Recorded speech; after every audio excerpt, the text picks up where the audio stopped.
A reward on the road.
They got here before us.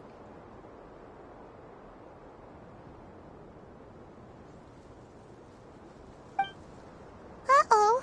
Is it because Paimon overslept by 5 minutes and held everyone up?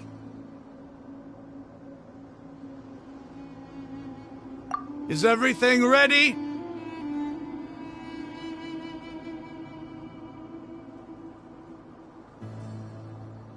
Absolutely. Although... you brought fewer people than I imagined.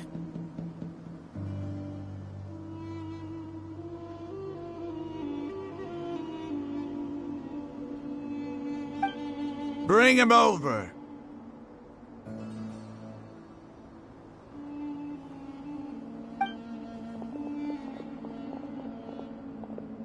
Grandpa!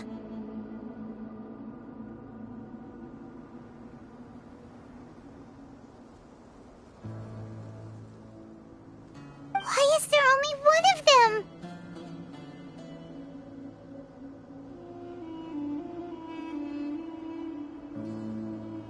Raman, I've always thought of you as a man of his word.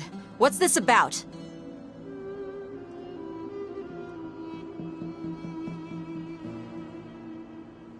It's a one-for-one exchange. Sounds fair, don't you think?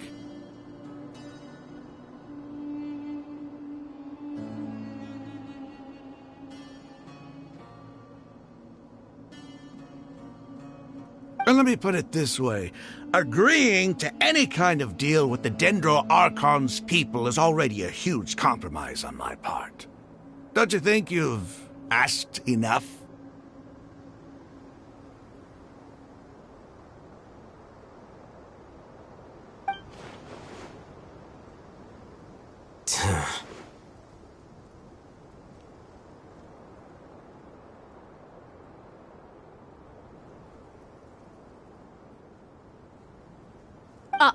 You stay right there!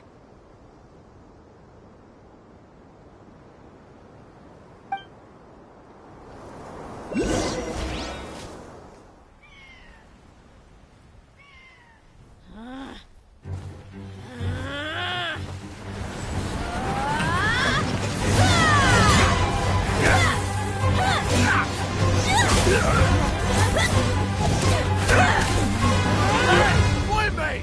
What do you think you're doing? Grandpa!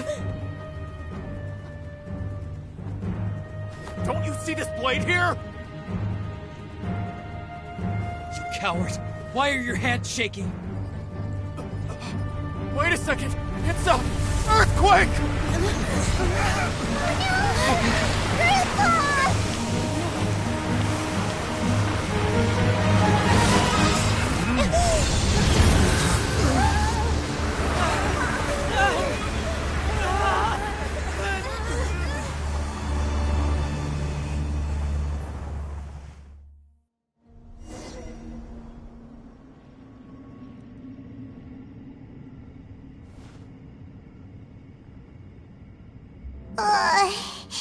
Paimon's dizzy.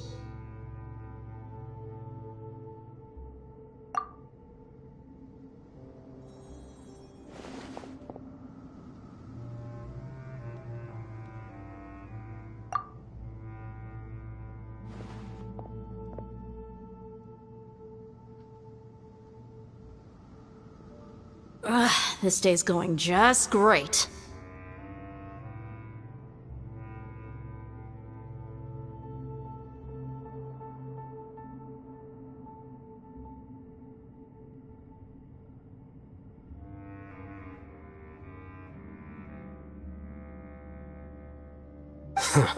What a nuisance.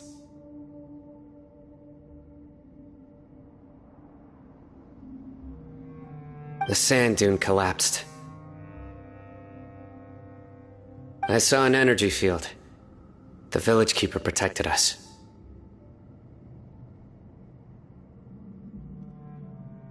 It glowed green with dendro. Just like you said, it may well have been the remains of Lesser Lord Kusanali's power inside the scholar's body.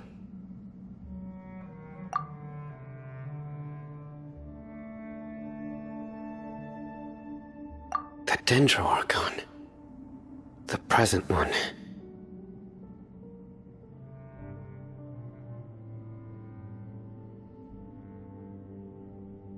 Grandpa? Grandpa? Oh no, he's getting confused again.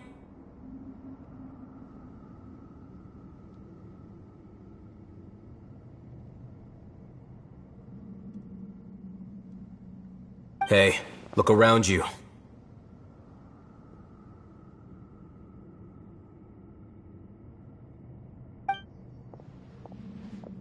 There used to be a temple here?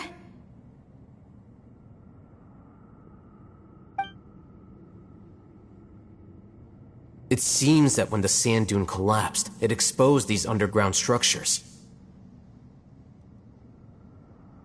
The symbols on the gate belong to King Deshret's civilization. This structure must be ancient. Over time, the sandstorms completely buried it and left it in the state we see now.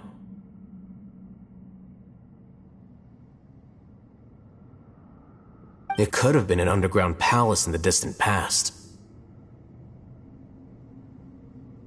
Oh, a miracle. Praise King Deshret!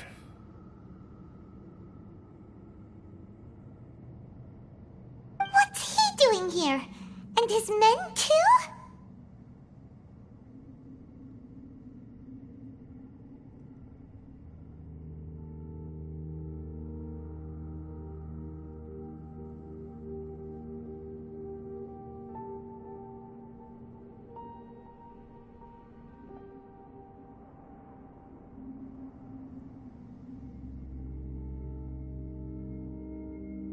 They must have fallen down here with us. Pretty lucky if you ask me.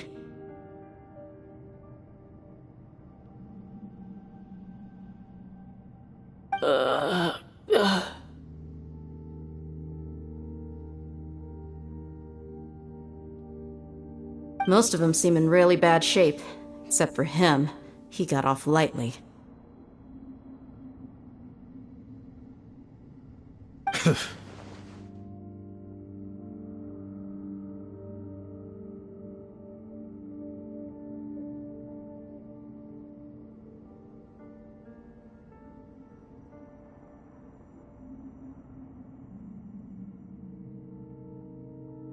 Mind your head.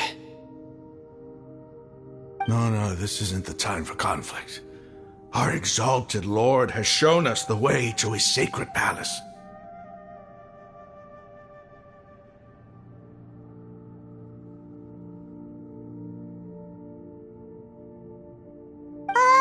He's not actually gonna go in there, is he?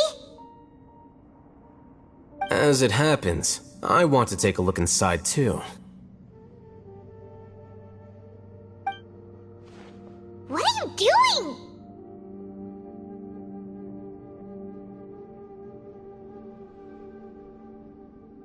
Don't you think it's curious? 1 minute, Lesser Lord Kusanali's power protects us from harm, and the next, remnants of King Deshret's civilization appear.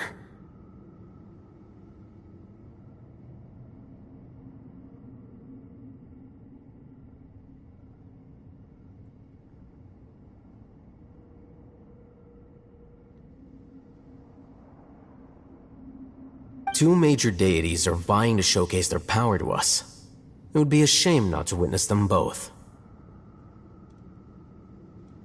Paimon thought you weren't interested in guides.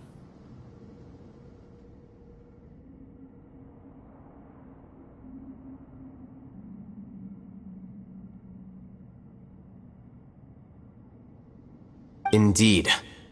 In my view, gods are just a higher form of living being. Or creature, you could say.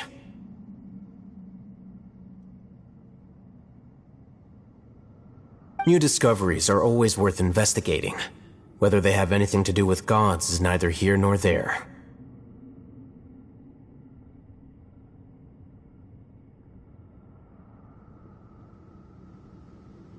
Raman, what are you gonna do about your men?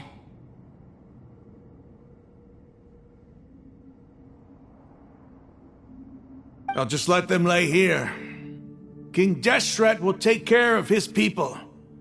Right now, I'm going inside.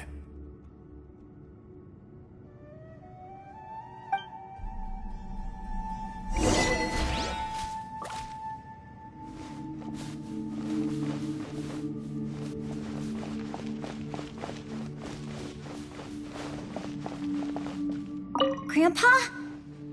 Grandpa? Oh no, he's getting confused again.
I will lead us to victory.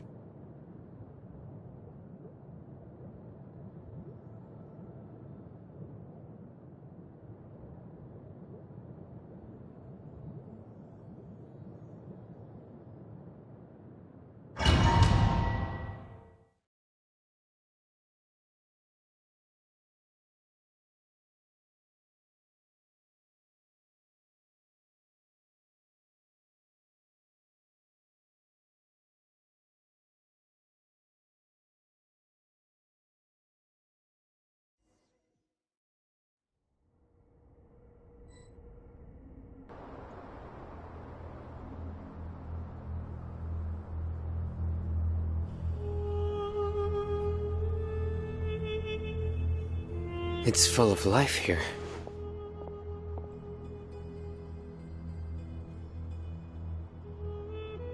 This defies comprehension. It looked completely desolate from the outside. Yet, it flows with energy inside.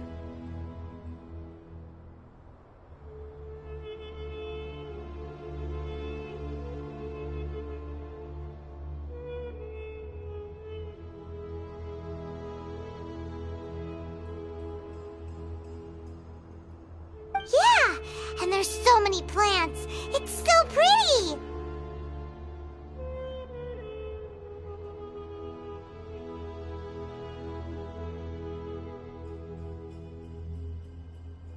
Sir Rahman.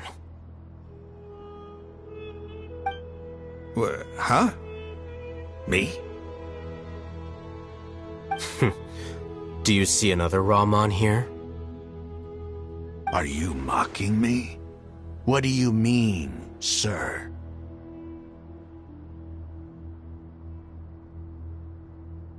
Interpret it however you want, but there's something I'd like to draw your attention to. While this structure is clearly left over from King Deshret's civilization, the energy that flows in here is that of the Dendro Archon.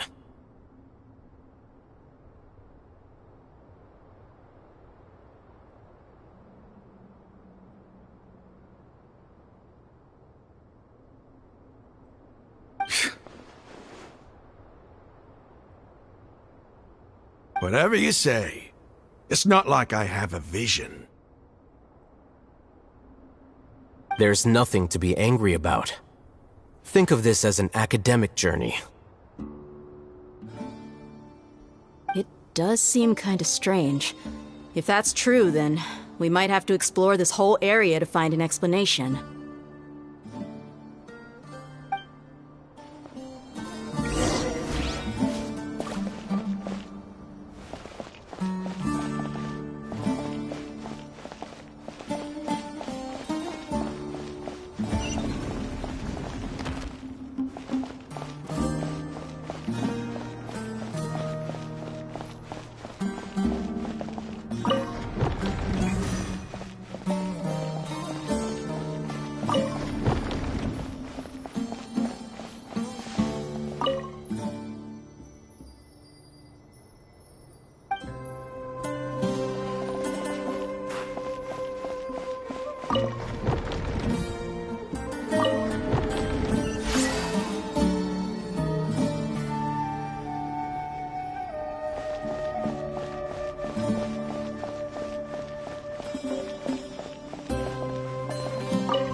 You can't run!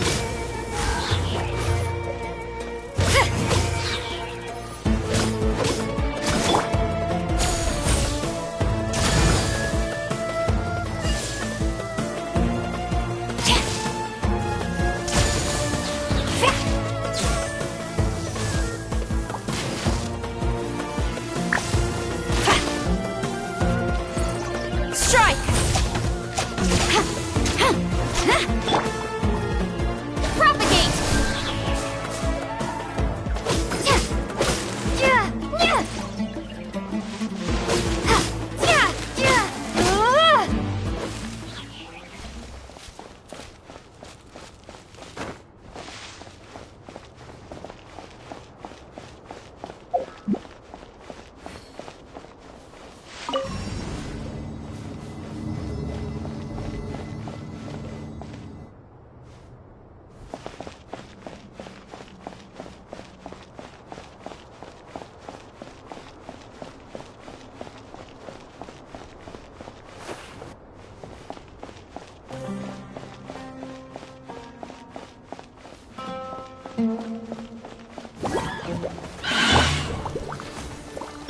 You're toast!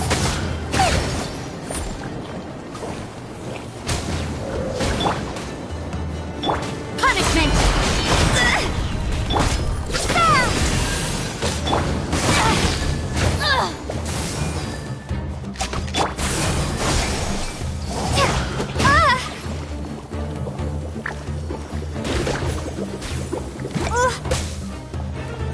Judgment!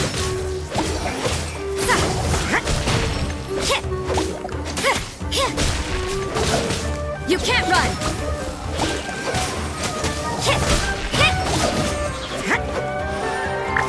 Glory to the Shogun!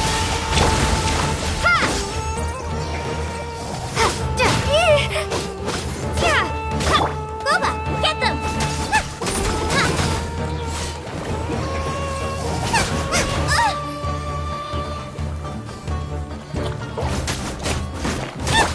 Propagate!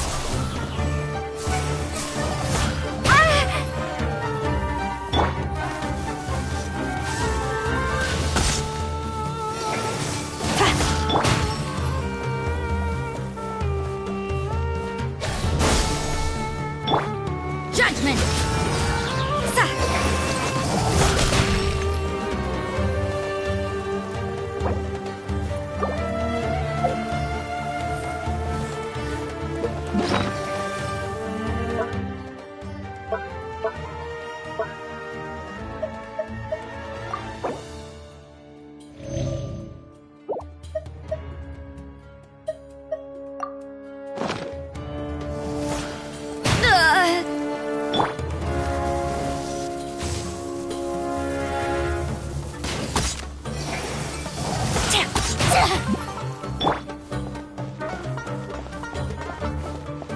Scatter!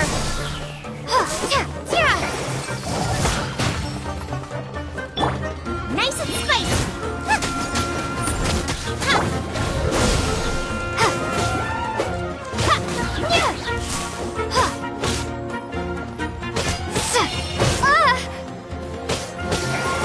Propagate!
That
really hurt!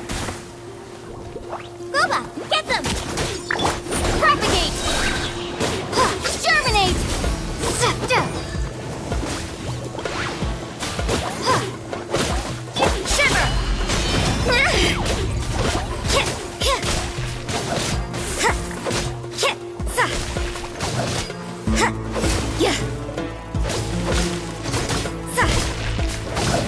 Judgment!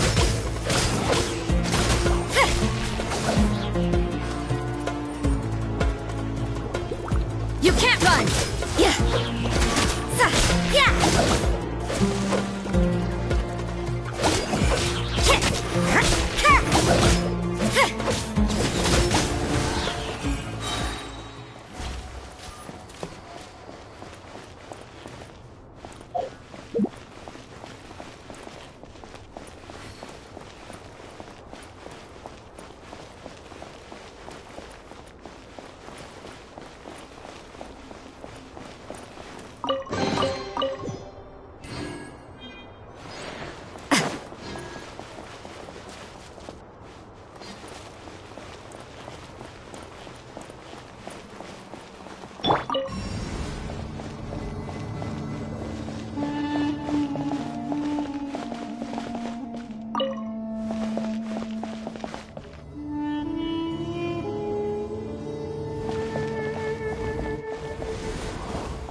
I see how it is. Judgment! Propagate!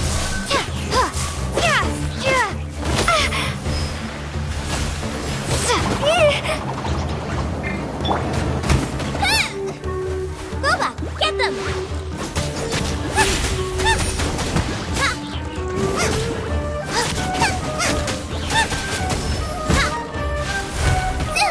That really hurt! That really hurt!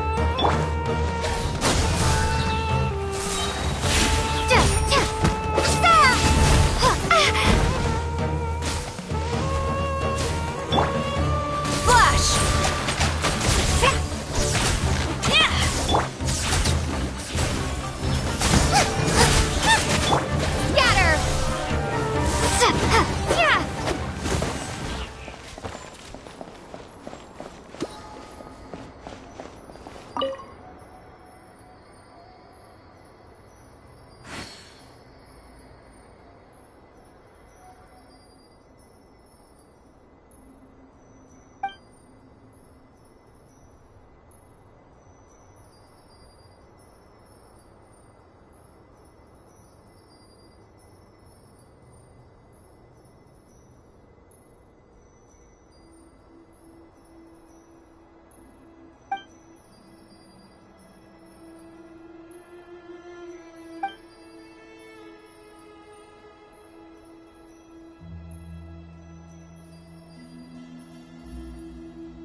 They're gaining the quiver!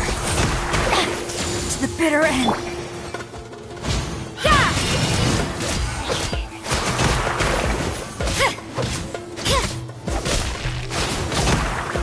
You can't run!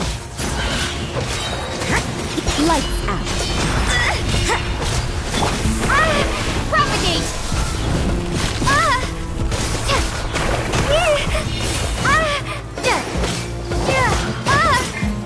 Scatter! You're toast!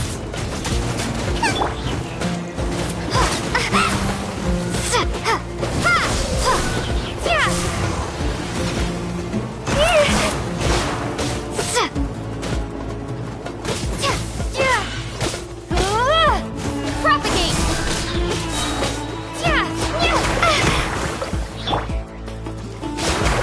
Judgment!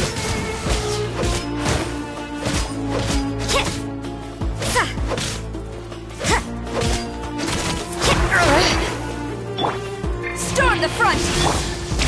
Scatter! Spring forth!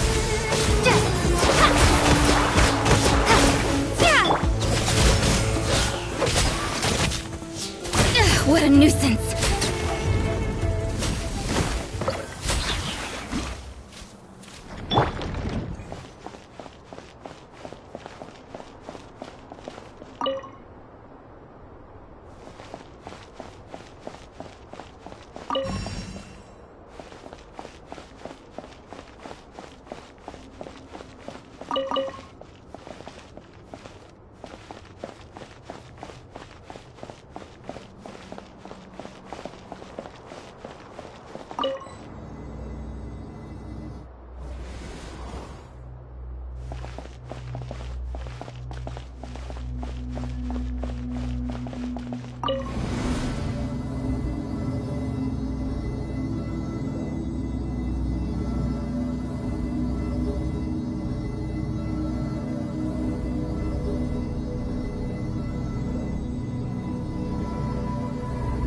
That's a sight to see.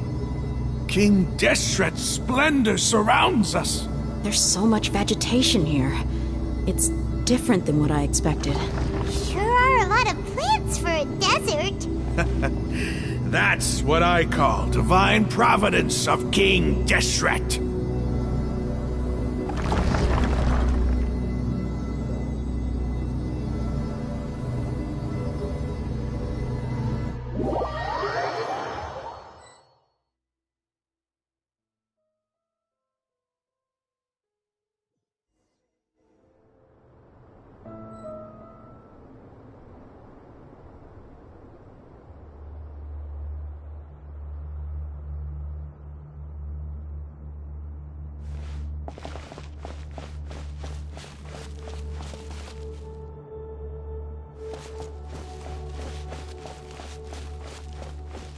It's getting brighter!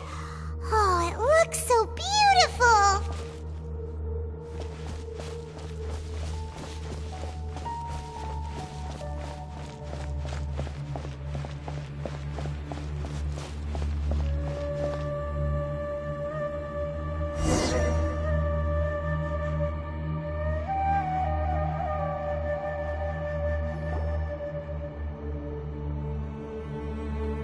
Wait.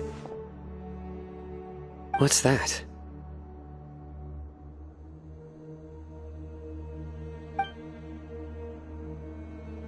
A load of flowers.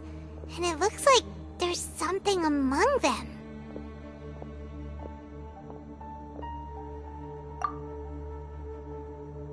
These are King Deshret runes. They left something behind.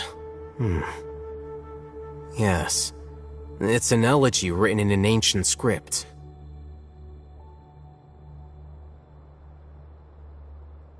What does it say?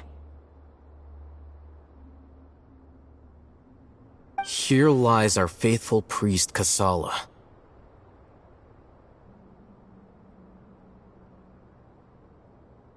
His wisdom is a miracle among the people, deserving of high praise and admiration. You can read ancient King Deshret script? Of course. Every student needs to master at least 20 languages before they graduate.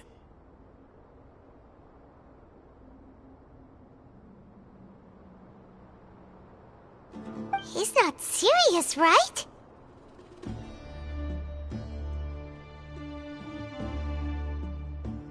There's still something off about this place.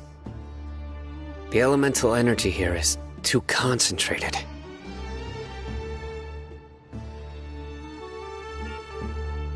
The scent of life. Is it trying to tell us something?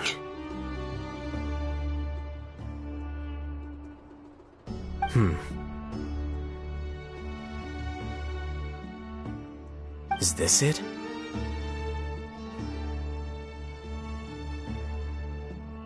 Analyzing.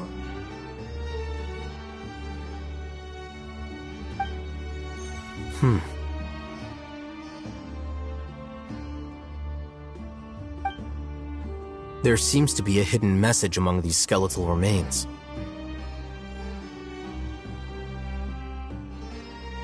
Excellent. There's a device from King Deshret's civilization in this gravesite. I'll transmit the information over and project it for everyone to see. Isn't sharing knowledge against the Academia's rules?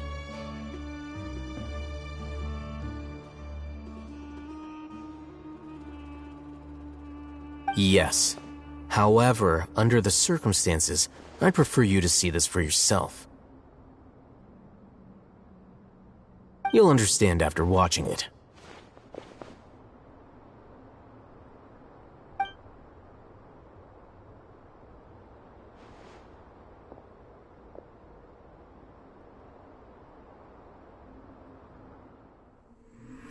Civilization is born of knowledge, but so too can knowledge be its demise. A disaster caught us unaware. It was knowledge that did not belong to this world. King Deshret brought this forbidden knowledge into our world, and it quickly spread like a plague. People's minds were filled with crazed whispers. Dark gray scales spread across their bodies. Even the land was stripped of its vigor. Only a desperate, deathly silence remained. Were it not for greater Lord Rukkhadevata from the forests, the damage would have been irreversible. She summoned the priests to build temples and infused into them the divine power of life. The disaster was miraculously tempered, and the embers of our civilization were preserved in Aru village. Alas, the miracle could not last. As long as forbidden knowledge continued to exist, it would forever blight this world. In the end, the proud king of the desert, my eternal lord, chose to sacrifice himself. I have spent my whole life since guarding one of these many temples. But now, my duty is coming to an end. As I close my eyes for the final time, the sight of that noble deity will appear in my vision once more. In helping King Deshret to eradicate forbidden knowledge, she exhausted her strength, and her form became that of a small child. How strange. Now that I think of her, I no longer have any fear of death, for I sense that the spirit of life will abide with me during my eternal sleep. Children of the desert, cling no longer to past grievances, but hold tight to the memory of this act of benevolence. What was that?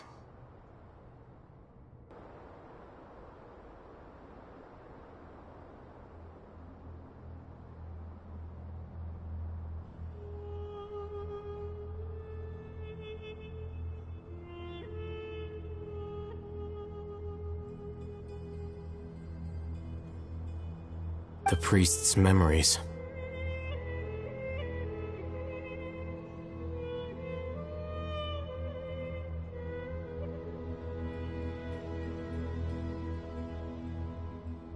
No.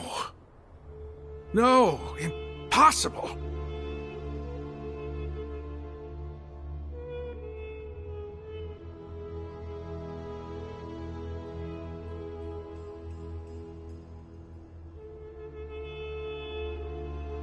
Greater Lord Rukkhadevata.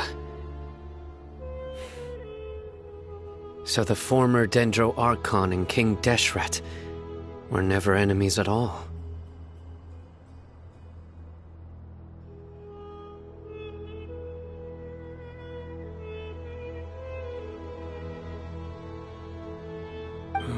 But this doesn't make any sense.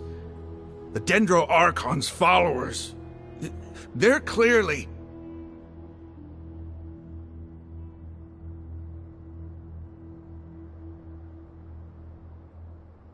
Was that the former Dendro Archon?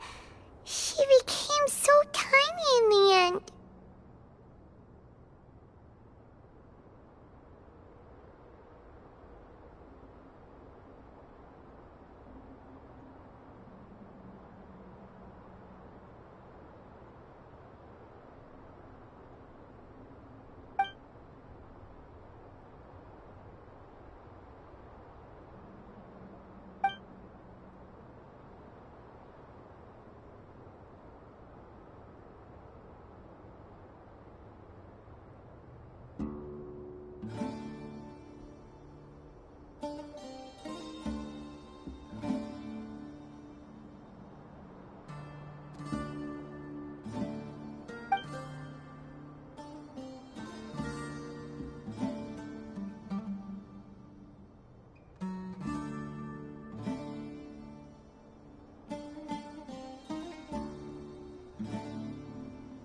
You might be distrustful of the Akasha, but there's no reason for you to doubt King Deshret's technology.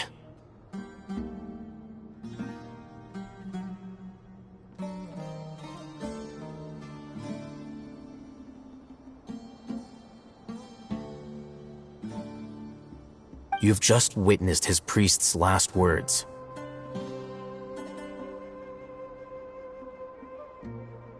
I've never heard about any of this before.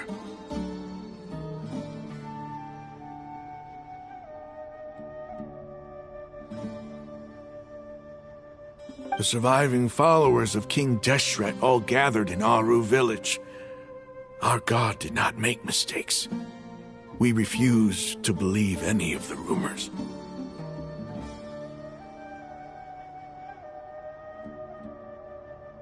King Deshret's death, the all but total annihilation of our civilization, it was all Greater Lord Rukkhadevata's doing.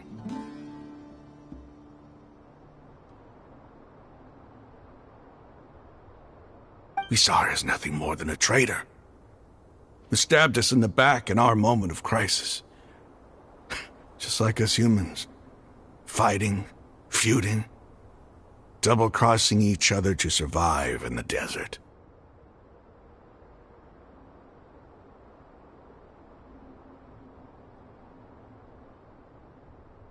You were blinded by your prejudice.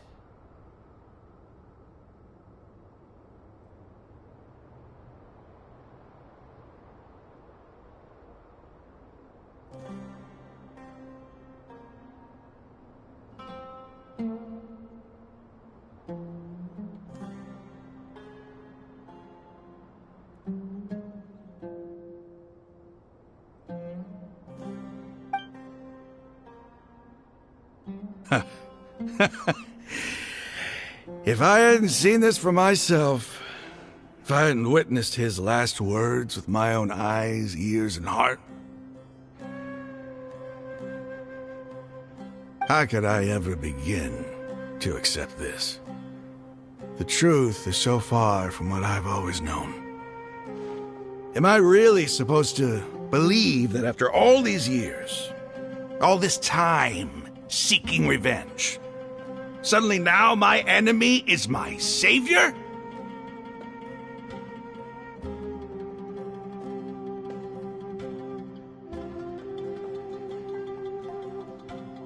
Raman, that's enough.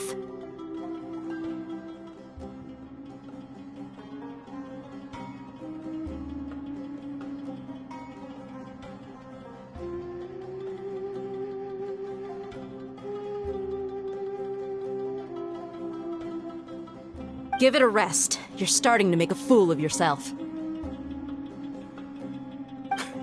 Dia, tell me. My Eremites and I, what are we even fighting for?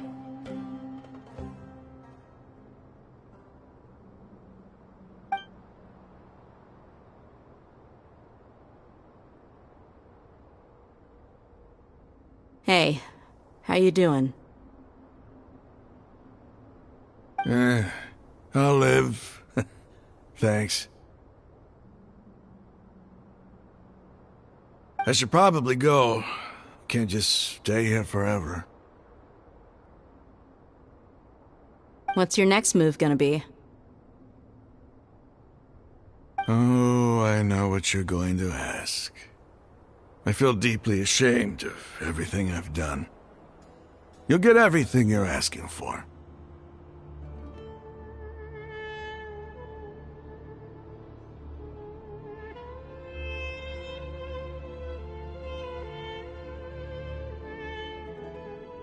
But please, give me some time. After everything that's happened here today, somehow I need to explain it to the others.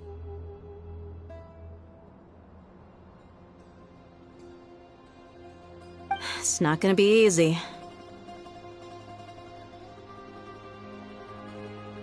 Well, I guess that's for me to deal with. Dia, this is where our camp's located. Make a note of it. When would be a good time for us to go? Tomorrow, I'll convince everyone that we're all on the same side. And I'll return every last one of your your village keepers. We'll share our other resources with you too. You seem to finally understand that our true enemy is the sages. Yes. The gods never gave up on anyone. It's the people responsible for all this that need to face the consequences of their actions.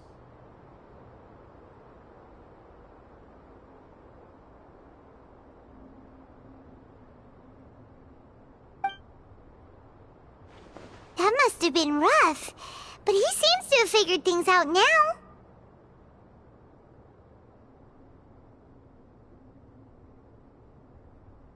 Ramon's no fool. Being the leader of your own faction in the desert is no easy feat. It's too bad he was held back by his belief in King Deshret. But now that that's changed, I guess we have a few more people on our side. The outcome, at least, is favorable. We should get going too. Let's head back, have a proper meal, and a nice, long sleep. We'll need all our energy tomorrow.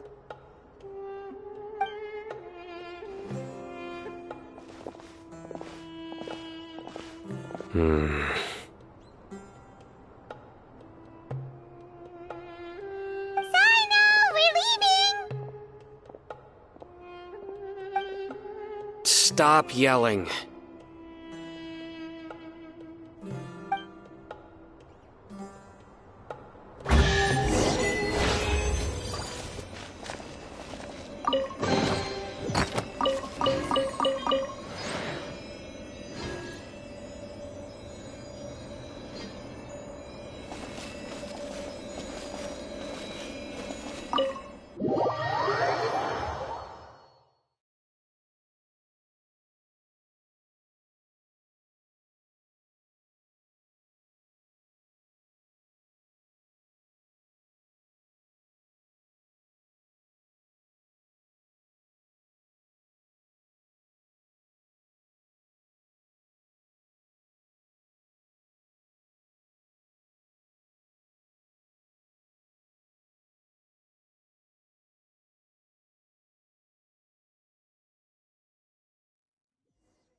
Oh, I'm looking forward to this.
Out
of the frying pan, into the fire!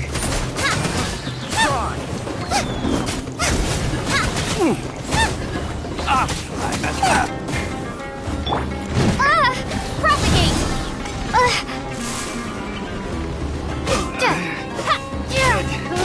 Place my hammer.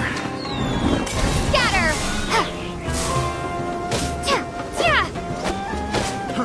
Fry! Cool it!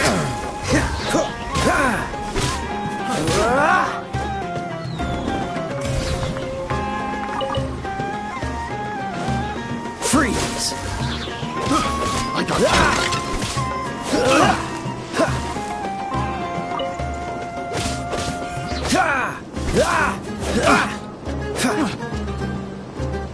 Dodge this! I got this!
Catch the wind.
What's the hurry?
Target frostbite. Cool it. Germinate!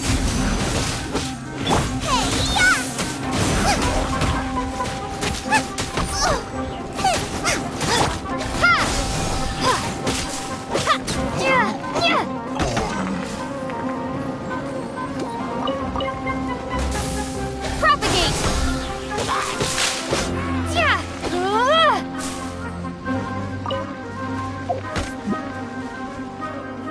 Scatter!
Raman, we're here. Everything's been arranged. Someone will bring the village keepers back to Aru village shortly.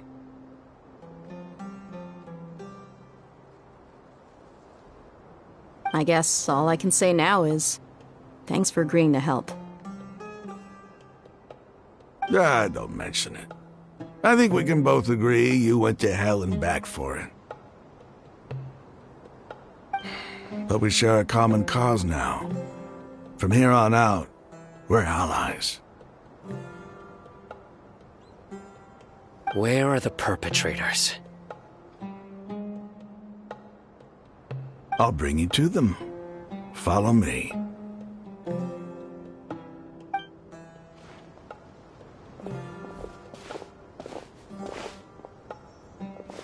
So these are the people who kidnapped the village keepers.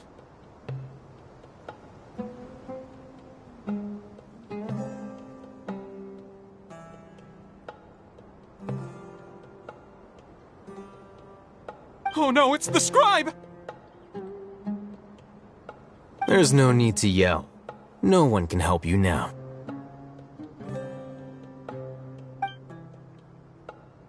We've been all over the desert trying to find you! That's right.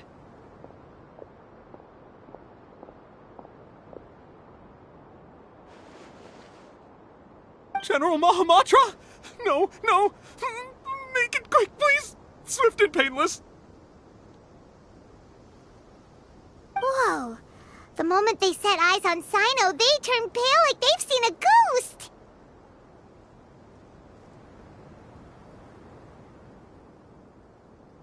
You should have known that I would be coming for you. Wait, we were just following orders. You know what I'm talking about, right? There's no way we could have done all this by ourselves. No, not Sino. He's gonna tear us limb from limb.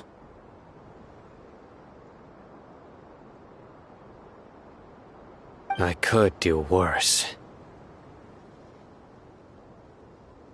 Please have mercy. Start talking.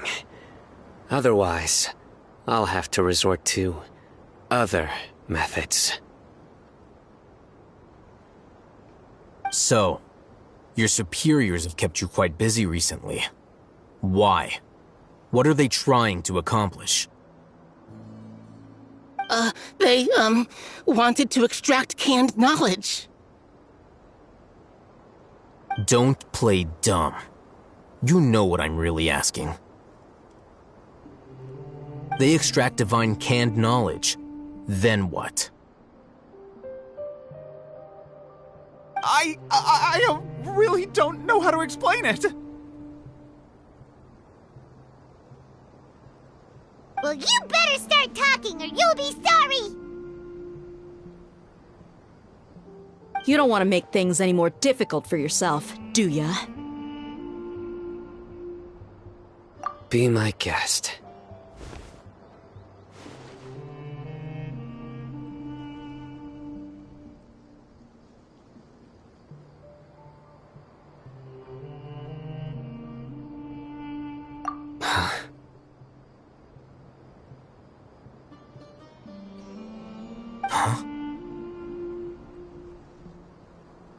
Uh-huh. That sure didn't sound like a fancy metaphor or anything. You're serious, aren't you?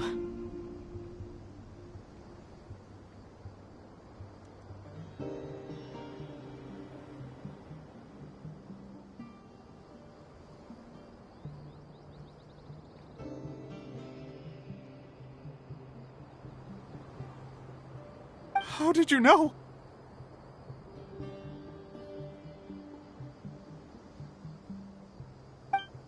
There's no use hiding it now. Yes, you're right. The Academia is working on an important and potentially world-changing project. They are creating a new god. A god that will belong to them and to the people of Sumeru. It may seem as if Sumeru's academics are thriving, but ever since the death of Greater Lord Rukkhadevata, scholarly breakthroughs have been few and far between. The withering of Irminsul has been getting worse recently. The sages have tried everything they could think of, but nothing's worked. I'm always hearing them say things like, if only Greater Lord Rukkhadevata was still with us.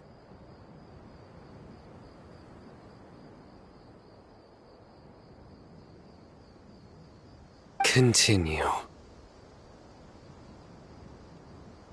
And then, someone from the Fatui showed up. They called him the Doctor. He brought a gnosis and said he wanted to borrow the Academia's research facilities. The Doctor was previously expelled from the Academia. At first, the sages looked down at him in disdain. But when he said those words, everyone's expression changed. He asked them, "Do you wish to create a god?" This is what the arrogant ignorance at the extreme end of academia looks like. First, the Academia spent a long time constructing a divine vessel, which was based on an exquisite humanoid puppet. After that, they harvested dreams via the Zeb-Zerus Festival Samsara, maximizing the Akasha's output. With the doctor's help, and the Akasha now functioning at maximum efficiency, they were able to use it to extract the power from the Gnosis and convert it into a divine core. Next, they decided that their new god needed to possess divine wisdom. For that to happen, they needed a huge quantity of divine canned knowledge. It adds up. But how do you determine whether the knowledge extracted is of divine origin?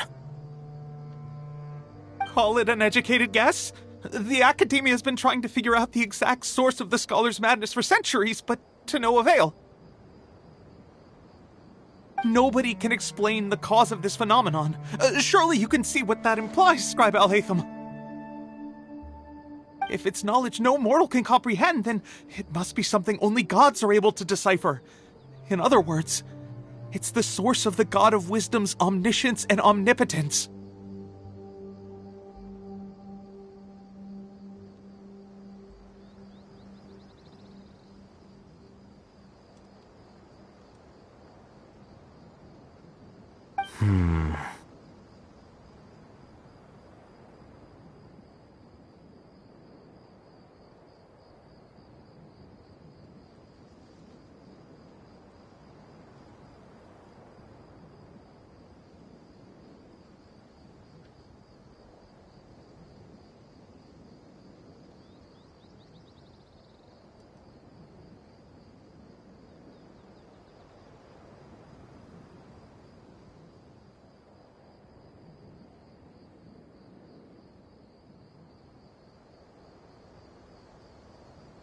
You must have noticed by now.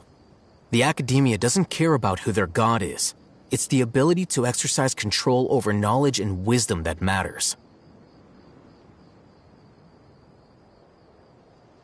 It is as if they are cursed with a desire for omniscience and omnipotence that burns in their blood.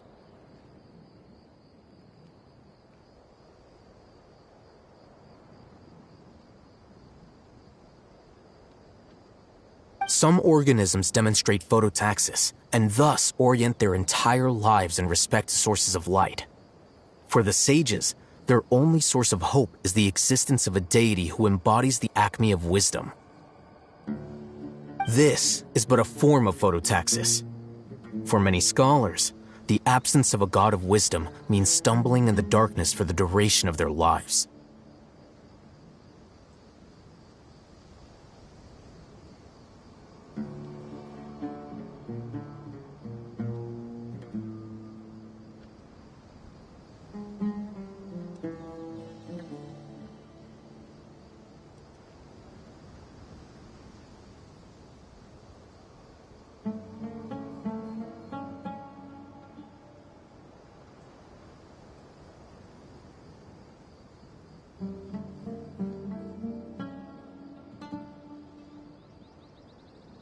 Then what does Lesser Lord Kusanali mean to you?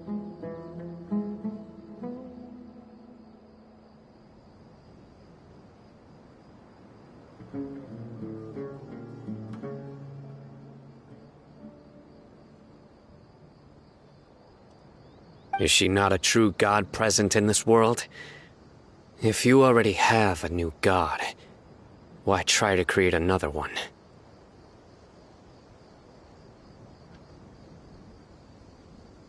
From the beginning, the Academia has never treated her as a god.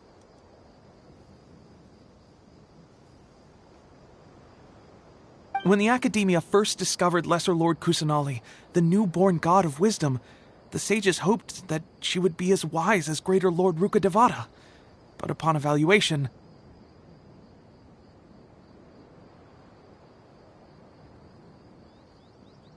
they found that at the time she possessed no more intelligence than any ordinary human child.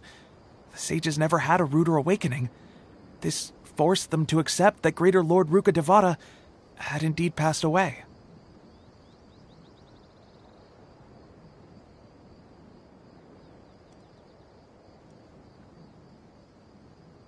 Not to mention that Lesser Lord Kusanali's Gnosis had been used to power the Akasha this entire time. By herself, she has neither an Archon's raw power nor the spectacular insight expected of a god of wisdom.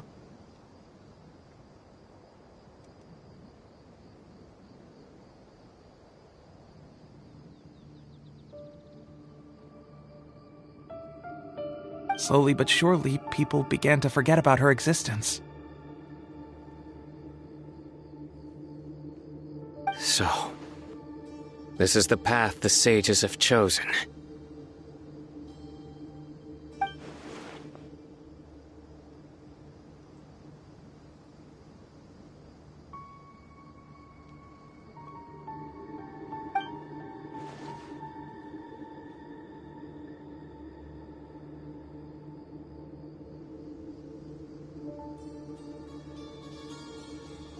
All right, let's try to keep our cool. If everyone's in a bad mood, then let's change up our scenery. Rahman, give me a few men to help us escort the village keepers back to the village. And these two scholars, they're coming too. Sure, as you wish.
watch out for any signs of earthquakes and sandstorms.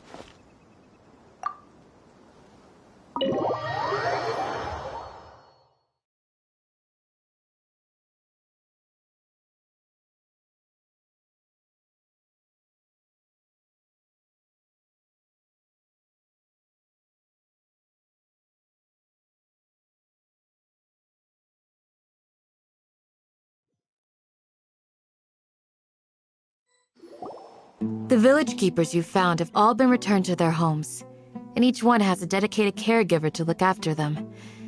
The 2 new scholars are being kept under close supervision, too. Really great work, everyone.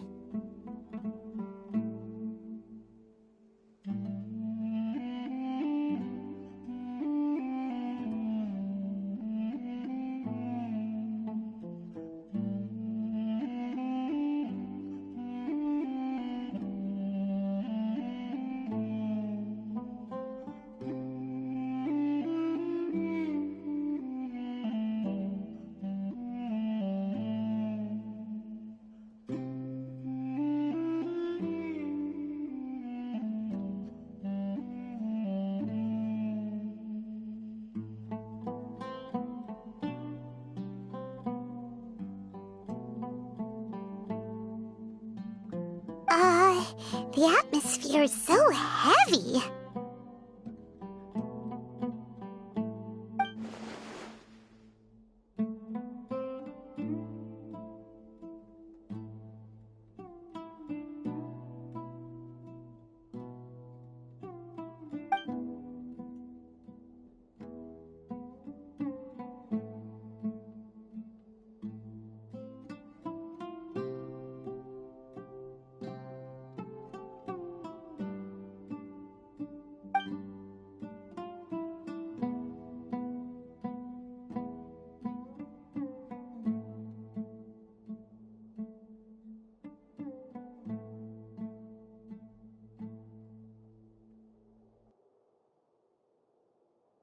Hey! Say something! Stop spacing out! Come on, is there nothing left to talk about? In that case, let's all get some water and try to think about something else. Or I can go fetch some snacks. Oh! Paimon's so coming with you! Do you have any plans, Traveler? Gods above, you're not talking about work, are you?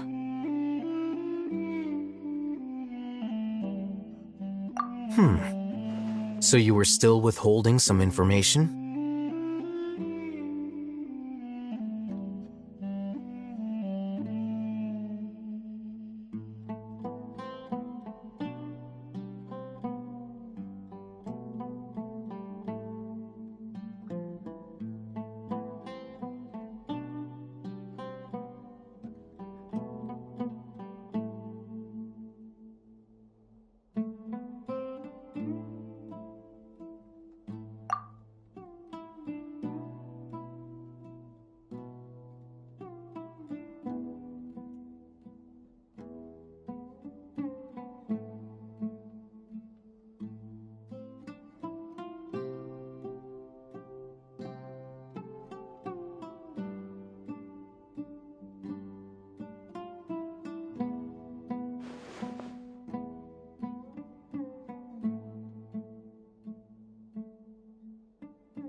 Even though we lived through all of this firsthand, it still feels super surreal to hear you talk about it again.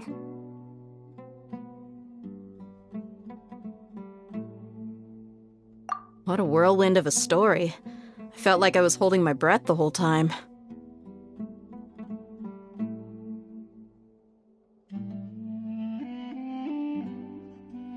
It seems like there will be more issues to face in the days ahead than I'd anticipated.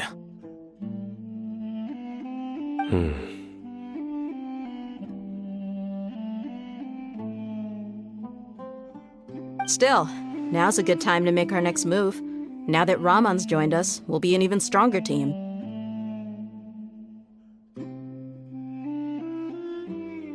It's time to make a plan.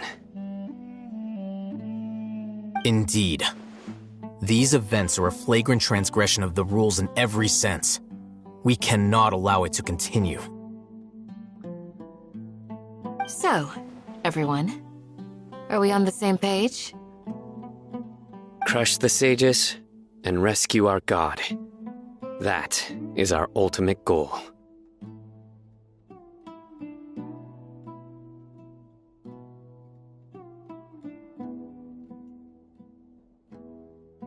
Well, let's brainstorm a little more about what other resources we can draw on.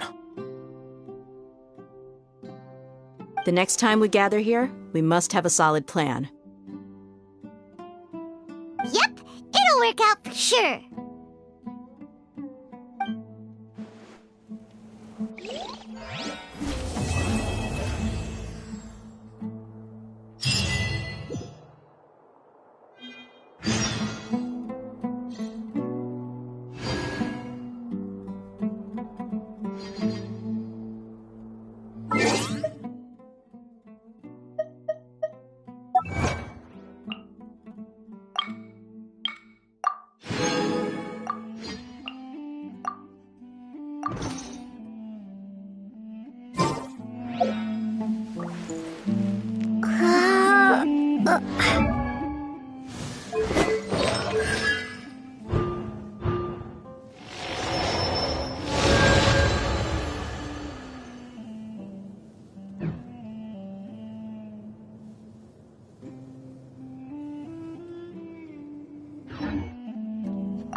Don't rush. This is a big undertaking, and the planning and preparation for what lies ahead will no doubt take some time. Take it slowly. We need to make sure the plan is as effective as possible. He's starting to read his book again. Hey, are you even listening? Would you like me to lend you something to read? No way! Your books aren't quite to Paimon's tastes.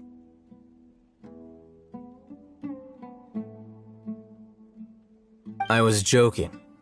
I know my books are far too difficult for you, and I have no intention of lending them out. Ugh, you're so annoying!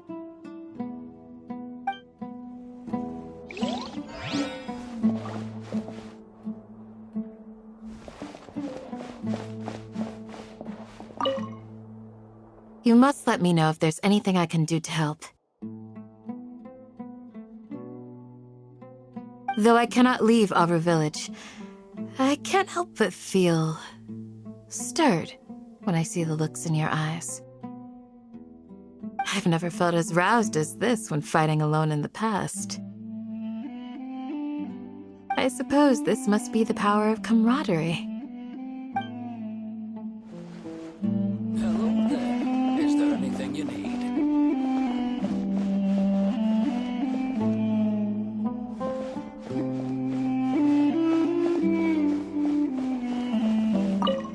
The past few days have been some of the most challenging work I've ever taken on. And none of it'll earn me a single mora. I can't believe it. Look on the bright side, Dia. Maybe we'll get a huge reward after this is all over. You've got a point. Hey, what would you do if you woke up tomorrow with more money than you could ever spend? Paimon would buy boatloads of tasty snacks. That's it? And maybe some tasty drinks as well? How adorable. Well, here's to all our indulgent fantasies. If there's a chance they can come true, I'll give it my best shot. And here's hoping that everything we do from now on will change this world for the better.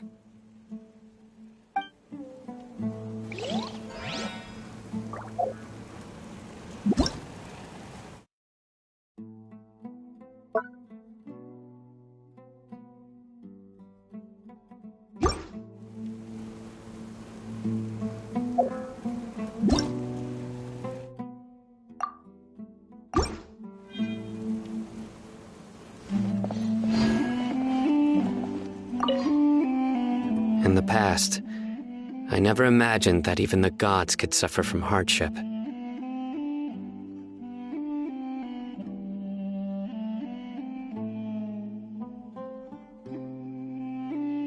If we can find a way to change all of this, will this nation become a better place?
A reward on the road.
Is this an answer from this world?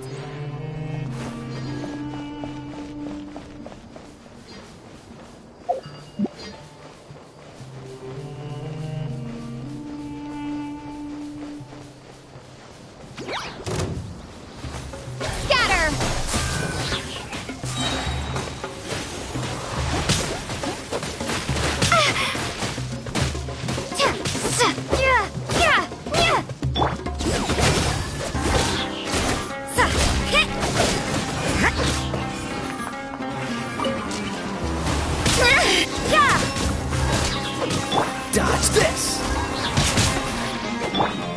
Ha!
Has everyone arrived?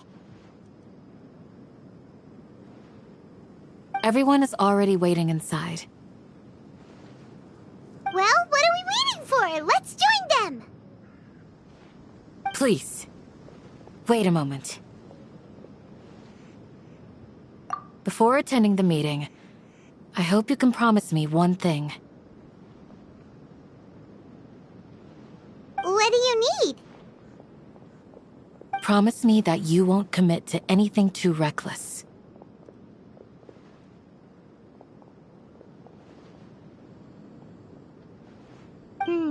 What do you think? Okay.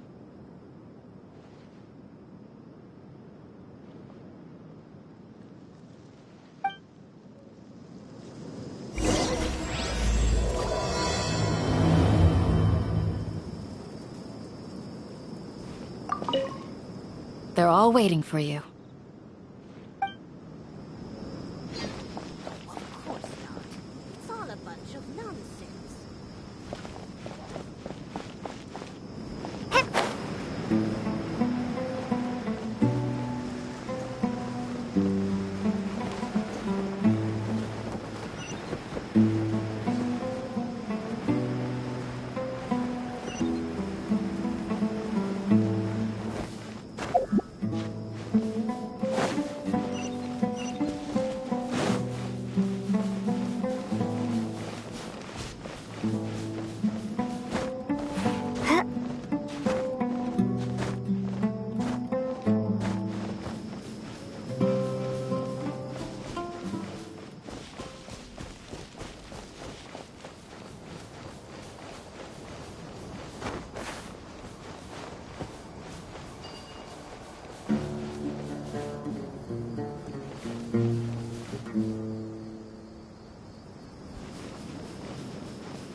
Everyone's here so early!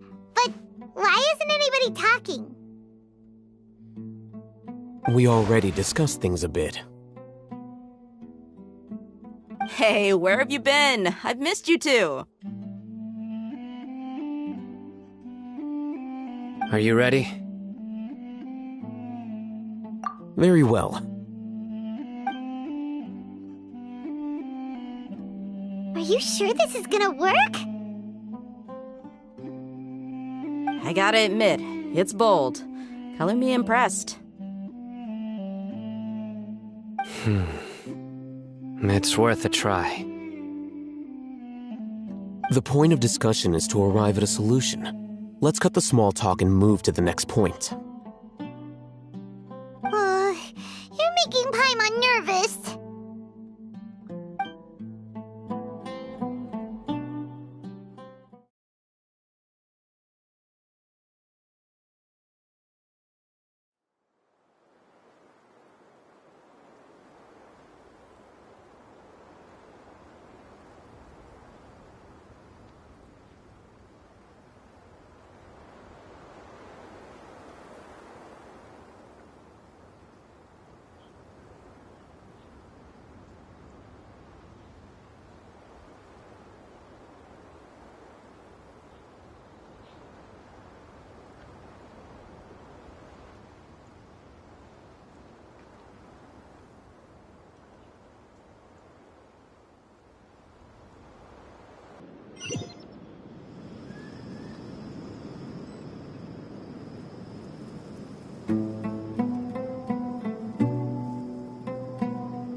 You're finally done.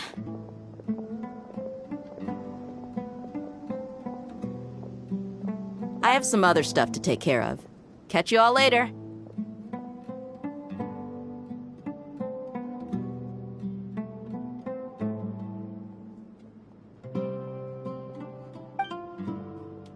Come on, don't give me that face. I know what you're going to say. I'll be careful. That's what I wanted to hear. Take care.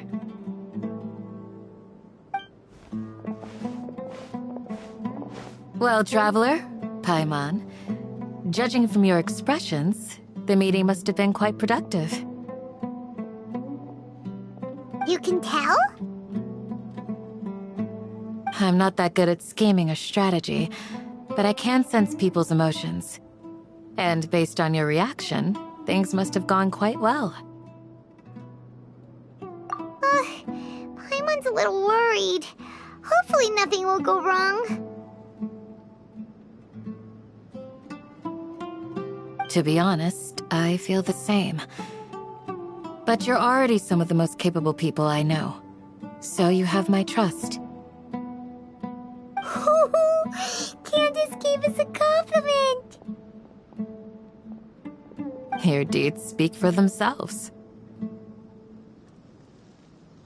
Candace, we stayed behind to tell you that, although you won't be coming with us, we'll be sure to remember your words. I'm very glad to hear that.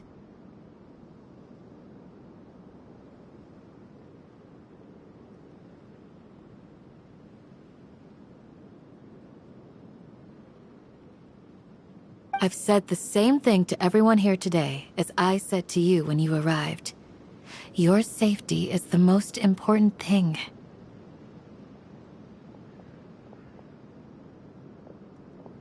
Only when you're safe can the plan be successful. So please, take care.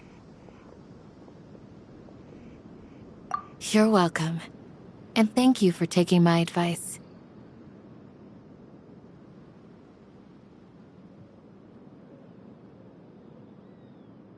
Good luck. With everything. I'll be here in the village praying for you.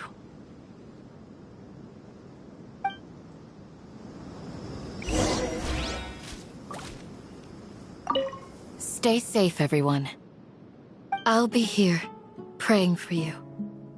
Good luck.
In the sky.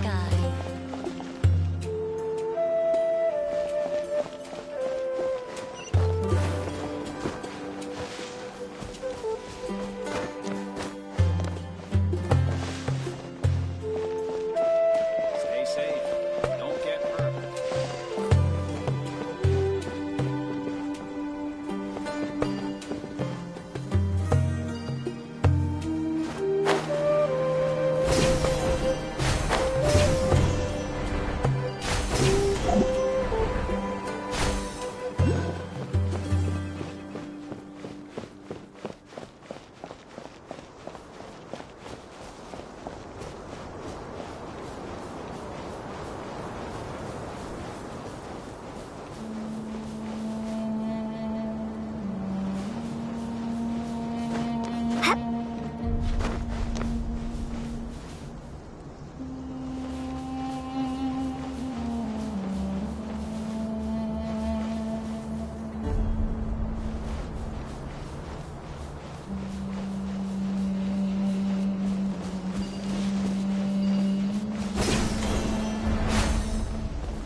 Sounds good. I'll go make some preparations. Okay. I'll hit them! Have you finished saying your goodbyes? Yeah! Also, Candace told everyone to be careful. Yes, she did. But I think my point also bears repeating. Our plan is not child's play. We won't be able to achieve anything if we're simply careful. We must go beyond that and fully commit ourselves to it. I hope this is clear to you.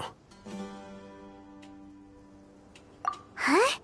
Shouldn't you be saying something more cheerful to boost our morale right now?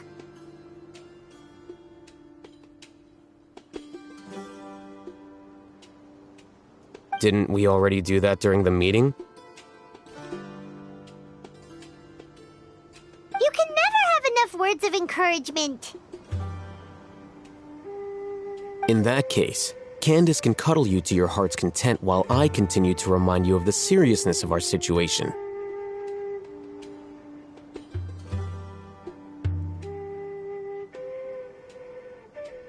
We all have our jobs to do, after all.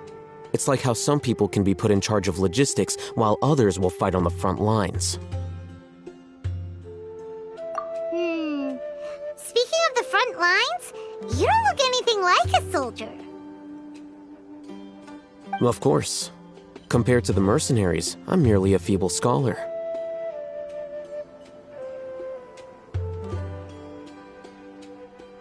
But the advantage of not being a mercenary is that I get to stay in a safer place and offer my strategic insight.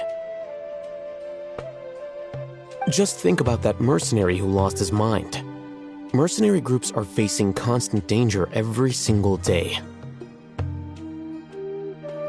Well, being a scholar is also a high-risk occupation, and you are a scholar. I'm not like the rest of them. Even among members of the same species, some will exhibit far more potential than others. This guy. Paimon still remembers when those mercenaries in Port Ormos called you a lunatic. All intellectuals are lunatics in the eyes of fools. I'll take that as a compliment. That reminds me. Do you remember the record we saw in the King Deshret ruins? It mentioned forbidden knowledge. You have a good memory. Forbidden knowledge has the power to drive people insane, but this fact has never been shared with the public.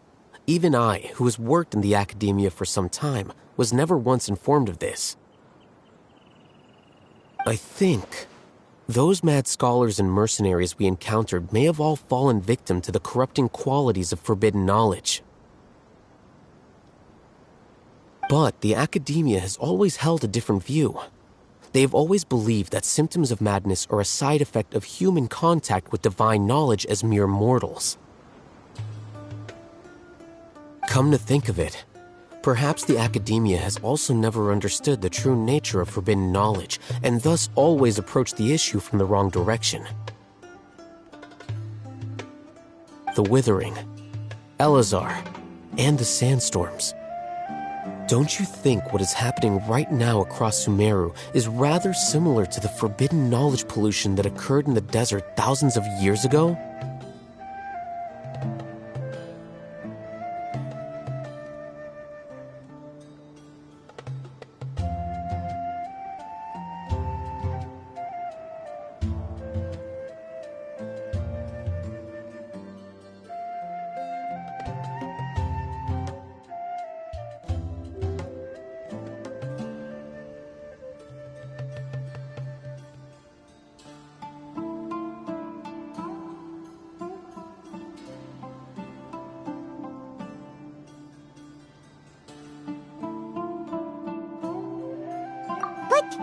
Paimon thought that Irminsul's disease is what caused the withering in the sandstorms.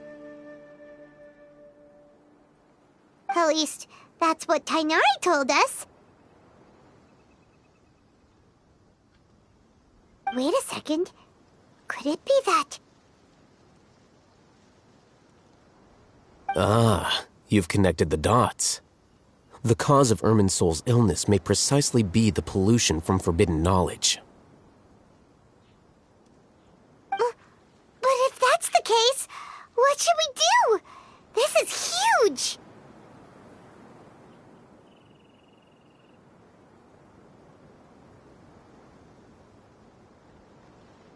Wait. Why do you think Lesser Lord Kusanali would have a solution to this situation?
You mean, it's related to the scene you saw when you passed out in the Avidia forest?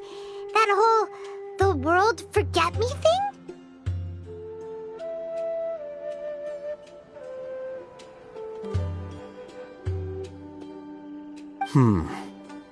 In that case, it's imperative that we rescue Lesser Lord Kusanali. Only by working with her to save Irminsul can we completely resolve the problems Sumeru currently faces. To make sure we're still on track, I would like to check on the state of some of our preparatory work. Where are we going? To an Eremite base.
It's all good. Whatever the boss says.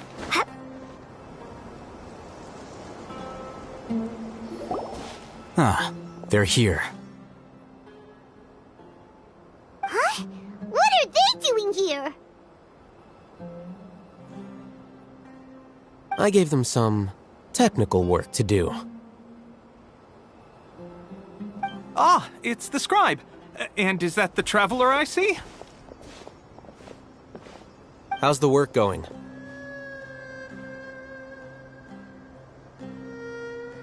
Ah, yes! We have fixed the devices according to your instructions. One of them is already ready for use, while the others are still under repair. Aren't those devices for canned knowledge extraction? What are you doing with those?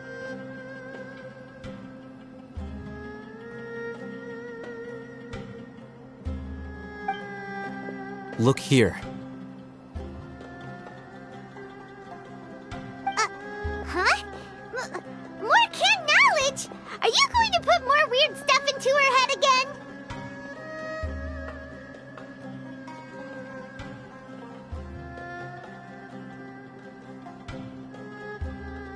What's that look on your face? Are you scared?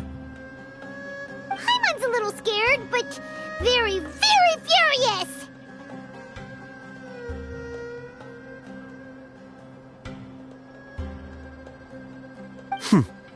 That's an interesting response. Anyway, we're not going to use this just yet.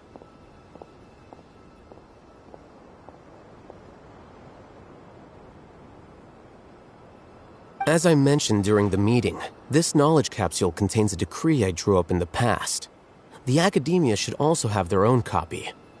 And according to the plan we just came up with... Traveler, I want you to record something into this capsule. Do you believe we can save Lesser Lord Kusanali? Good. Conviction is the most important part of all of this. Now, please get ready and put on this device. You want us to record our conviction into the knowledge capsule? Yes. Paimon is still really worried. I understand, but trust me, Paimon, this is something we have to do. It's best if you can do as I say. Because, to achieve this impossible task, it sounds like you'll need to fool your own heart first. Although it may feel like a trick, self-encouragement may be the most important tool we have. Paimon can see the point you're trying to make. Imagine this. We have orchestrated our plan and successfully rescued Lesser Lord Kusanali. As a result, we have changed Sumeru's entire political landscape. Everything went without a hitch, and everyone recognizes and praises our achievements. Now, open your eyes.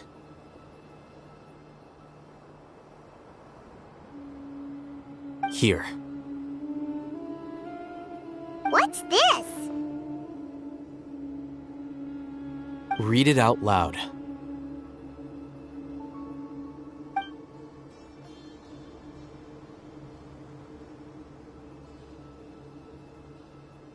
It's done. Is your head okay? Does anything hurt? It's just a recording. There should be no negative effects. But what was the point of doing this? Paimon doesn't get it.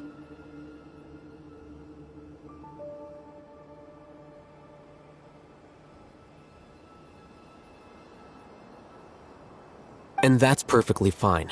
In any case, these capsules aren't meant to be used by you. Huh?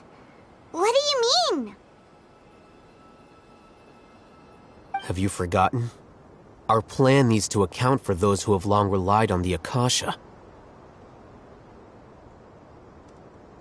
You may find it hard to believe, but for those people, everything the Akasha transmits to them is nothing short of absolute truth.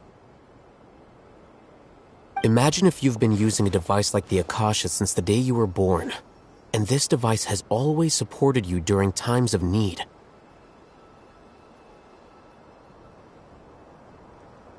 After all that time, what do you think you'd become?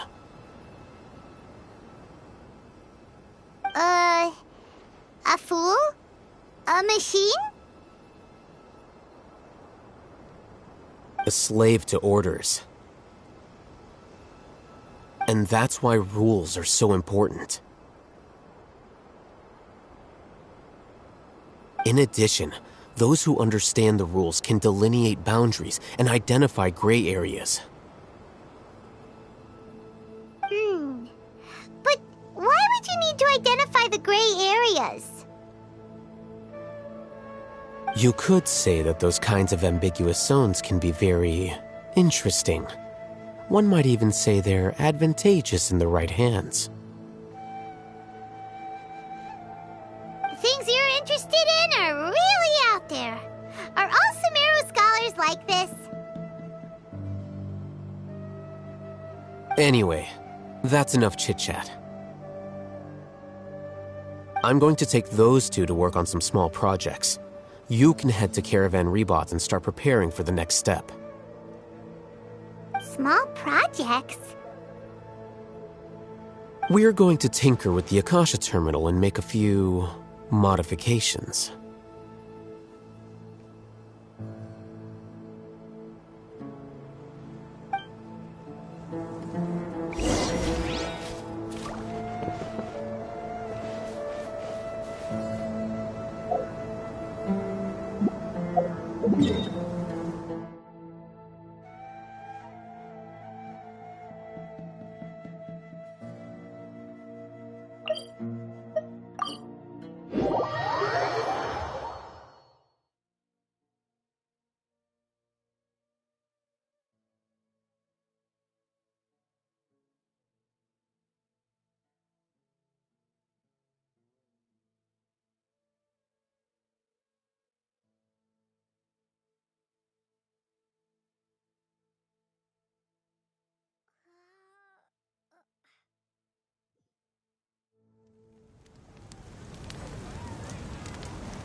I thought we agreed on a plan. How can you go back on your word? The plan is too radical and carries a high risk for casualties. I've given it a lot of thought. And in the end, I still can't agree to it. But it's still the best plan we have. As a former Matra, you of all people should be able to see the bigger picture and recognize the innate advantages of our plan. I did. And that's how I saw the danger behind these so-called advantages. Al-Haytham's plan is even more radical than I imagined. Huh? Why are you guys arguing? My friend, you're just in time. Why don't you help me persuade Sino? He's turned against our plan. We agreed to work out a plan at the meeting. As mercenaries, you're familiar with the local environment, so you'll take care of the specifics. But then, you went to Al-Haytham for suggestions. Had I known Al-Haytham would give you those kinds of suggestions, I would not have agreed to the plan.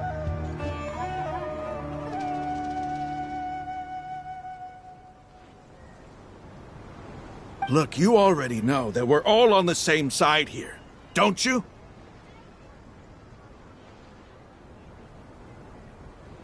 Mercenaries place a lot of importance on their bonds of friendship, but also will not hesitate to make sacrifices if they deem the situation to be sufficiently dire. I'm sorry, but as things stand, I can't accept your principles.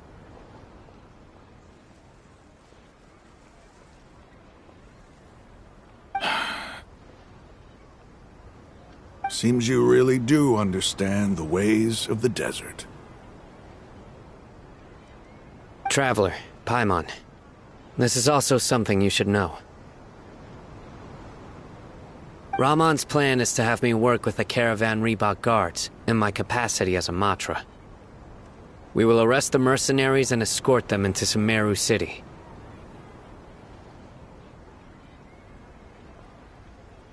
Wait! How can we work with the guards?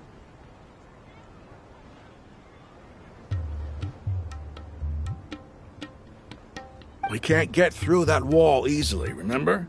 Caravan Rebot would never let so many unregistered members of the Eremites enter Sumeru City. My plan will clear us of any possible suspicion, and also let us enter the city as a big group. There is no better way.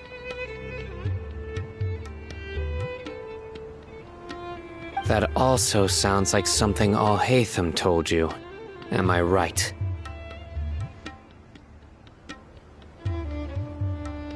Doesn't Alhaitham know how dangerous this plan is?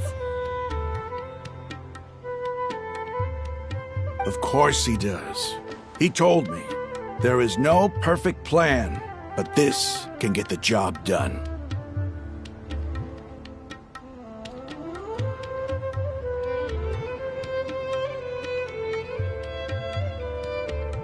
He also said that with the help of Sino and the Traveler, our chance of success would increase significantly. I never blindly trust anyone, and I've always had a good eye for people. I think he made a number of valid points. It's my own choice to trust you.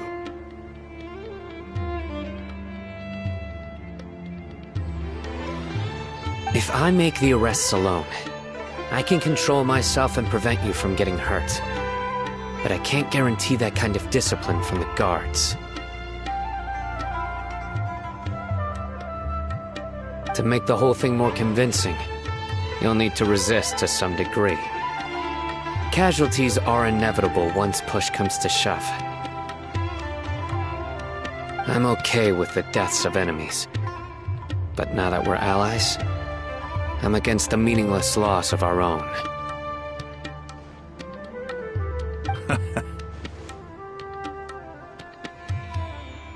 I can't believe a Matra would actually care about us. I've lived a hard life, and I can say that people like you are hard to come by.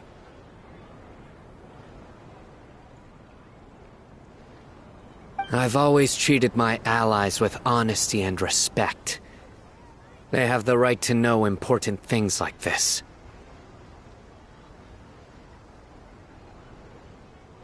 Now you're making this hard for me. Hey, is there something we can do to help?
I knew you would say that.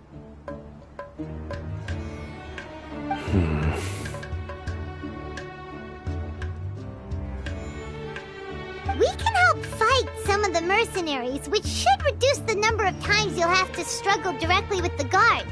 That should help at least a little bit. Sino, on behalf of my people, I thank you for your kindness. But this is a mission we cannot turn our backs on. We strongly value the lives of our friends, but the goal we are about to achieve is even more important. We have no fear of casualties, because we crave the spoils of victory. So please, lend us your support. We will show you the determination of us desert dwellers. Well, now that you've put it that way, I can no longer refuse.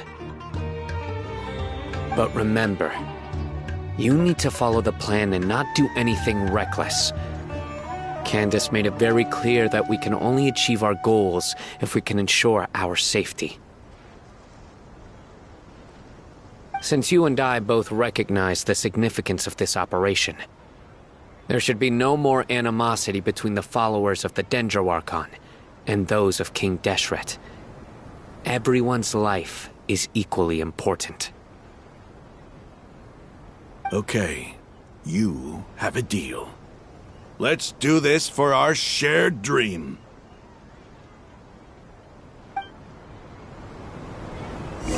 The guards should be stationed in the courtyard nearby.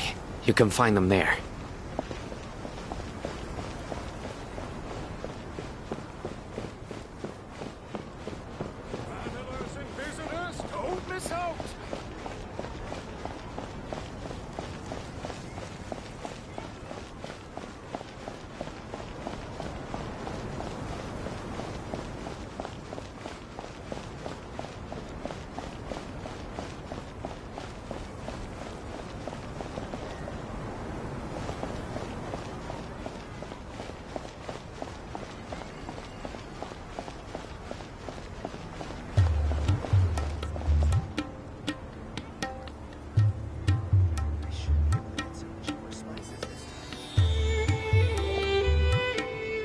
Guards!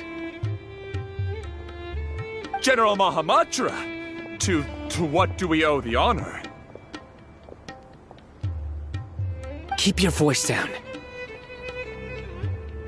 This is a secret operation. I'm going to arrest a large criminal gang near this location. According to the Academia's Guide and Regulations on Secret Operations, I have the right to ask for the cooperation of Caravan Rebot. Ah, of course. Mahamatra Sino's order is the Academia's order. Just let us know what you need. But who exactly are you planning to arrest, and how many people are you expecting? Depending on the scale of this operation, we may need to report it to our superiors. They're a squad of Eremites whose number is comparable to Ain El Akhmar in Port Ormos. They're involved in the theft and resale of supplies from the Academia. As many as Ain El Akhmar? This should definitely be classified as a joint operation. Then I suggest that you report this to your superiors as soon as possible, and treat it as a top priority desert operation. I will need personnel. Got it. Please wait a moment. I'll contact them immediately.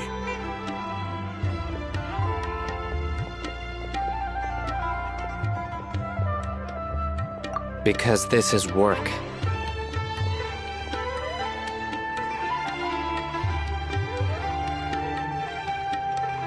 Because I trust you. Paimon can't believe you're still in the mood to chat. This whole thing has Paimon scared stiff!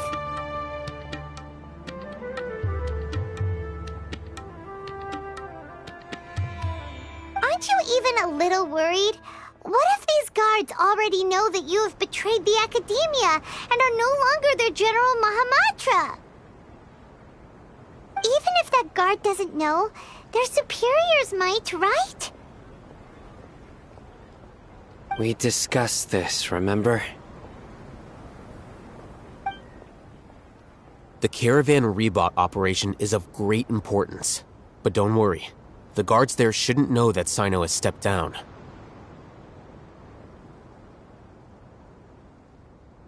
How can you be so sure? First, the other Matra still don't know why Sino has left, which proves that the Academia has been covering up the matter. Second, this is a crucial moment for the Academia's God creation plan. If something were to happen to the General Mahamatra, it's bound to attract a lot of unwanted attention. No matter how you look at it, they don't seem interested in sharing the news of Sino's departure. A reasonable inference. I agree. Which brings us to our next issue. I'm sure some of you have been wondering if the prediction function of the Akasha will affect our operation. The Akasha is still in operation. so I must remain on high alert. Actually, considering the power of the Akasha, it's quite strange that it hasn't already tried to interfere with my actions. I've given that a lot of thought. For now, I don't think you'll need to worry. If you remember, when you first came to Aru Village, all your actions and routes were predicted by the Akasha. It even gave that information to those who kidnapped the village keepers. But things like that never happened again after we met up with the Traveler.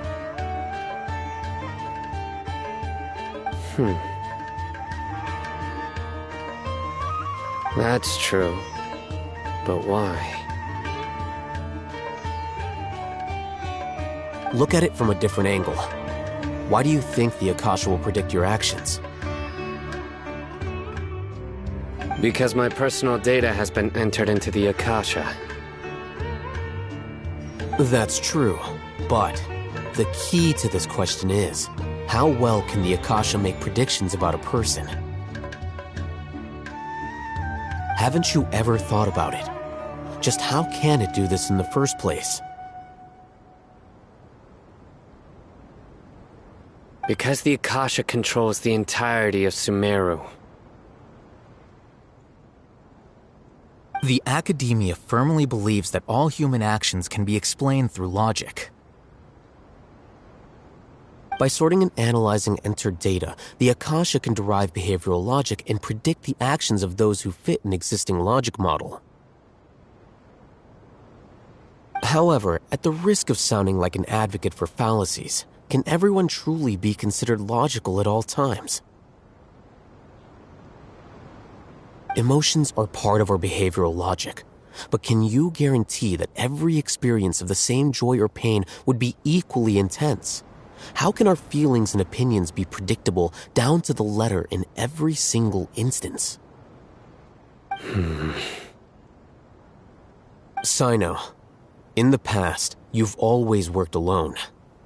In the absence of another person who could sway you or your thoughts, the Akasha could produce predictions that were similar to your real-life behavioral principles. Decisive and principled, you were used to solving problems alone. That's why the Akasha could figure you out. But now, you've joined a team. And I believe the Akasha hasn't yet figured out the full composition of it. Our thoughts and logic have intermingled and weaved themselves together to become a complicated, chaotic mess. Any one of us could potentially disagree with another. The Akasha lacks data on these interactions, and it's impossible for it to predict your actions in the future based on your decisions in the past. After all, there's probably a limit to just how much we can be modeled or controlled by data.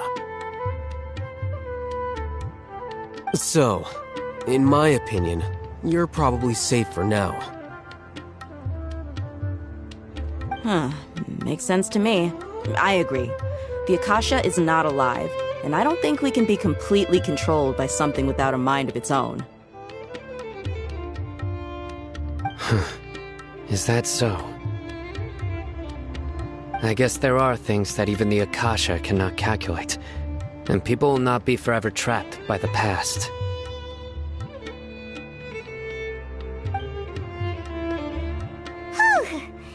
I'm so glad that this is settled. Next time, pay attention during our meetings.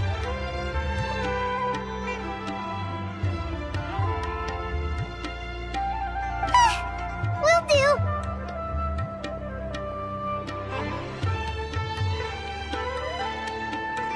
Just remember to stay vigilant. Footsteps! General Mahamatra, we were not expecting your presence here.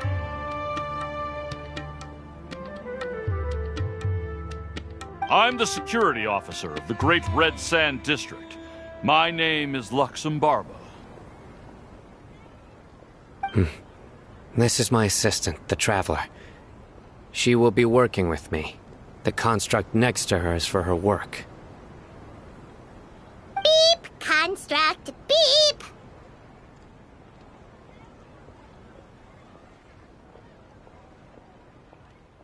What a great honor to meet you. Your golden hair is as bright as the sun. And, is this the latest technology from the Academia?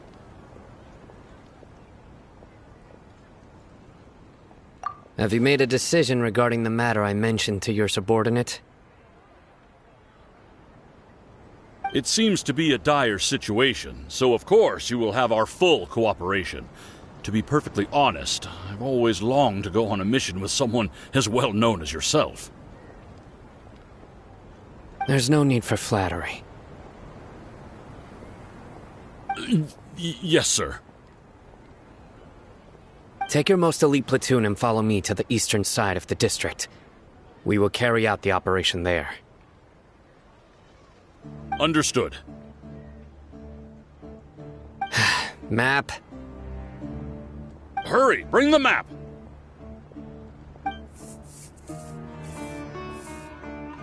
In 2 days, we will engage Rahman's Eremites and capture all of them. Any questions about the time or location? None at all, sir. Good. See you then. Yes, sir.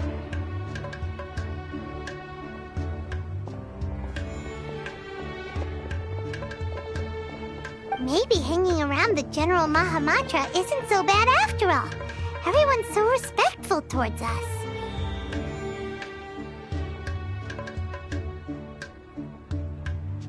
This is all due to the absolute authority of the Academia. And now, we're going to strike back against that massive pillar of power. Get ready. We will move out in 2 days.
Let me guess where you're from.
Straight on in.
Vision Hunt Decree.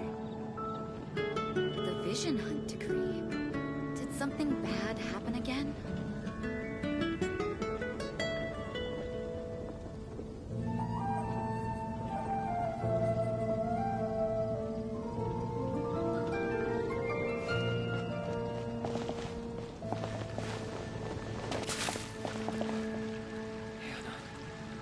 I will make you better. Have you heard about the Vision Hunt Decree? The Vision Hunt Decree? Did something bad happen again?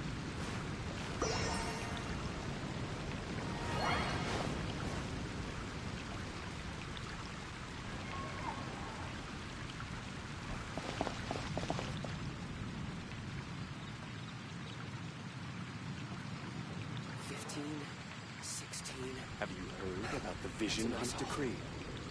The Vision Hunt Decree? Did something bad happen again? So, Sucrose, the package you mentioned that you received before, it's not dangerous, is it?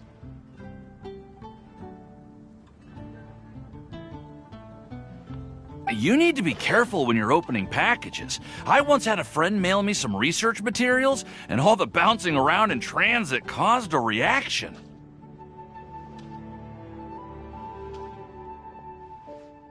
Once I opened it, it let out a stench that could wake the dead. If your package contains anything like that, then maybe you should check with Albedo first and see what he thinks. No, this package didn't contain any hazardous materials.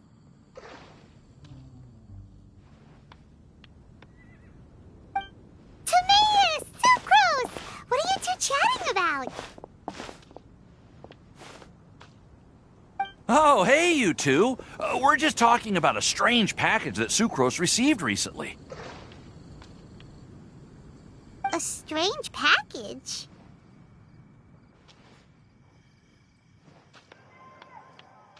Yes.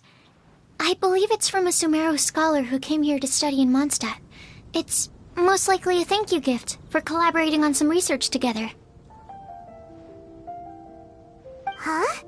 A package from an academia scholar? Oh, then there could be anything inside. There wasn't anything dangerous inside, just a bunch of strange cards. I think I've seen Timaeus with some similar-looking cards before, so I came to ask him about what they might be. You've seen me with some cards? Maybe those were the testing cards used for distinguishing reagents. No, they didn't look like test cards. Here, have a look.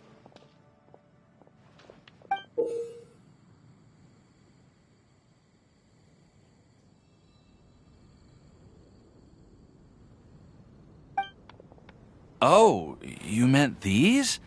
Huh. Sucrose, have you really never seen these before? No, never. Recently, I've been spending all my time up in the mountains working on cultivating pentatonic sweet flowers. Why? Is this an area of research that has started trending in the alchemical community during my absence? You could definitely say that it's trending, but not as an area of research. It's a card game that's been getting really popular these days. It's called Genius Invocation TCG. Genius Invocation TCG!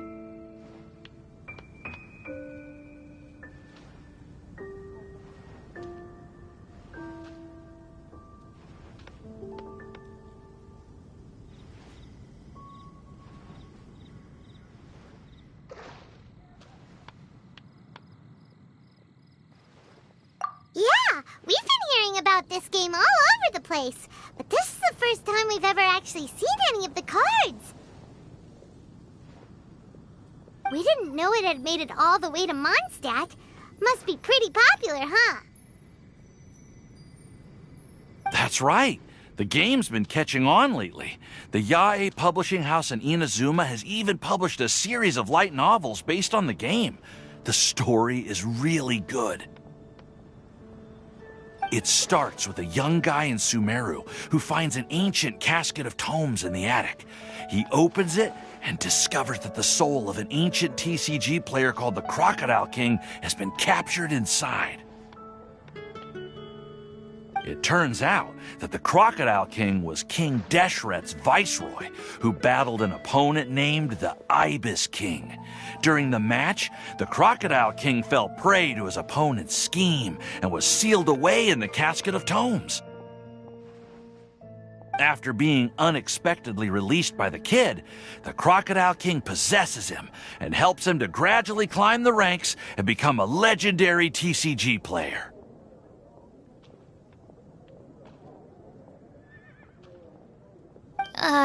Timaeus. Huh? What's wrong, Sucrose? If you're interested in how the story plays out, I can lend you the novels. No. I was just thinking about that time you requested an extension on your progress report deadline, citing personal reasons for the delay.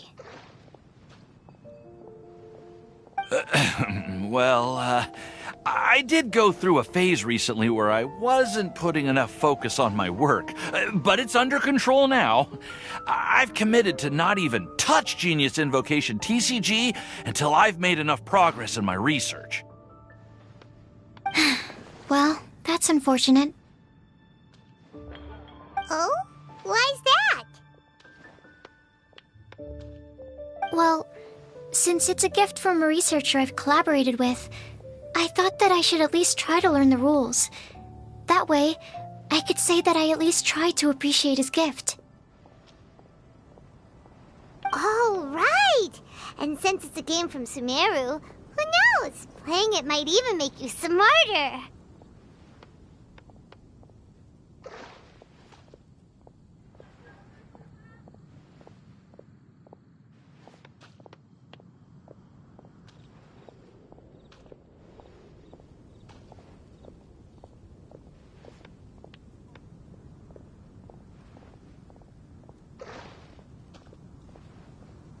Okay, fine. Paimon's curious like to give it a try. Please? Although, it seems like we can't learn how to play it anytime soon, 'cause Timaeus has given up for a while.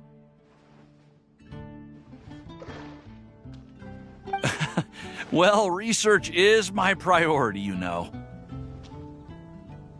But if you'd like to learn the rules of Genius Invocation TCG, then I'd actually suggest you go to the Cat's Tail.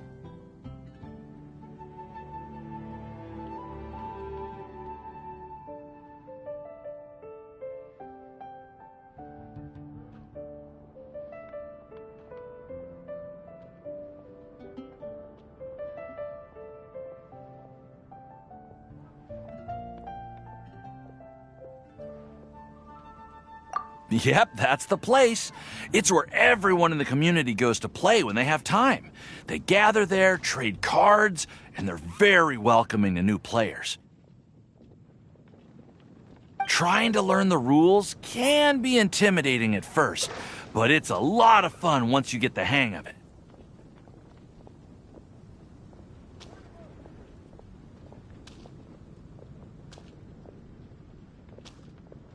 Understood. Traveler, Paimon, let's go to the Cat's Tail and try asking around. To be honest, hearing Timaeus talking about the game has also piqued my curiosity.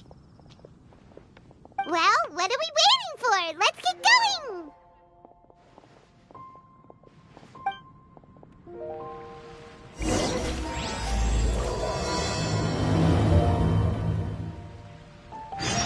Hey!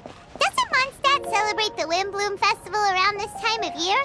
Welcome. How can I help you? Paimon has lots of good memories from the last one. The sweet scent of flowers on the breeze, the sweet smell of tasty snacks on the breeze, the feeling of the breeze on your face? The only downside was the lack of commissions. But Paimon's sure that was just a one-time thing. There's gotta be someone who needs our help, right? Let's go see how things are this year.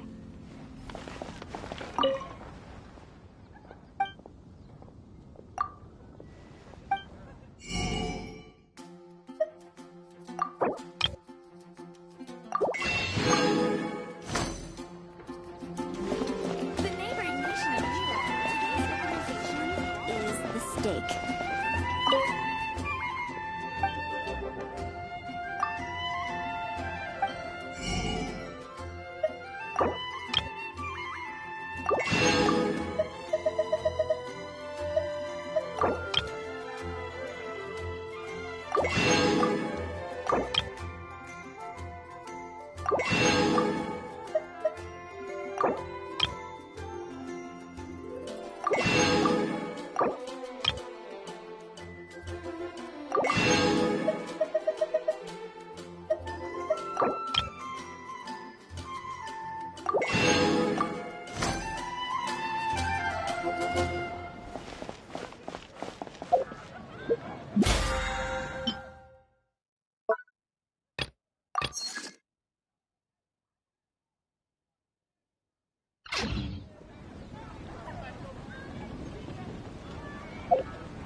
Catherine?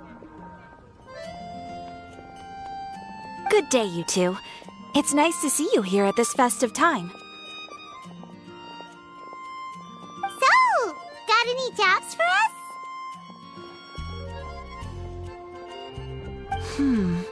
I'm afraid I'd struggle to find you any commissions in the near future. With the arrival of the Windbloom Festival, the only task most Mondstadters are busy with is preparing gifts for their loved ones, but it's customary to do this oneself without assistance. Think of this period as the off-season for the Mondstadt branch of the Adventurers Guild. Spring is here, Love is in the air, and everyone wants to relax and enjoy themselves. Even the cats at the tavern next door have been getting lovey-dovey with one another recently. Ew. Gross. You know that feeling you get when you burst out the doors after a nice nap, hoping to make it to the store before the limited edition drinks sell out, only to get there just in time to see the last 2 glasses snatched away right from under your nose by a couple of pesky lovebirds? That's what this feels like.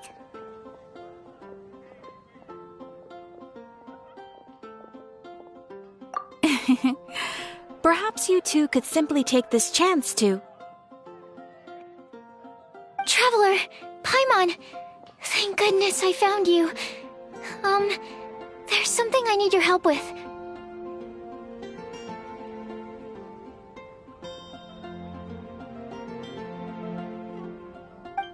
Whoa! Sucrose?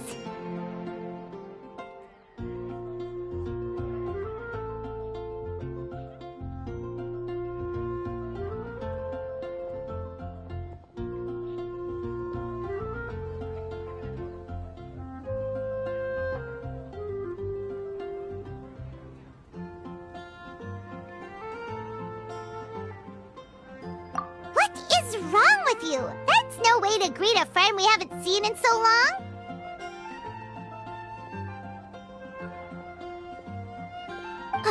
No, not help like in the Windbloom sense. It's just... How do I explain?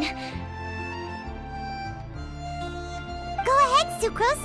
We don't have anything else to do right now anyway. Phew. Okay. Here's the situation. I've been appointed as the Windbloom Festival's special ambassador by the Knights of Favonius this year. My task is to do good deeds for people during this festival of gratitude and love. Nice one! So how did they decide who to appoint anyway? They spun an empty bottle donated by Angel's Share inside a circle with all our names on it. Whoever's name the bottle stopped at got chosen. I think so too. But everyone said that it was to make it fair, so everyone had an equal chance to become the special ambassador. The thing is, I'm not great at dealing with people, so I was really daunted by it at first. But I'm still glad that I got this role. Luckily, I came up with a way to spur myself on, which has helped. Have a look.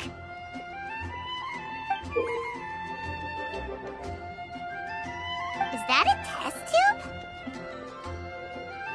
Yep, every time I do a good deed for someone, I get them to breathe into a test tube. That way, I can collect everyone's breaths of joy. Sounds fascinating. Are you gonna use them in your research? Yes. I believe these breaths of joy will serve as valuable raw materials for alchemical transmutation. With any luck, I'll be able to produce something truly miraculous.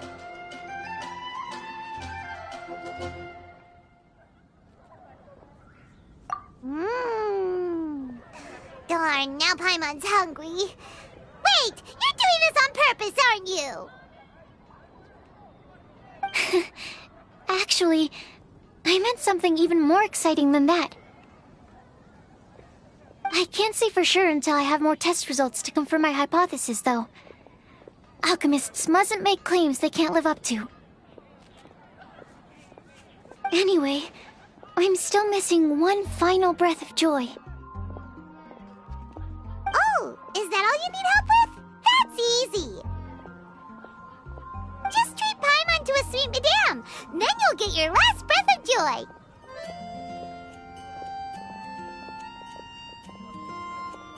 Hey, come on! Paimon's doing her best to help, okay?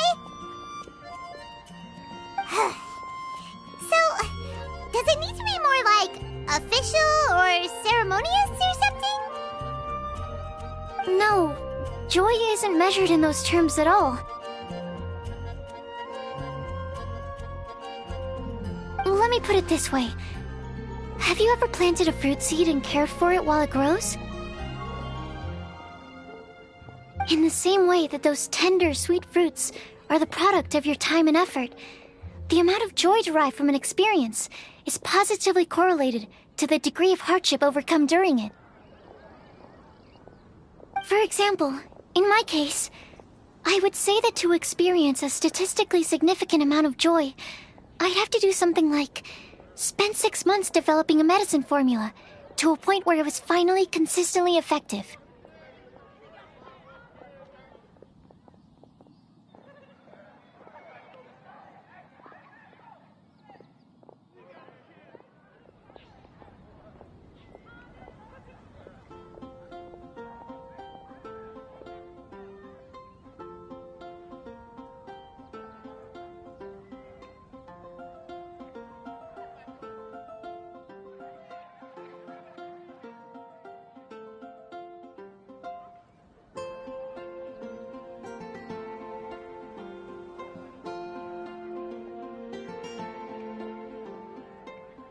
Similarly, in order to collect a significant amount of joy from other people, I have to find ways to do something sufficiently challenging on their behalf. Oh, Paimon gets it now! Long story short, you want us to help you find people for you to help. Oh, that's pretty tough given that it's the Windbloom Festival and all. Oh, I figured since you're such experienced travelers, you might have some ideas. But if even you don't know how to approach this... Really? You have a plan? Well, if she's in, then Paimon will help too. With the talking, anyway. But, if things don't work out, can Paimon still get that sweet madame? Oh, come on, Traveler. This is a festival of gratitude and love, after all. How could you refuse? Excuse me, Sucrose? Could I borrow you for a second? Package for you. Oh, sure. Be right back.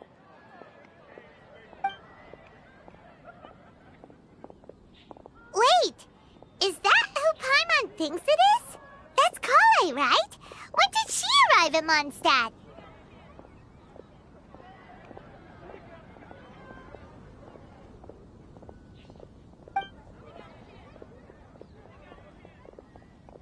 Let's go say hi!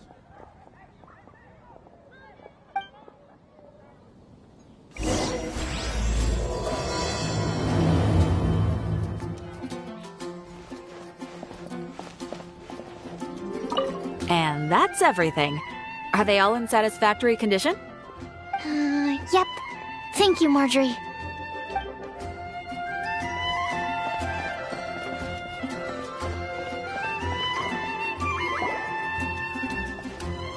Kale! Hey! Oh, hey you guys. What are the chances? You were staring into space just now. Something the matter?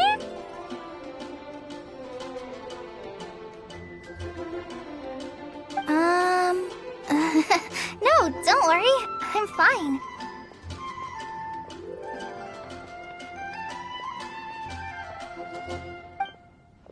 I was just looking at a Mondstadt children's book in the souvenir shop over there.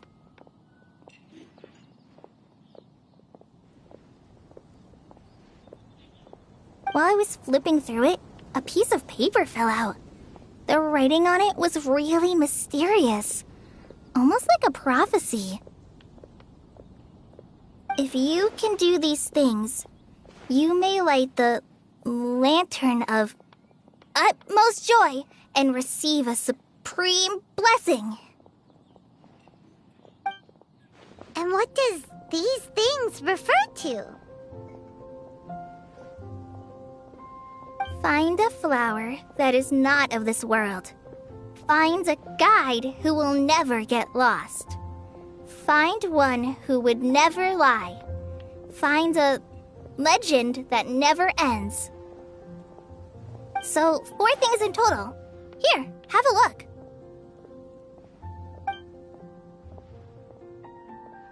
I asked a lady who owns the store about it, but she said that she didn't know anything about any paper slips.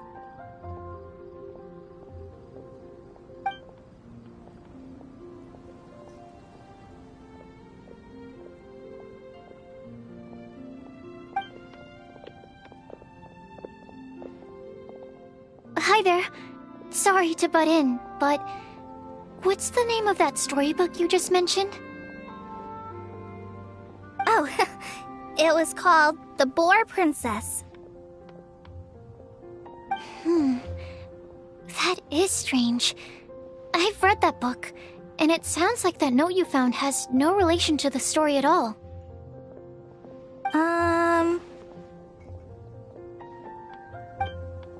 Do you know her?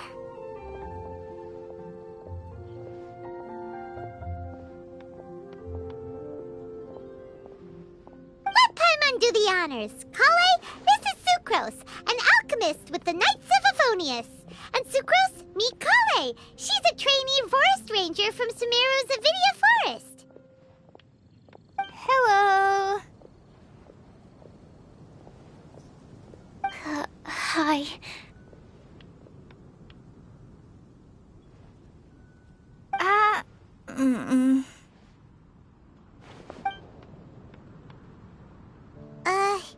This is getting awkward fast.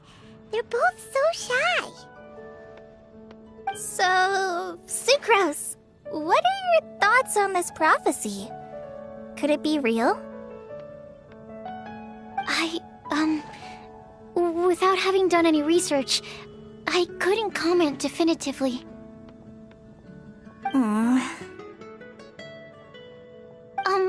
But if you want my subjective opinion, I don't think that it's a nasty prank or anything. The only people who read children's books are those with a childlike wonder and imagination. Or children, of course. I'm sure that whoever put this prophecy there would understand that. Would they really do this just to spread lies and ruin someone's innocence? I can't imagine anyone being so cruel. That's a great take. I love it. Exactly. Who would want to hurt a child's feelings? Okay, so what do you think the blessing is, Sucrose?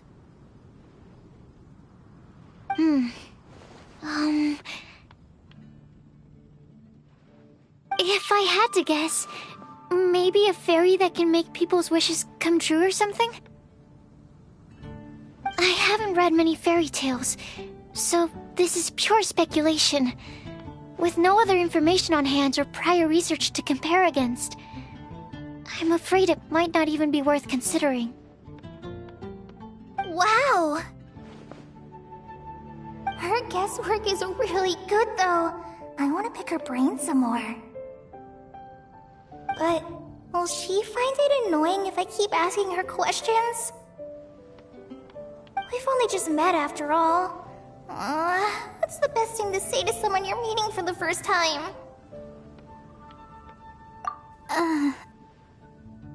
Well, yes. I mean, if possible. Then, what would you wish for, Kale? I'd wish for a better personality.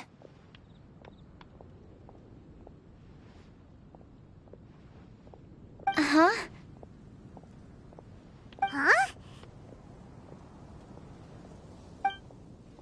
You can't waste it on that. You've got a great personality already. That's very kind of you. But if you know me like I do...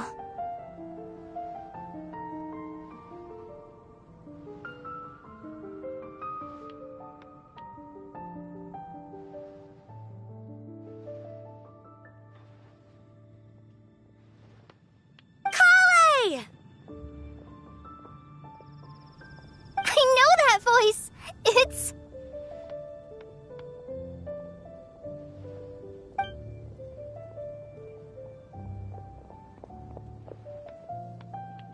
Okay. Whew.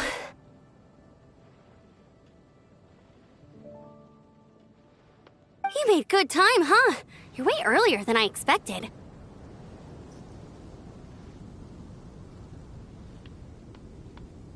I spotted your green hair way off in the distance.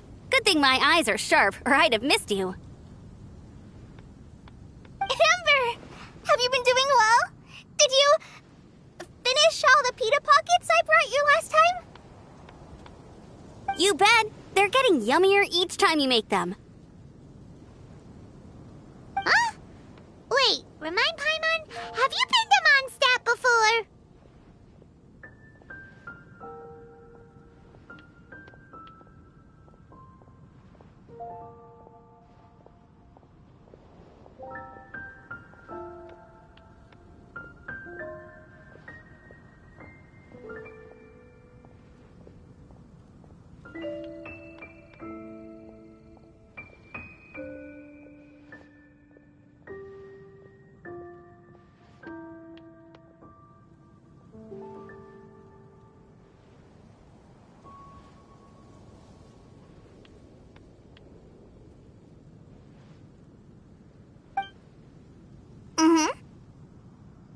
A long time ago, I had a lot of help from a lot of people here in Mondstadt.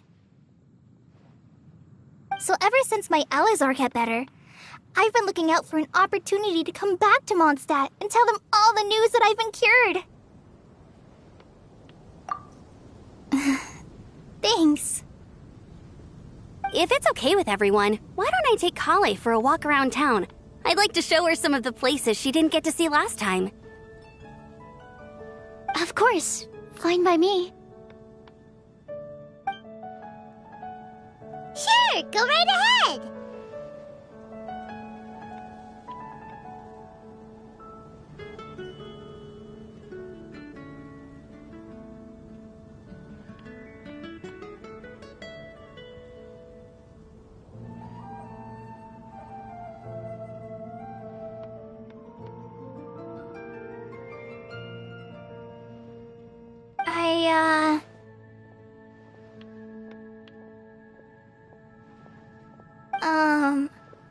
Sorry, Amber.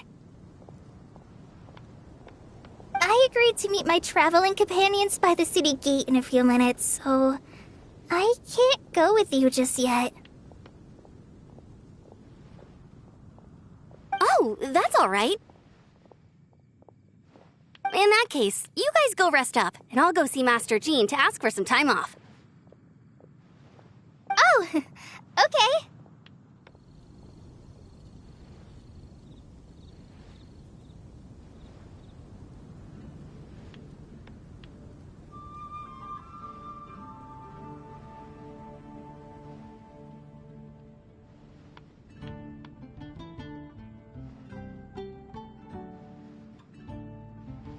Traveler Sucrose, could you look after Kale for now?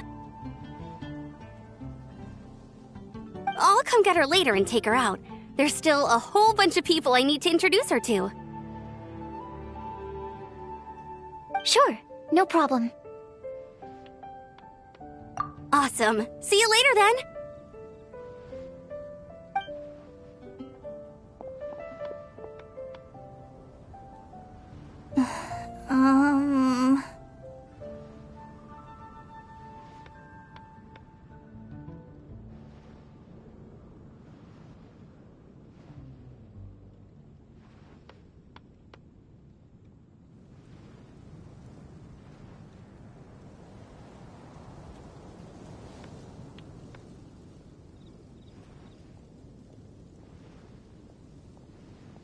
You alright there, Kale?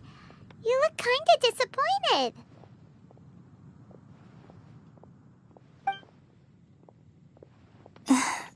I'm sorry. I'm just feeling a little shy today. Don't worry about me.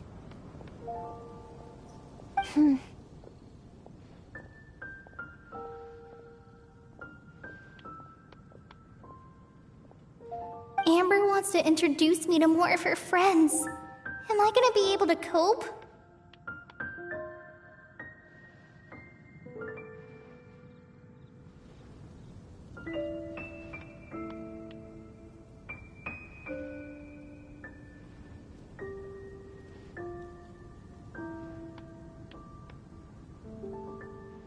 I've only met Sucrose so far, and I'm already struggling to make conversation.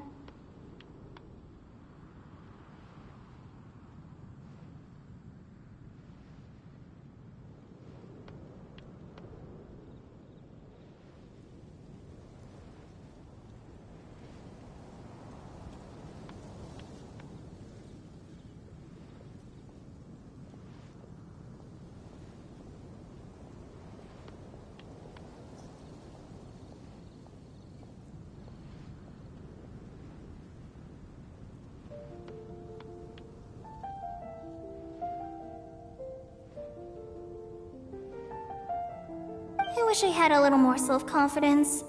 Then I'd find it much easier to make friends with people.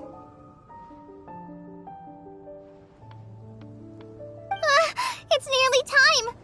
Let's go to the gate and see if they've arrived.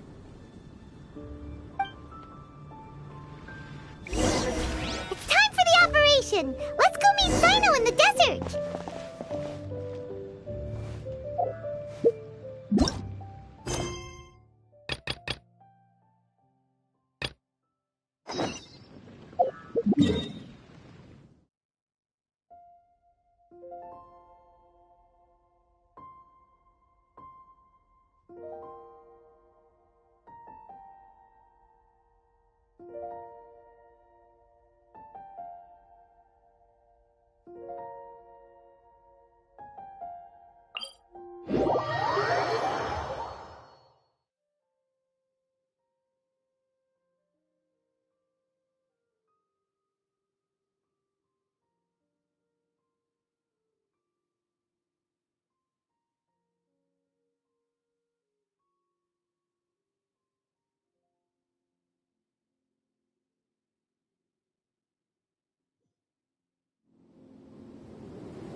Let's hurry over!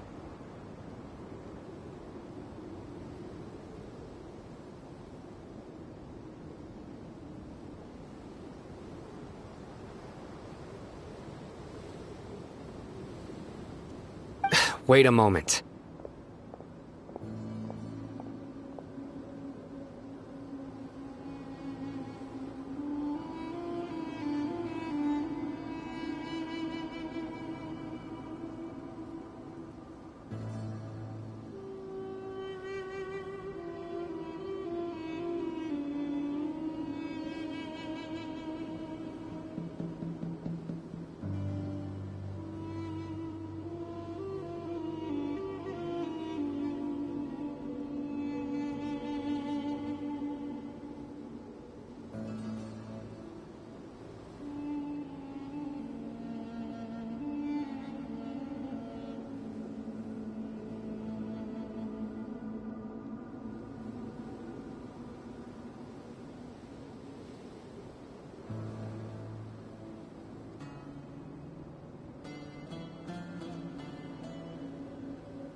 It's you.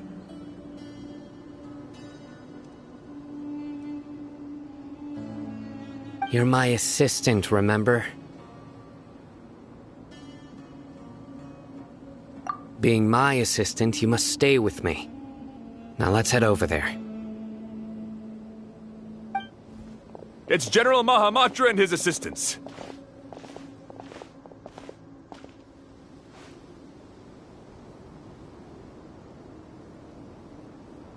We meet again.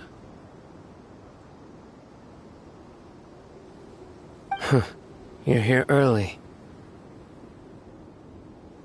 It's to show how important we think the operation is.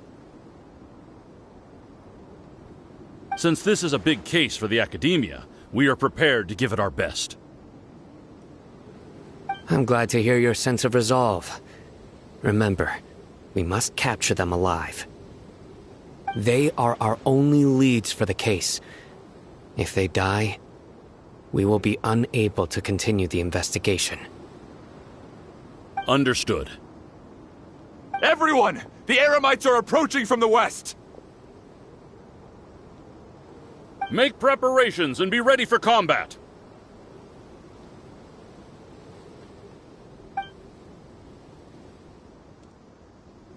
Halt! Oh? What a warm welcome! What do you want? Judging from those shiny weapons in your hands, it seems like you're not interested in a deal. Rahman, the Academia has caught wind of your smuggling and illicit sales. If you value your life, I advise you to surrender. Who are you supposed to be? A Matra from the Academia? I can't believe you came all this way just to catch us.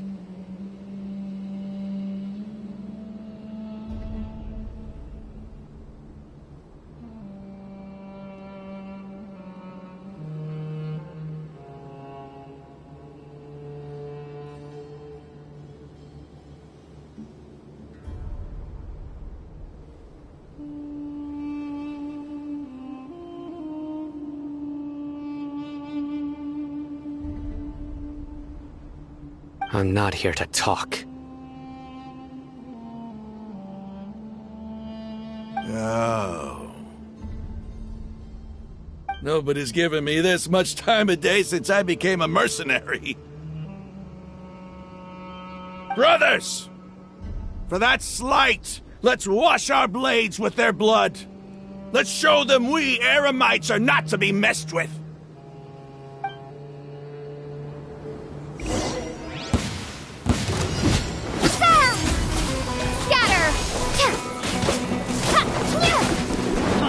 Eat this! Out of the frying pan, into the fire!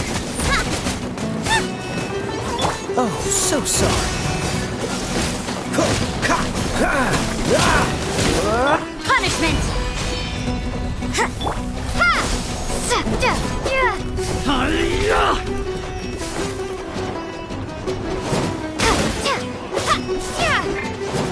Cool it!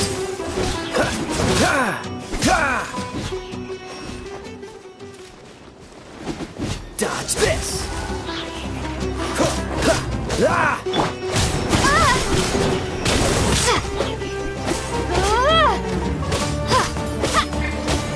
Nice and spicy!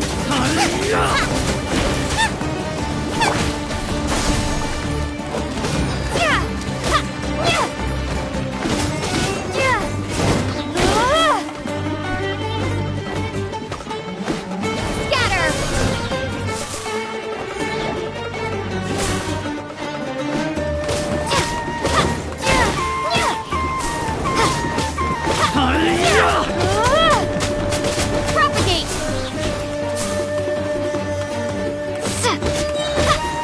Spring forth! Judgment! Freeze! This moment will be frozen in time.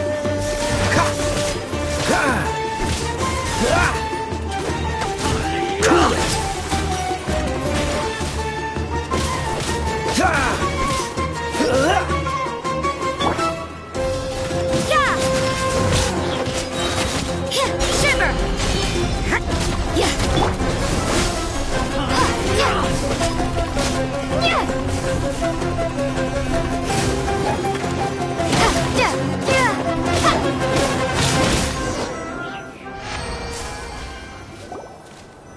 It's over.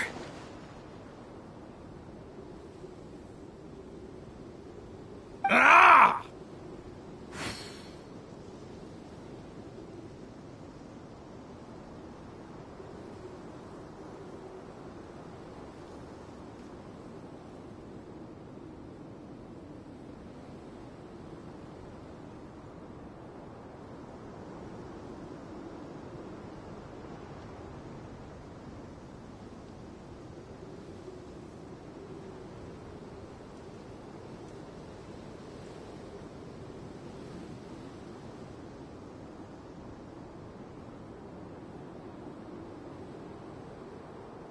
We have subdued them.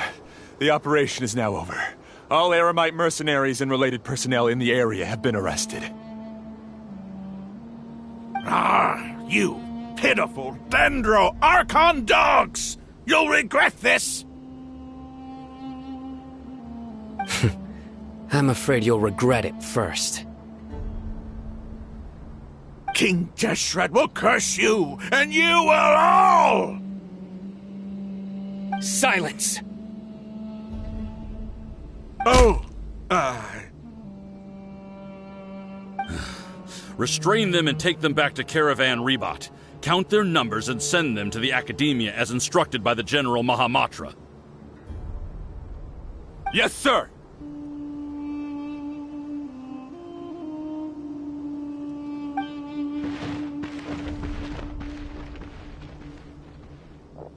Mahamatra Sino, I will now take my leave.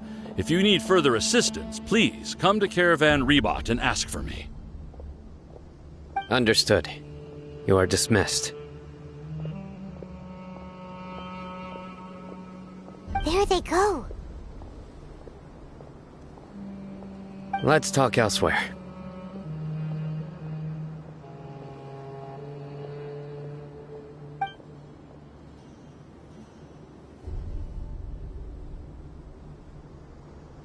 This part of the plan went really well.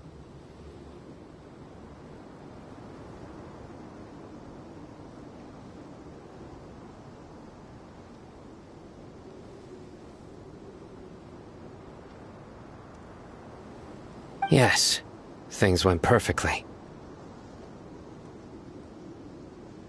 That's fantastic!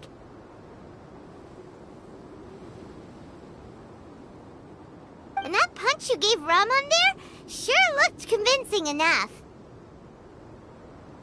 Once we're done here, I'll return to Caravan Rebot and oversee the group's transport. I promise. I'll get everyone into Sumeru City safely. Yeah, you're the reason why everything went so well. It's not the time to celebrate yet. I believe Dia should already be waiting for you. Go join up with her. She will need you to introduce her to Tainari. Speaking of which, is it really okay for us not to share the full plan with Tainari? What if he'll feel miffed about it and refuse to work with us? I have a very close relationship with Tainari. Given how well we know each other, I believe my message alone should be enough to bring him to our side. He knows I won't make jokes about things like this. If we need help, Tainari is the best option. Get ready for the next phase of the plan.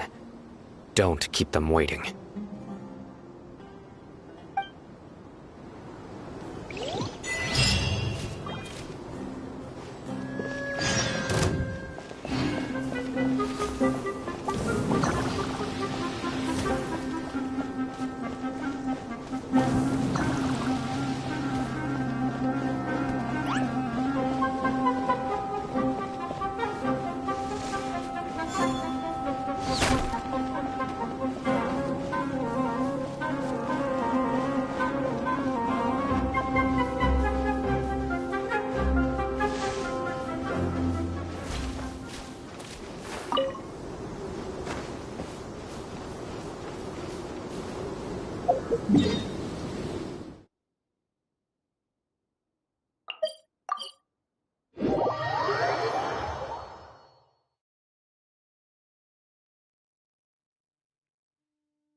It's about time. Didn't you say our part of the plan is the most important of all?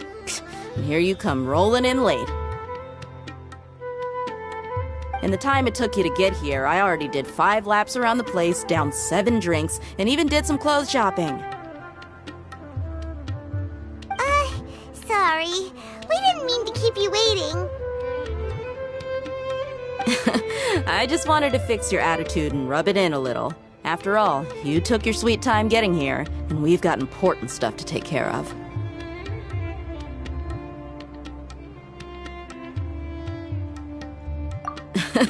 I just like seeing that serious look on your face. Alright, I'll stop. All joking aside, I'm glad you're here. Let's get moving and take care of this as soon as possible. But where should we start? Our responsibility is to get a status update on the Fatui Harbinger known as the Doctor. We need to make sure he won't get in our way when we rescue Lesser Lord Kusanali. Dealing with an institution that controls all of Sumeru is already hard enough. If the Doctor were to crash the party, it would be next to impossible for us to achieve our goals.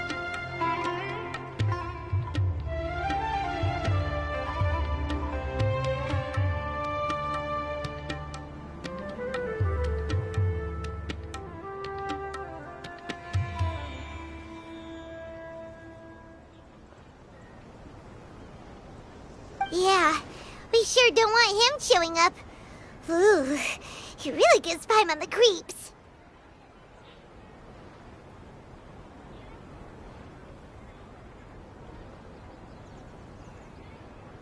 Right? Hearing his name just reminds me of those stuffy old geezers in the academia.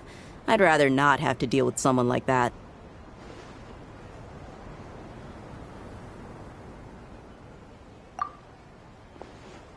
According to the plan, we should first go to Pardis DI and ask for Forest Watcher Tainari. If all Hatham and Sino's sources are solid, then we can be sure that Tainari still has the Academia's trust.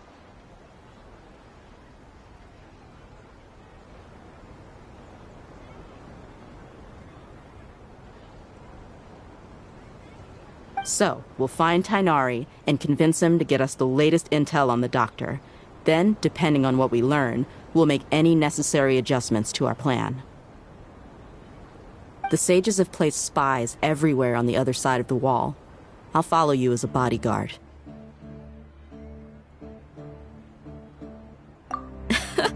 You should be honored. I don't offer my services to just anyone you know.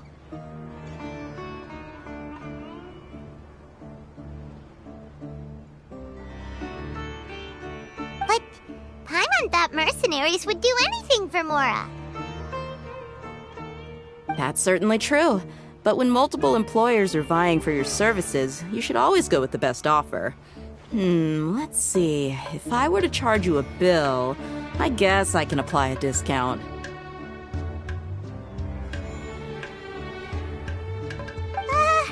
How much more do you want? Paimon's not sure we can afford it.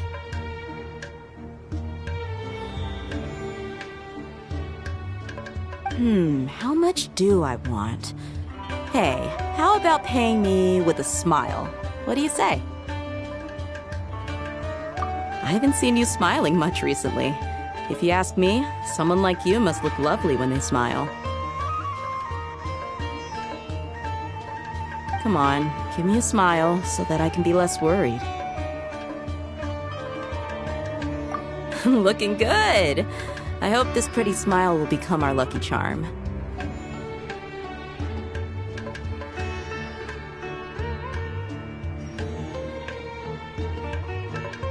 There are many kinds of smiles, but only a truly joyous one can bring blessings to others. Let's consider this smile a down payment for our future victory.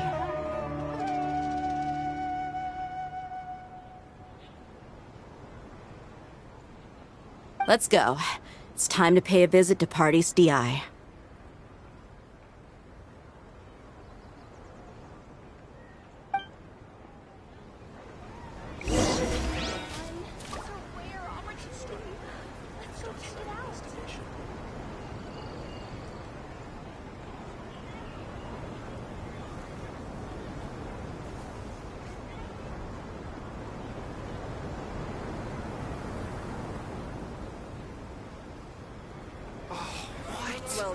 So he's not at the hotel today? Who's taking rest? We'll find it here.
He's over there! Let's go say hi!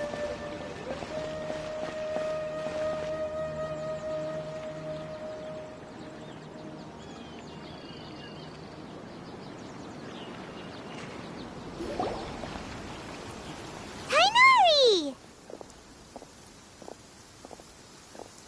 Ah, Traveler, Paimon. And you are? Hey there. This is our friend Dia. She's an Aramite mercenary. A mercenary? You must have some big news for me. It's something really important. Please help us out.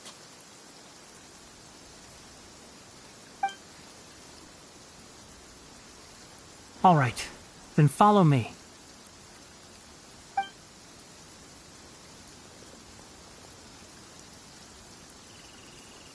This place is better. We won't be disturbed by any passerby. Okay, what is this important thing you want to ask me?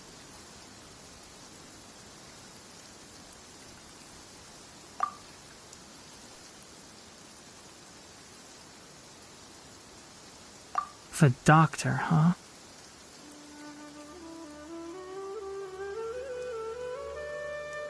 He's that strange-looking Fatui Harbinger with the mask. Paimon thinks he has blue hair. Yes, I know him. Actually, he left Party's DI just a little while ago.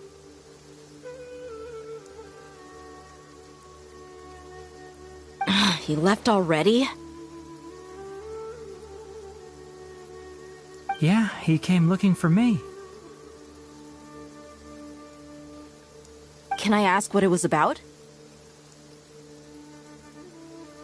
Sorry to ask you like this after having just met, but your answer is very important to us.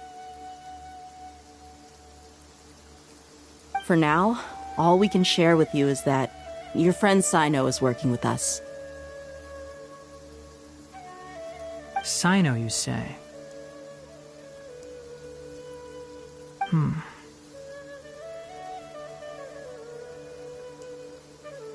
I see. So that's why he hasn't been at the academia. Okay. I will answer your questions and will assist you any way I can. You don't have to tell me everything that's happened. Sino's name really does work wonders. You're not even a little worried that we might have made it all up? Despite having just met you, I can sense that you're the serious type. Between you, the Traveler, and Sino, none of you strive to deceive me. You don't need to tell me anything you don't want to. I'll also get straight to the point. The Harbinger you mentioned came to me because he wanted to take the scholar Hypatia away with him.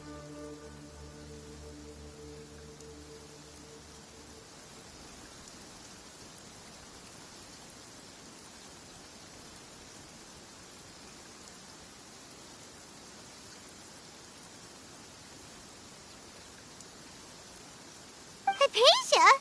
Why would he want her?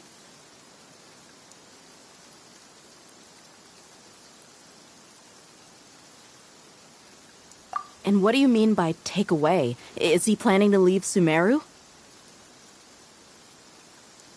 Yes. He told me his return to Snezhnaya is imminent.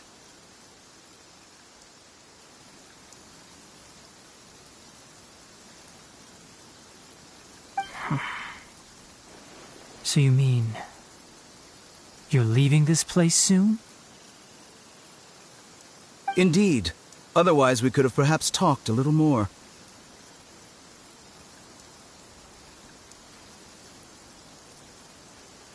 I was just about to set out when I remembered something important.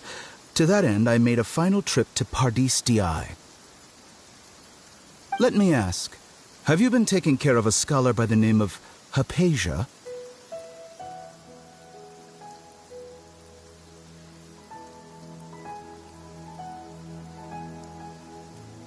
Your sources are accurate.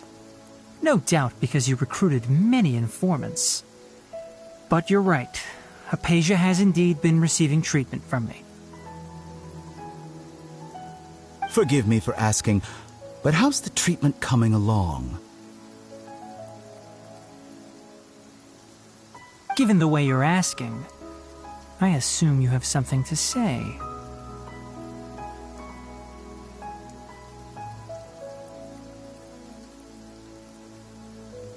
Since you asked, I'll be frank. I would like to take Hypatia to Snezhnaya.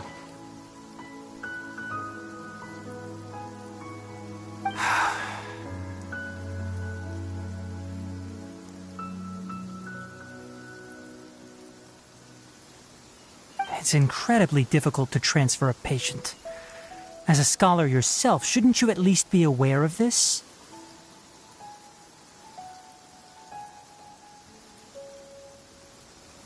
Oh, I can't believe your utter lack of faith in me, to the point of even questioning my general level of knowledge. How unbefitting.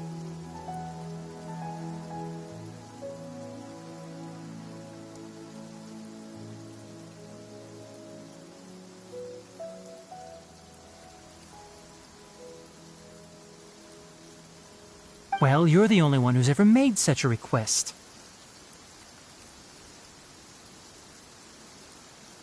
I have my ways of keeping her safe during the journey. In addition, I can also promise that under my care, Hypatia will receive the most advanced and effective treatment.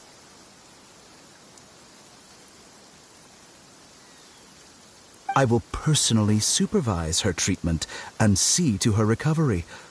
Would that be agreeable to you?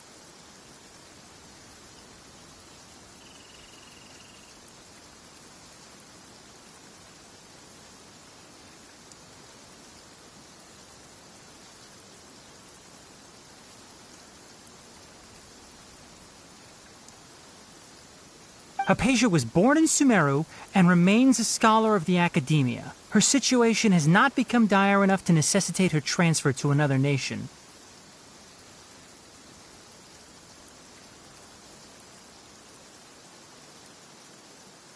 Transporting her to Snezhnaya is risky, and the potential benefits are unknown. As the person currently responsible for her treatment, I cannot possibly sign off on this transfer.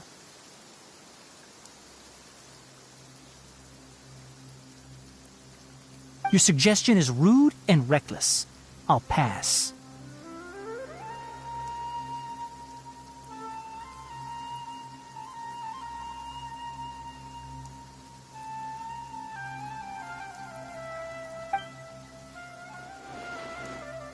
I don't know much about the doctor, but after talking with him, I realized that, just like many other scholars, he possesses an aura of arrogance that I've come to detest.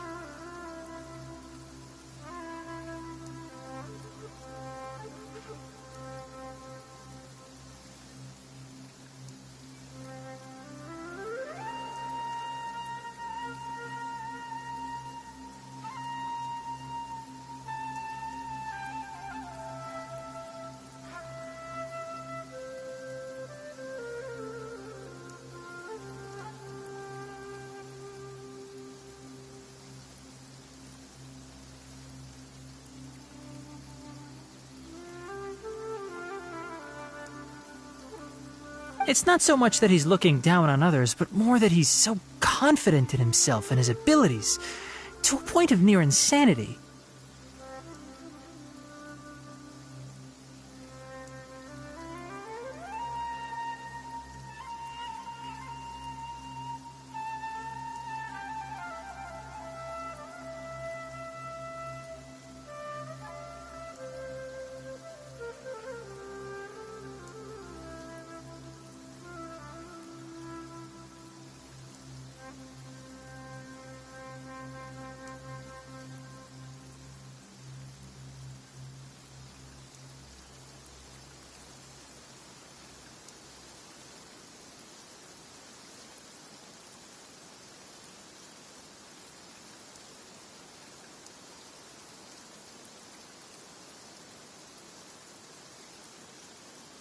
I would never refer a patient to someone like him.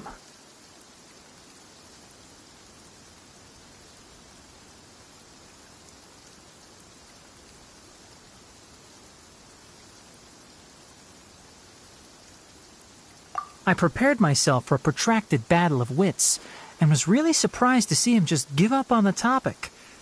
Still, his reaction really concerned me.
I see, I see.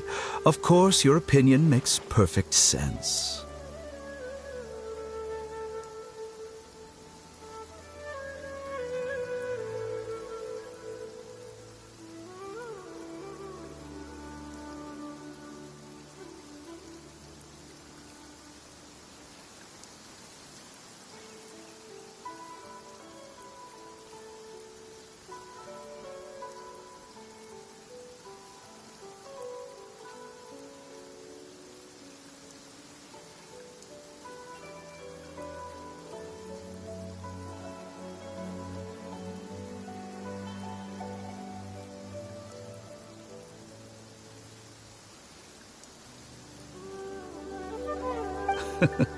You're still young, but already quite stubborn. I must say, you are not like what I had expected.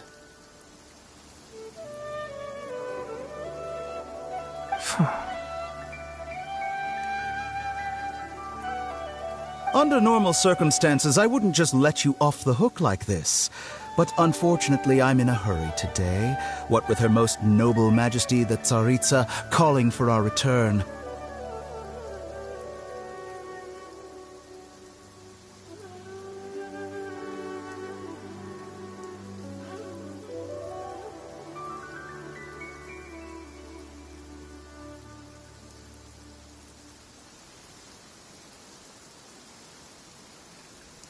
Luckily, there is still some time left for me to take care of everything before I leave.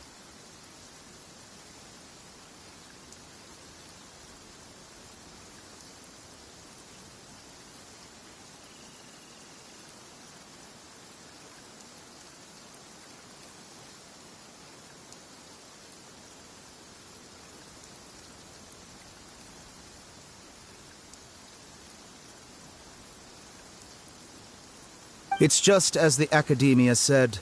You're a responsible and gifted scholar. Sadly, even with all of that, you're still lacking a bit of shrewdness.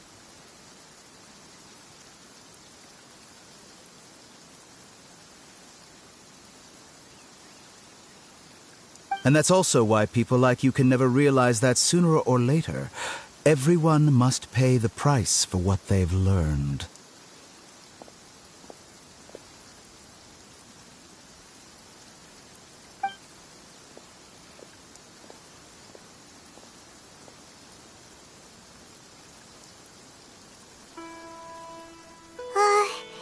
Paimon can't help but feel like he's hinting at something unpleasant.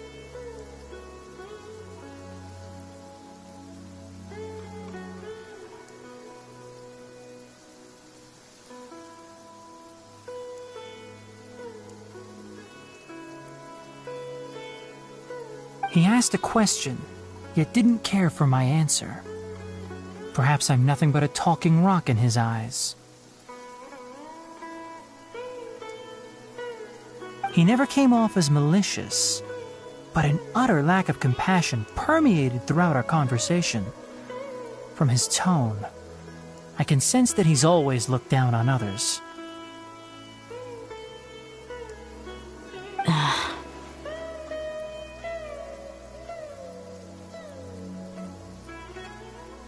I can barely believe it myself, but if that's true, the situation will be in our favor. I don't think I missed any details. Frankly speaking, I don't want you to do anything too risky. Now that you know a little more, it should be easier for you to stay safe. Sorry we can't tell you everything. We appreciate that you helped us anyway. I won't forget your kindness. It's okay. I have an obligation to do so. To be perfectly honest, all of this may have started because of me.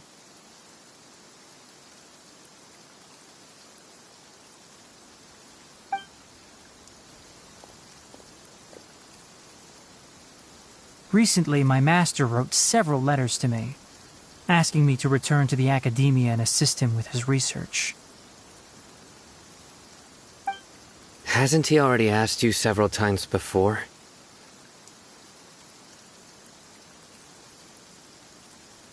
Yes, but there's something off about this most recent batch of letters. The handwriting and tone are both familiar, but some details have been omitted. My master will occasionally leave a few dots on the back of the letter. 1 dot means that he wrote the letter on a sunny day, and 3 dots stand for a rainy day. This has been a habit of his for many years, but I didn't find any dots in his recent letters. I believe something may have happened to him. I get it. Since you are always at Gandharvaville, you would like me, someone already working at the academia, to investigate this matter, right? I'd like to ask you to do that for me. If you can keep yourself safe, please withdraw immediately at the first hint of danger. I can do that, but I have a feeling it won't be that simple. The academia has been working on a big project. I'm not quite sure what it is, but your master might be involved with it.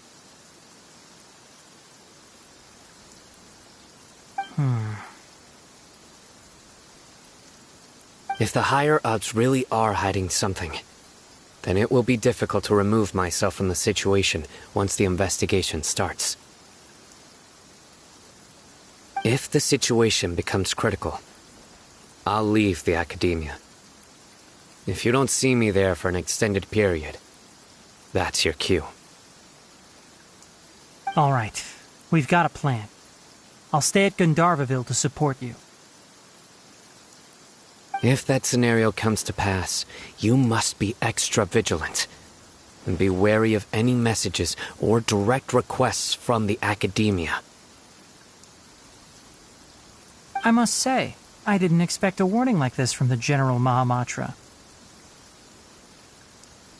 Being loyal to the academia doesn't mean blindly doing whatever the sages say. I know what I'm doing. On that note, Aren't you also being quite distrustful of your alma mater? The academia, yes, but my master is a man of integrity. Even when I was a student, I was worried he'd get in trouble for sticking to his beliefs. I suppose he's lucky to have lasted so long. But in the end, it still caught up to him.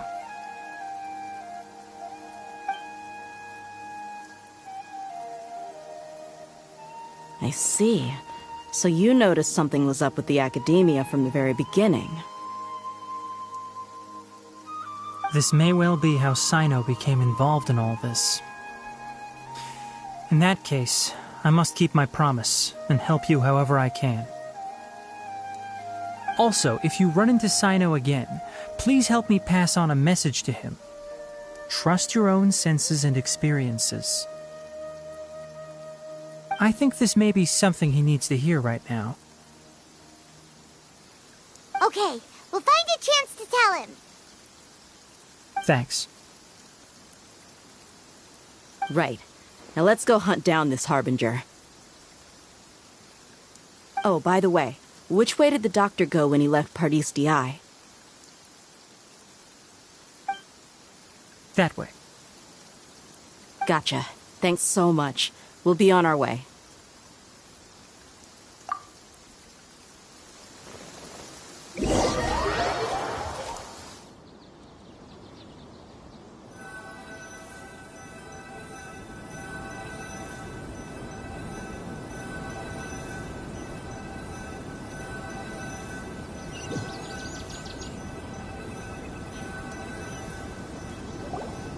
According to Tainari, the doctor is leaving Sumeru soon.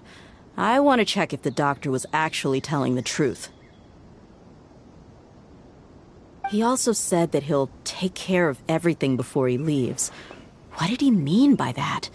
We need to be extra careful when dealing with a person like him. Just to be safe, let's chase him and see what we find. But we have no idea where he went! How can we start chasing him?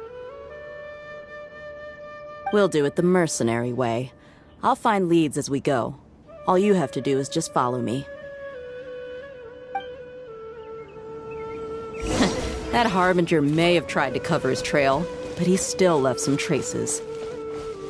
Or perhaps he never even thought about concealing his whereabouts. Maybe that's just how arrogant he really is. Yep, we're headed in the right direction.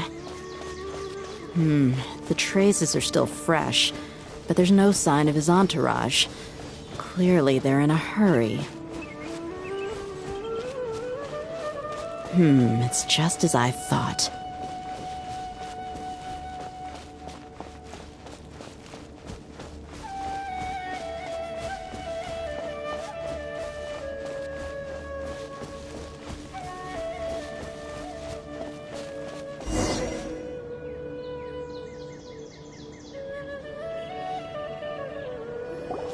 We can stop here. I think I know where the doctor went. To the south of here is Port Ormos, which seems to be where they're headed. Port Ormos? They're going to leave by boat? That's right. Let's go to the port and have a look for ourselves.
Osmanthus wine tastes the same as I remember. But where are those who share the memory?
Trust me, I'll find you your perfect color.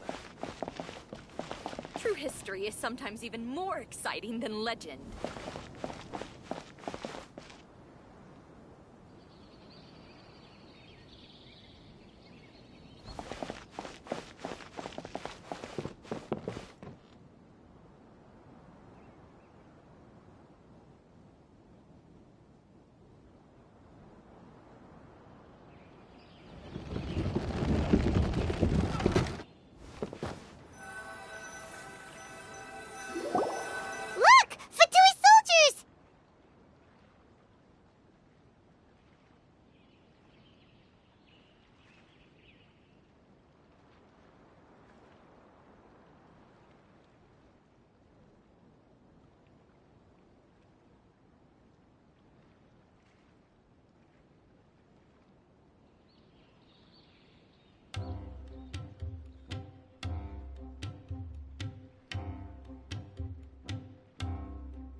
Thanks to Dia's tracking skills, seems we found the right place.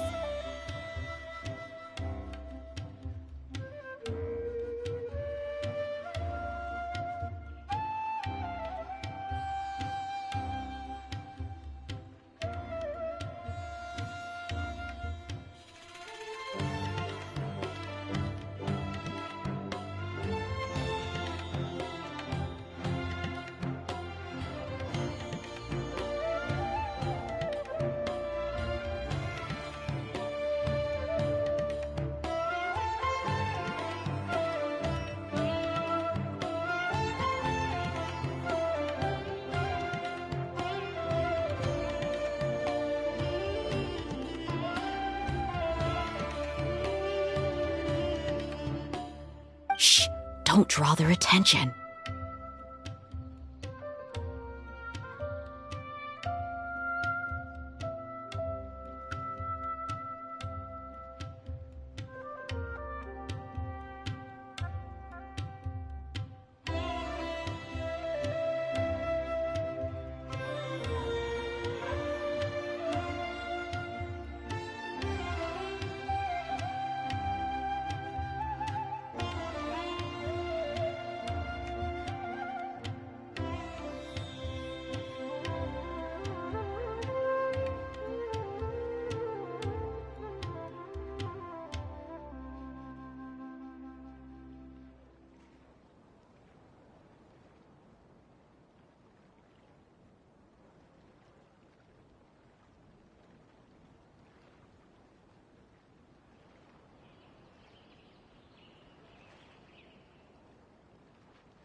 The port is crawling with Fatui soldiers.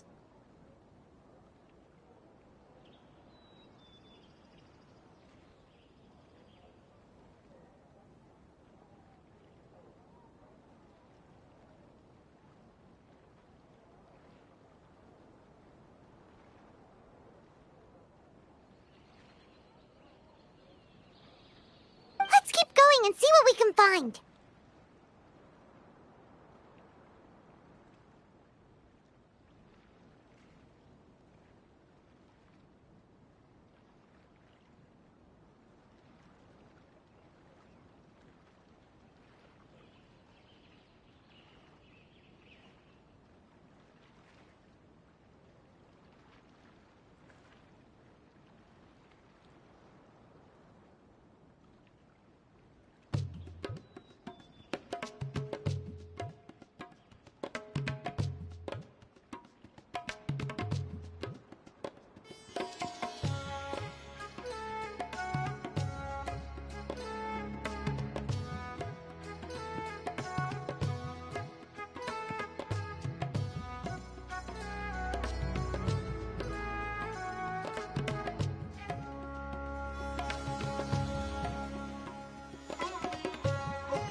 Now this is a proper farewell ceremony for a Snezhnayan Harbinger. The Lord Harbinger is leaving. I've still only seen him once or twice. I used to hold a position in our homeland, and back then, the doctor spoke in a very different way from the way he speaks now. Maybe the way people talk in...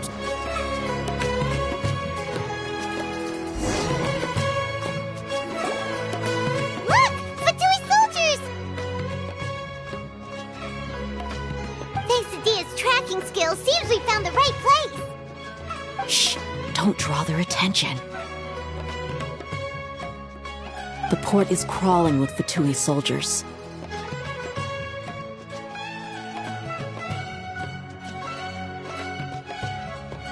Let's keep going and see what we can find.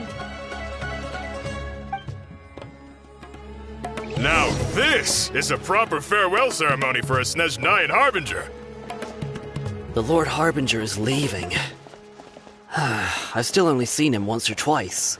I used to hold a position in our homeland, and back then, the doctor spoke in a very different way from the way he speaks now. Maybe the way people talk in Sumeru has rubbed off on him?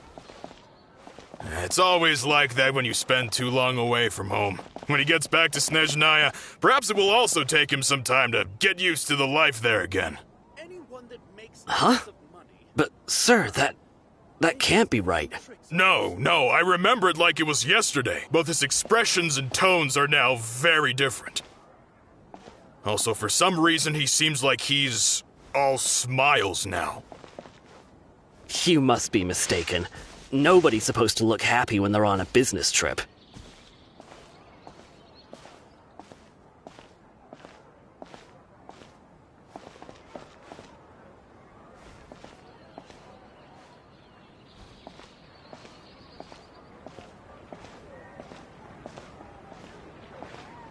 The doctor is on that boat.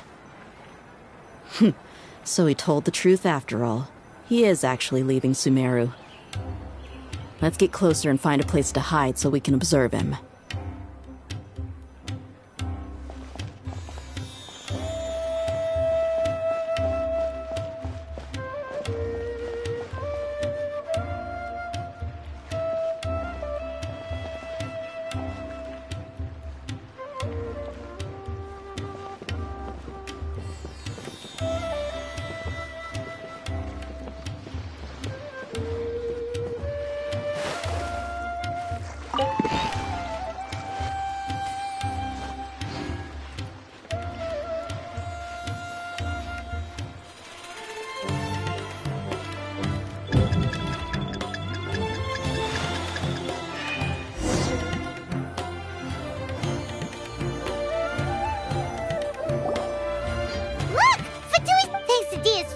Skills seems we found. Shh!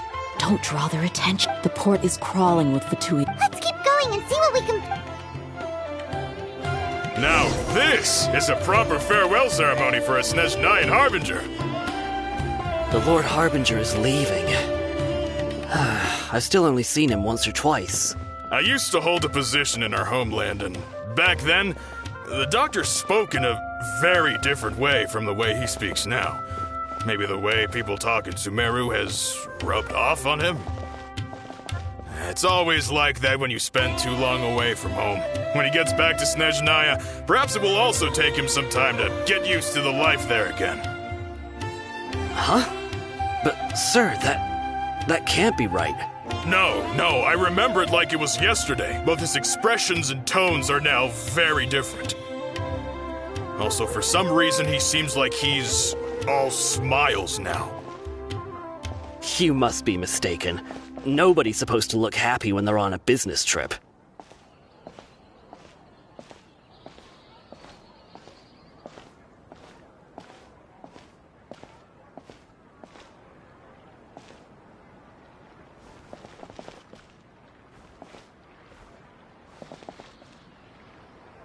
The doctor is on that boat.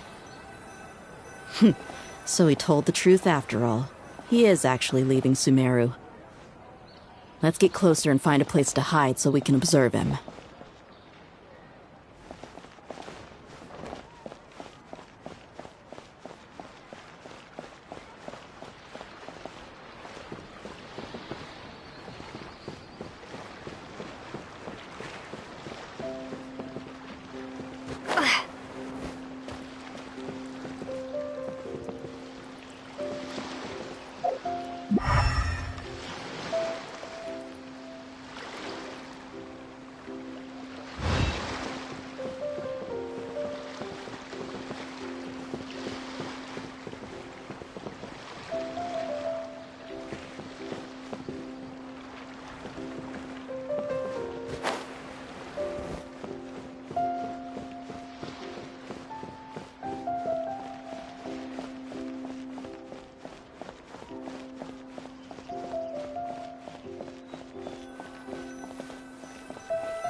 This place will do. We can hide here while we keep an eye on the boat.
He saw us.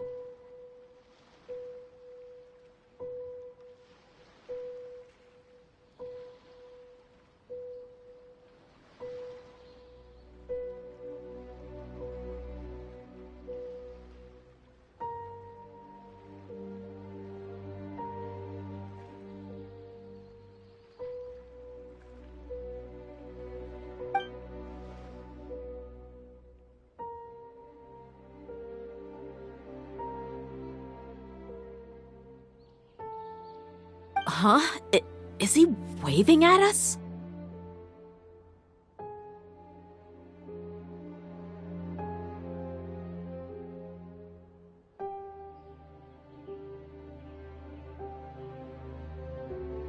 It's time to say goodbye.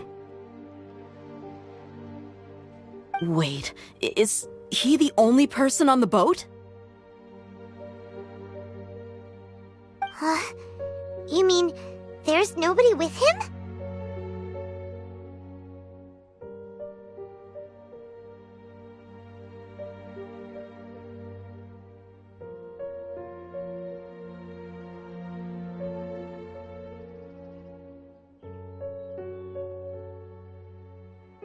And where are all the soldiers we saw in the port just now?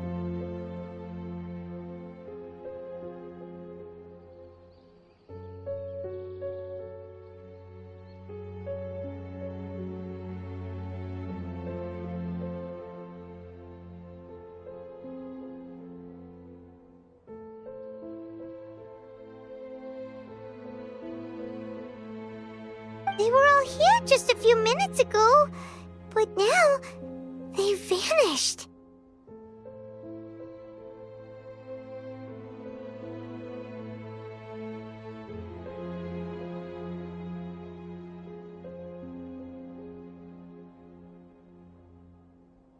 So this was a trap.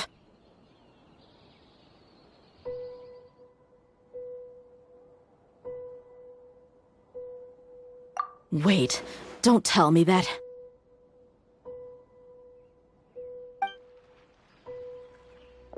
Luckily, there is still some time left for me to take care of everything before I leave. Oh no. They might be after Hypatia. Let's get back to Party's DI.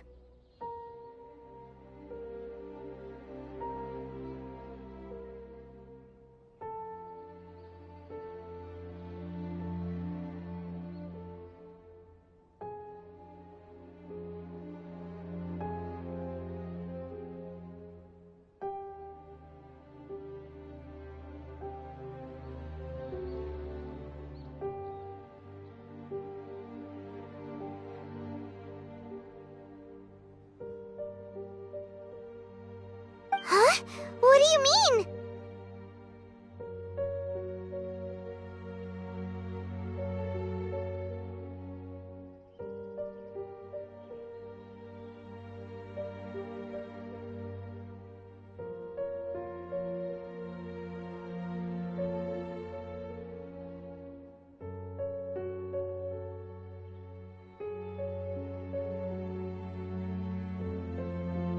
I'm afraid that she's seen something that she wasn't supposed to see.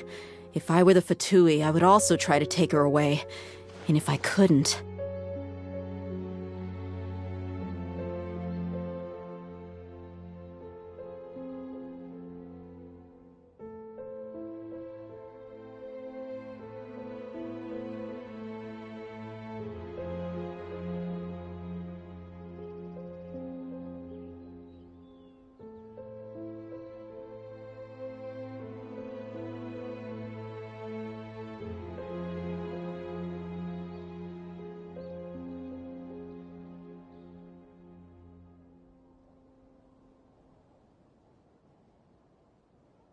Oh no! Are you saying they're going to kill her?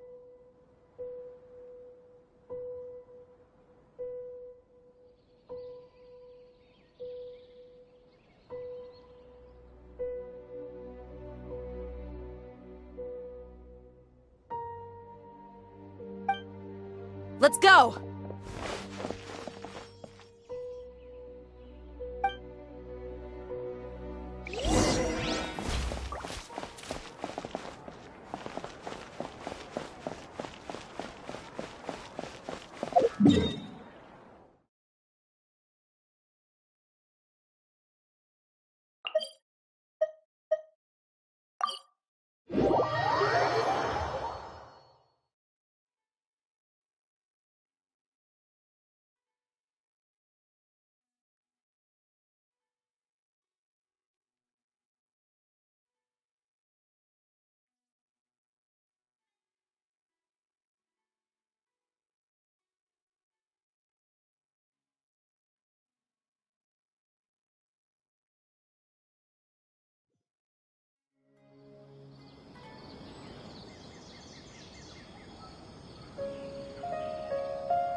Paradis Di is not a place you Fatui can just show up and do as you please.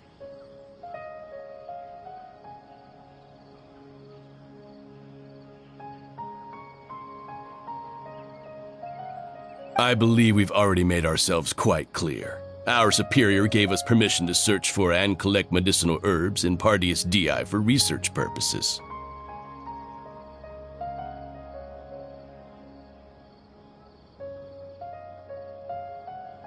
But you've been in Sumeru for some time already. I find it coincidental that you chose to only come here today.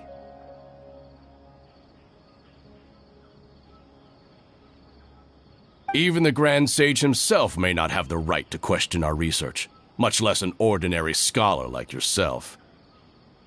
I've done my duty to inform you. Don't make things difficult for yourself.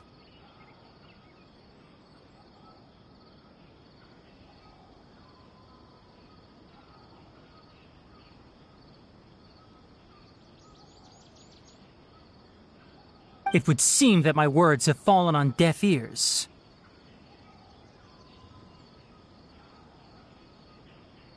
You can keep trying to deny it, but coming to Party's DI now? I'm pretty sure you're not just looking for herbs. With all due respect, your baseless speculations will only lead to unnecessary trouble.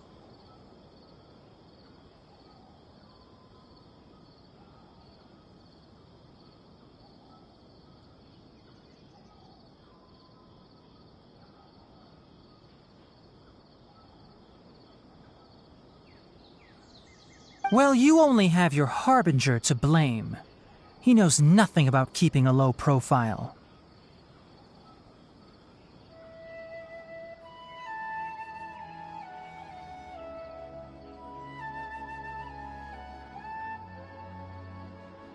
I may be staying at Party's DI as a scholar, but that doesn't mean I'm no longer a forest watcher. It is still my duty to protect the peace and safety of the scholars who have contributed so much to Sumeru.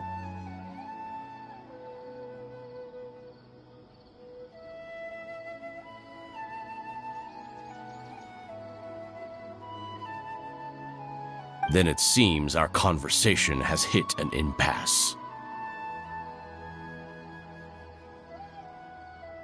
No one will lay a hand on you, Hypatia. Not on my watch!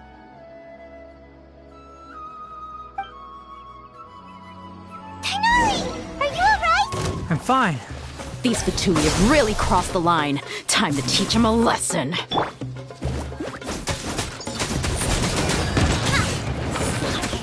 Dodge this! Oh, so sorry. Judgment! Scatter! Hey, Luma, get them! I'm really in a pickle. You need to hurry up. Roast and fry. This one's well done. Propagate. Cool it. You need to hurry up. Roast and fry. You can't run.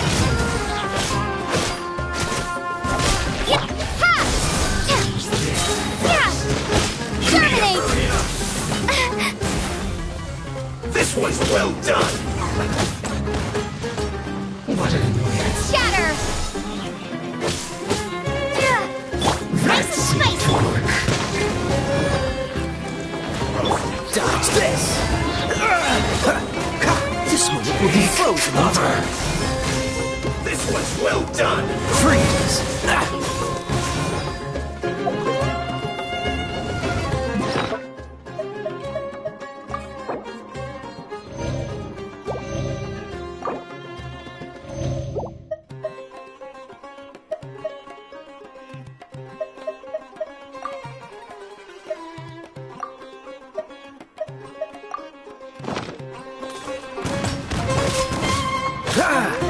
Dodge this! Roast and fry! Light out. Judgment! You need to hurry up! This one's well done! Luma, get them!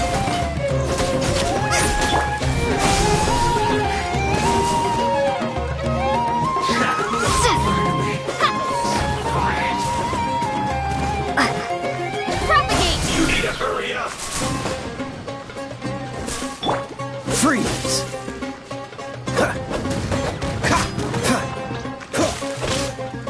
You can't run! You need to hurry up! This one's well Frostbite! done! I'm getting tired of this.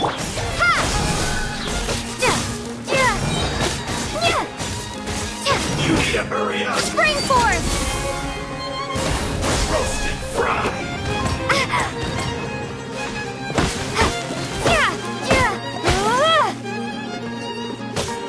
You need to hurry up. This one's well done. There's no use resisting! Give us Hypatia! Keep dreaming! Yes, Minari! Beat him up!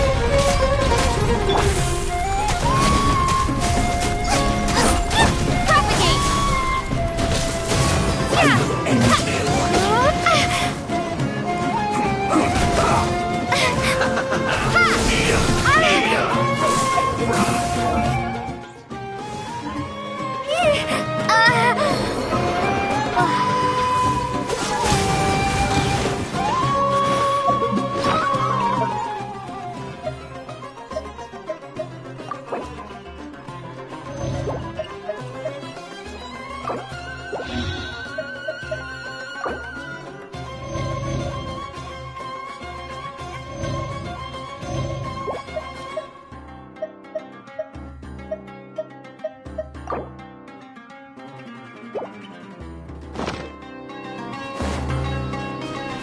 Freeze! I slipped up. This moment will be frozen in time. Propagate! Yes. This is it. You need to hurry up. This one's well done.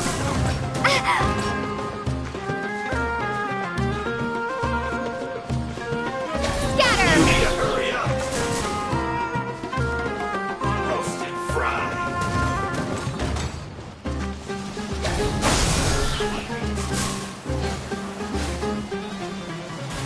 You need to hurry up. This one's well done. Out of the frying pan, into the fire! You need to hurry up. Dodge this! Roast and fry.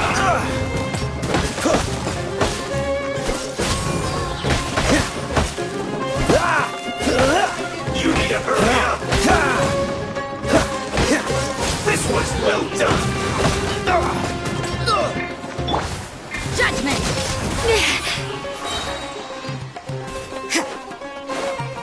You need to hurry up.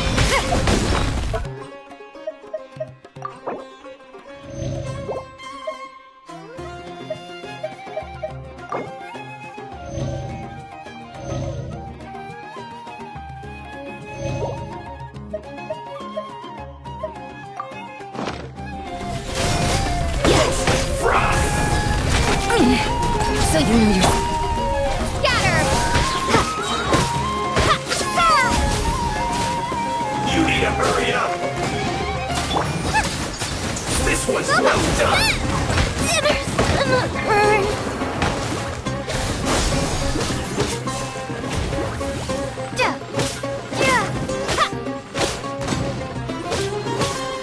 Roast and fry. Oh, so sorry. Cool it.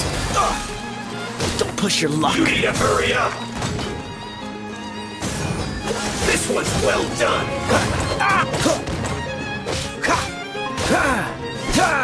Dodge this. You need to hurry up. The doctor's orders are absolute. Yeah?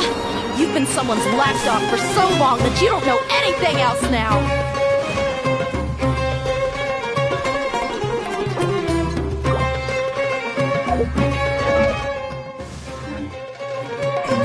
So soon.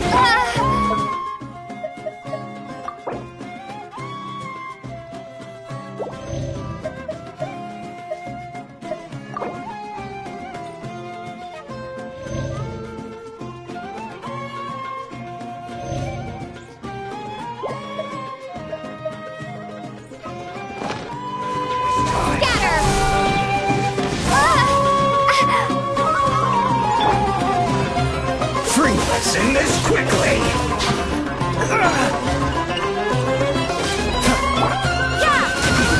It's bad. No escape.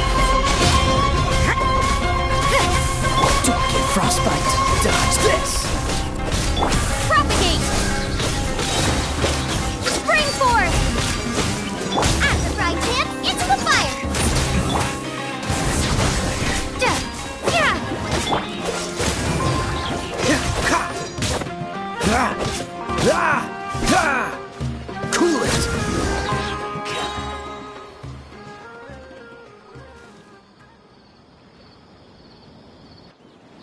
We're not getting anywhere. Traveler, Paimon, please go to Hypatia. We need to make sure they don't try to sneak around and attack from behind. Got it!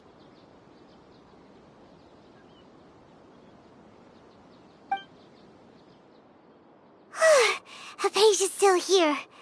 Doesn't look like anyone's broken in.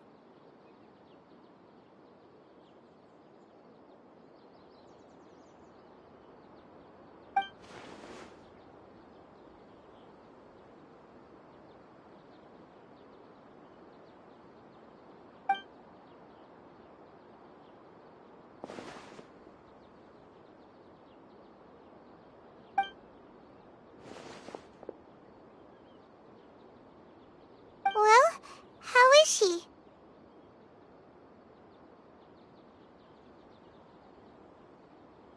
Oh, that's good.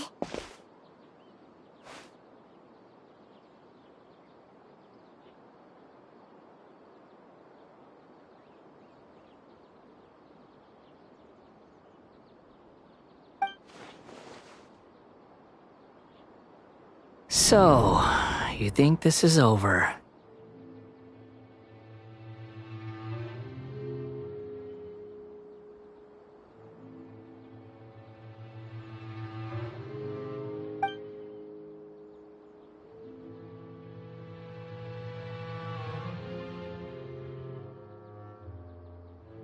What? The Balladeer is here?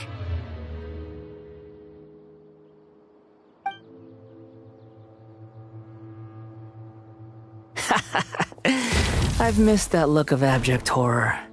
You've given me that look every time we meet.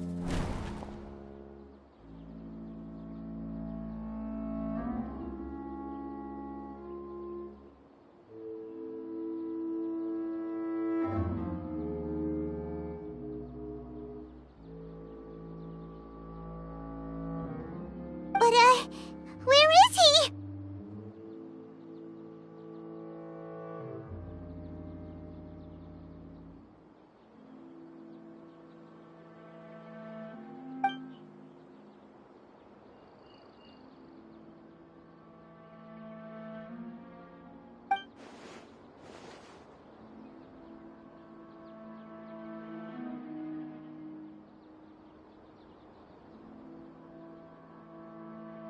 I can hear all of your thoughts, you know.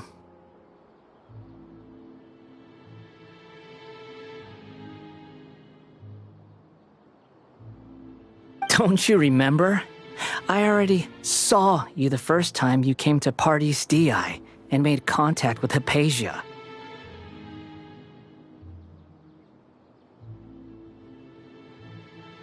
I didn't need to do anything. It is her honor to be able to connect her consciousness with me.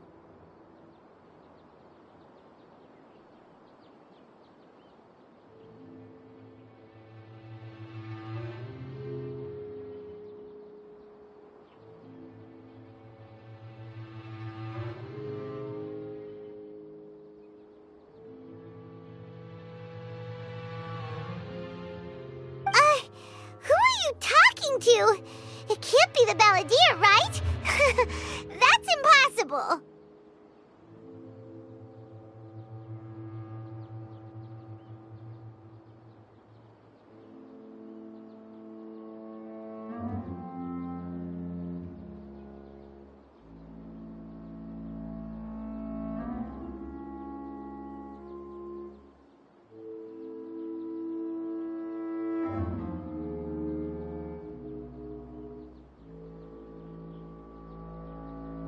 I know you must be curious. I might as well tell you that I decided to enter Hypatia's consciousness the moment I sensed your touch.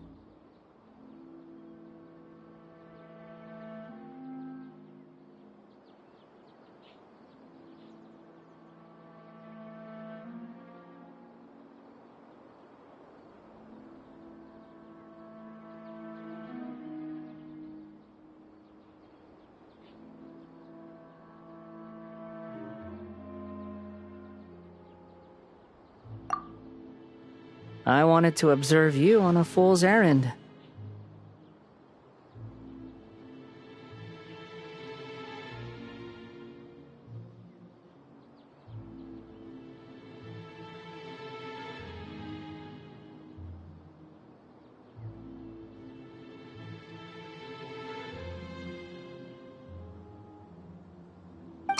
Hey, Traveler! What are you doing?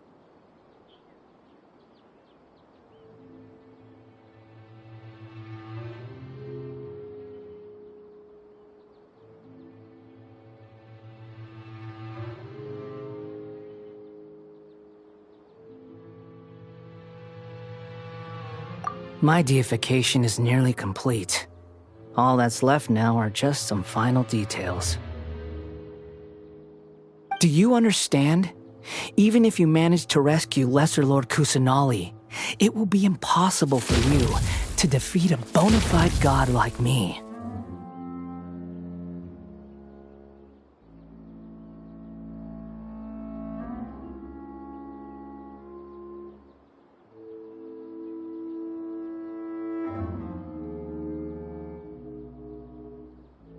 Is it wise to force that childlike god into a divine battle against me?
Scholars consider the God of Wisdom to be the sum total of their faith.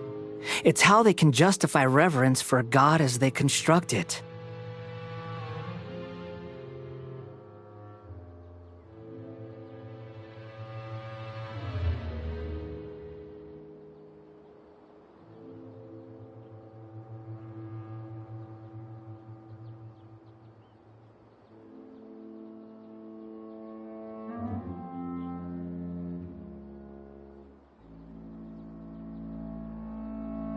But this also shows that humanity's worship of gods is a combination of blasphemy and exaltation.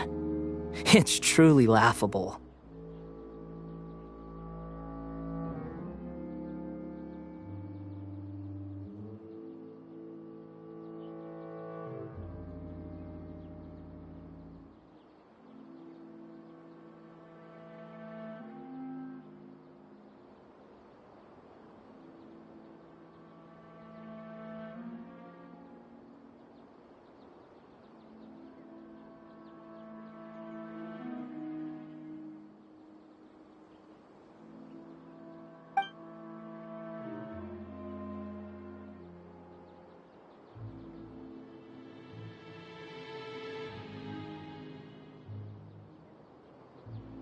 Yes. What is it?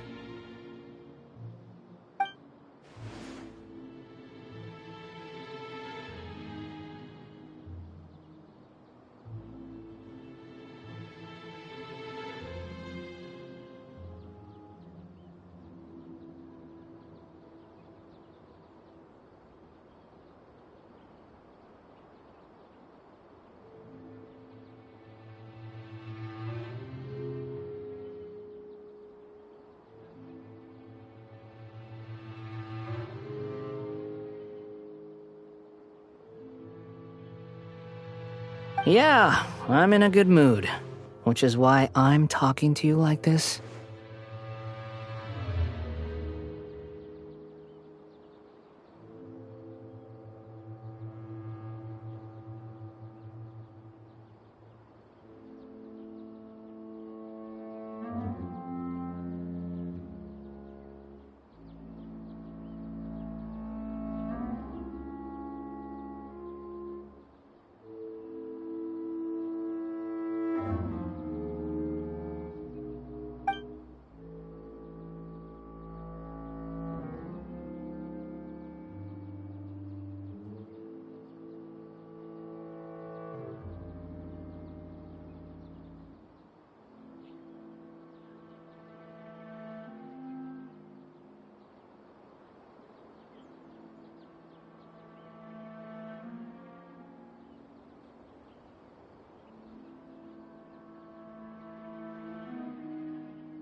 What do you mean?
Those words almost make you sound like a friend who actually cares.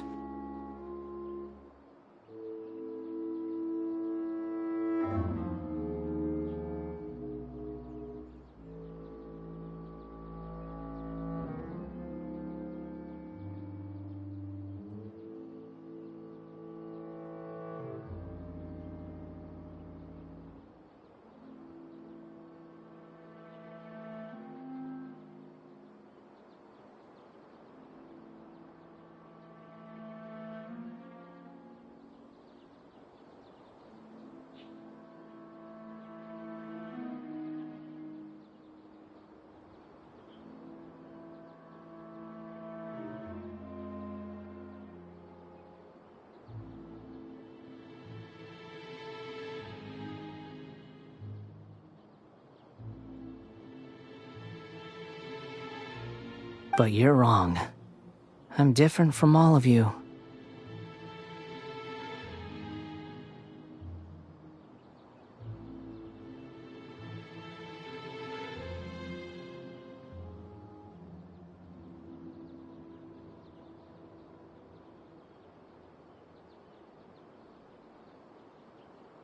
I was born to become a god. My entire life up until this point has just been a meaningless routine.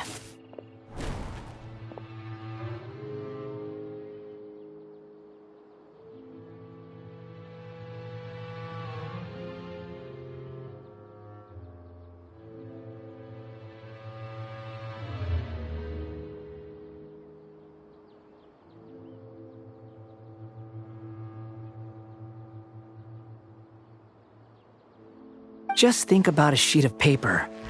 By itself, it holds no meaning. The content recorded on it is what gives it value. All I had recorded down before were some painful memories and boring human feelings. Such senseless drivel should have been erased a long time ago.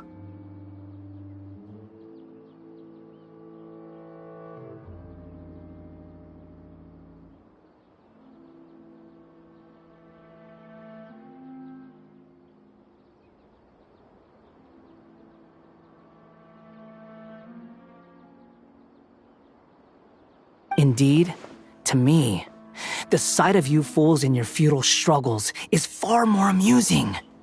Tell me, just what has this world done for you to protect it with such zest and conviction?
I'm connected to your consciousness, so I can hear what you're thinking and sense the depth of your determination.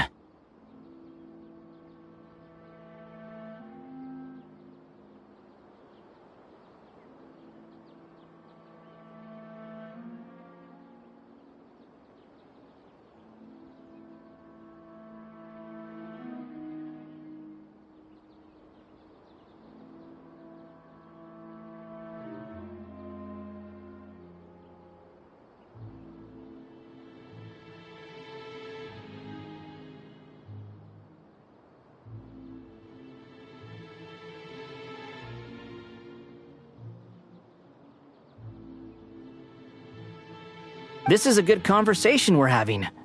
So here's a word of advice. Let go of your misguided guardian complex. You know nothing about the truth.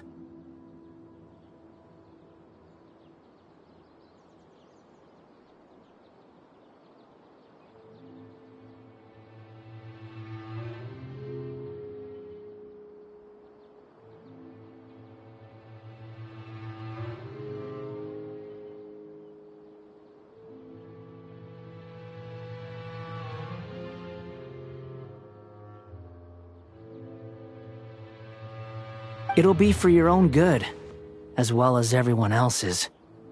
Humans are a species that can only find bliss in ignorance.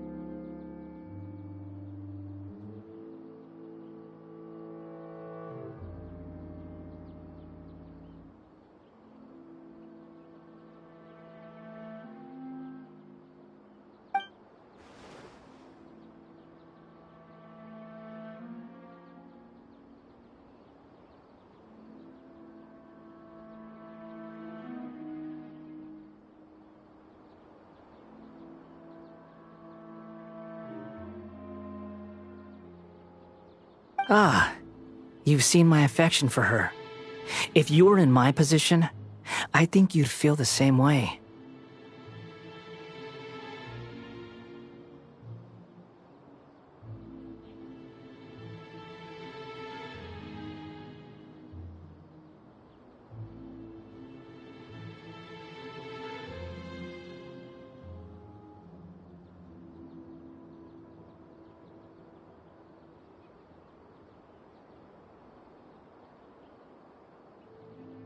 She peered into my consciousness and saw my past. Someone like that is qualified to become my first follower.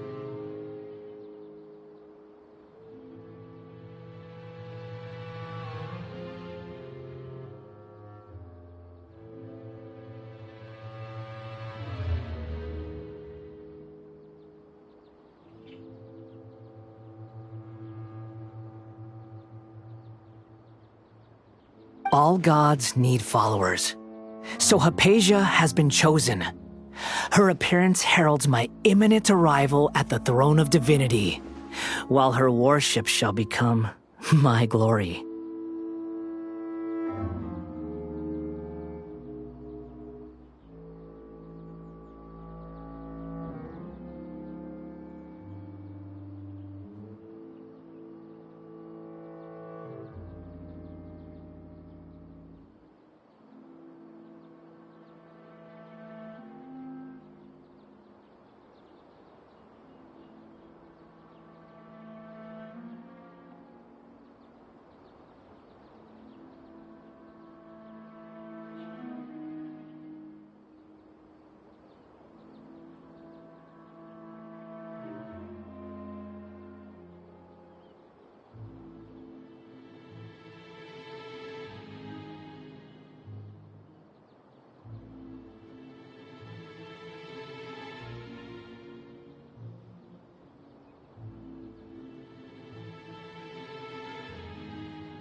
You're doubting me again? No matter. Soon, you'll know what kind of authority you're challenging.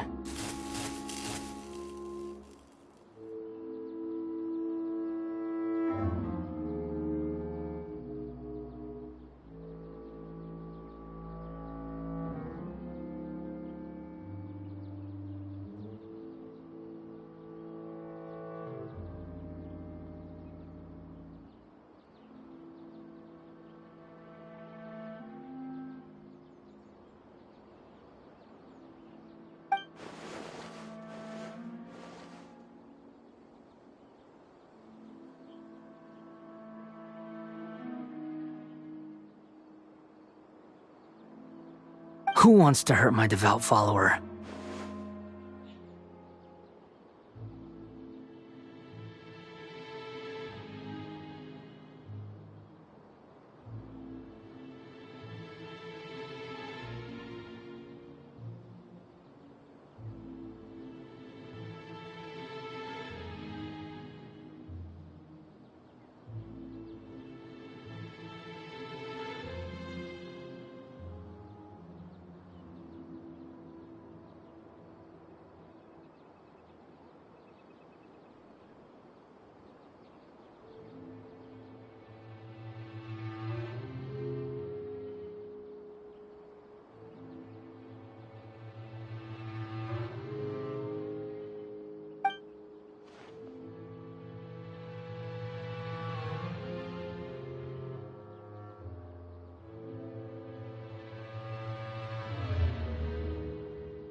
The doctor wants to hurt my first follower?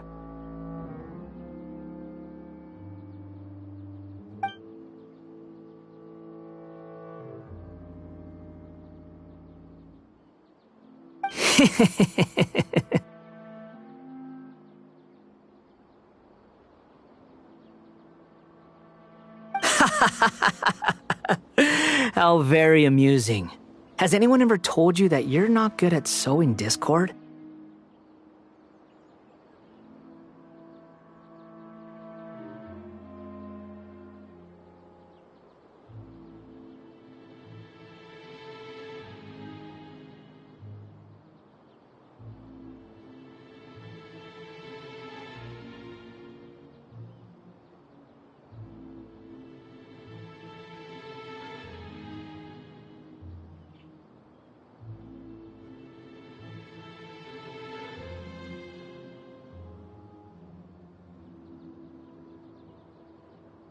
The doctor has never known his place. Even now, the puny human thinks himself capable of interfering in the business of the new god.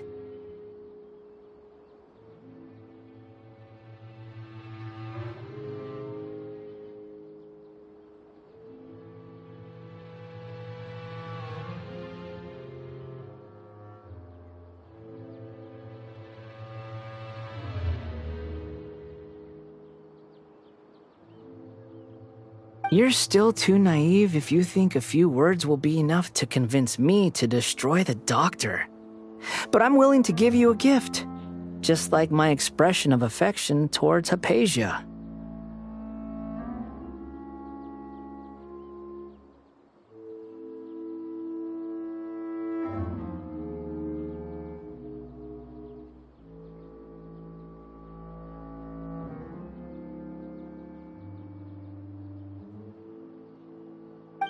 It is an honor for you to be able to stand here and speak with me. As my listener, you will be rewarded.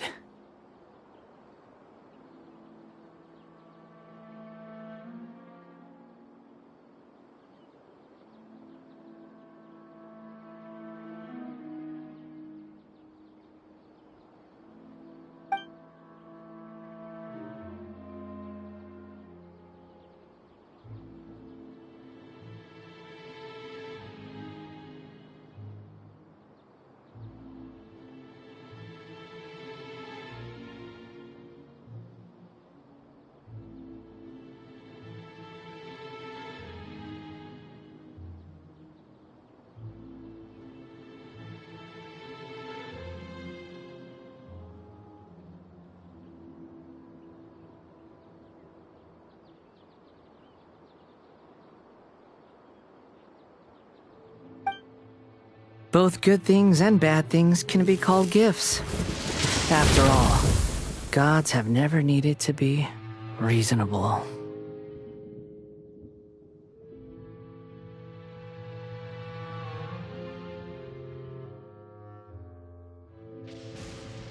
Ah!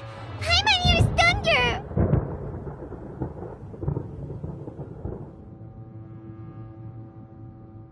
That person Paimon couldn't see was the Palantir? Oh, he sure chatted with you for a while.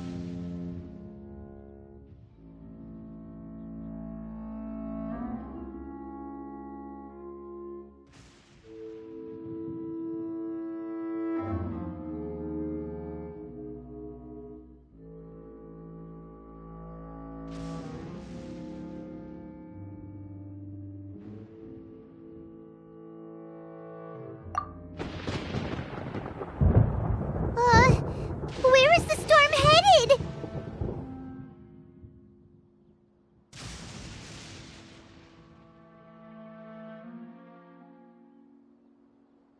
That means anyone outside is in danger! Let's go! Tainari and Dia still must be fighting!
Oh! Have the Fatui retreated?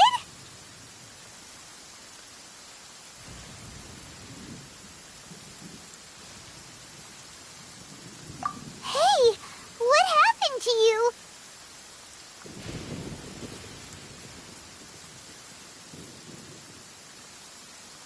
He's hurt.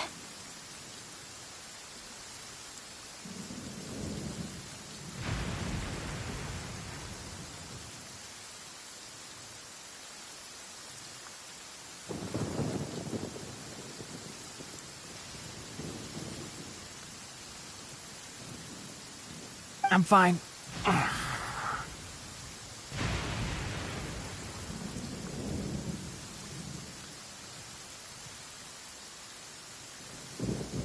Don't move. I've seen eremites get struck by lightning before.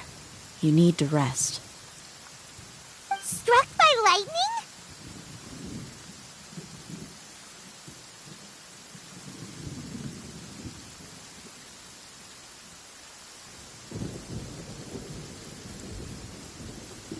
We were fighting, and just as things started looking grim, the weather suddenly became extremely strange. Lightning started attacking everyone, almost as if it were alive. Luckily, there were only two of us, and both of us were nimble enough to dodge most of the strikes. There were a lot of Fatui, though, and they were being torn to shreds by the bolts of lightning.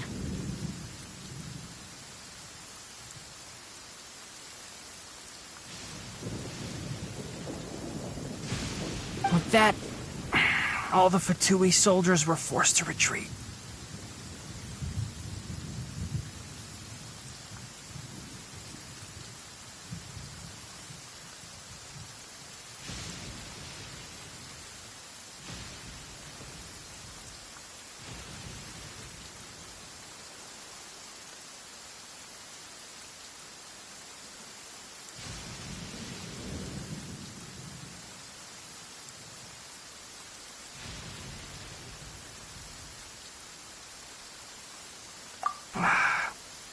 It's all right. My wound aside, you look like you've seen something unpleasant. Is Hypatia all right?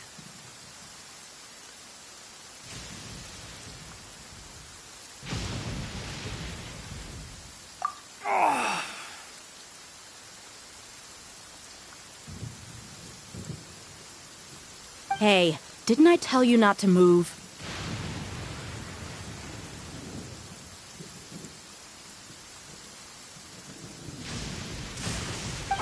Just in case. Let's go to Hypatia's place and talk about things there.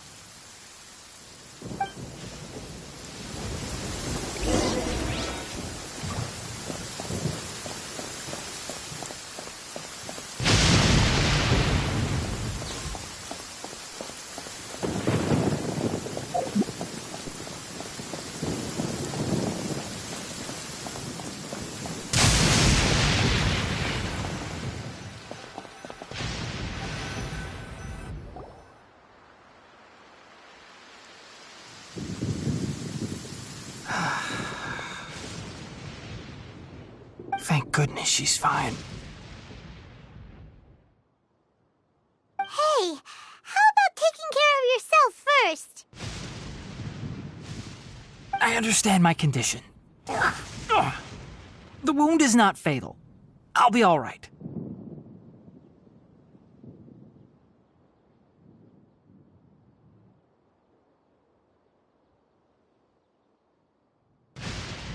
Ugh. The more you understand medicine, the worse of a patient you become.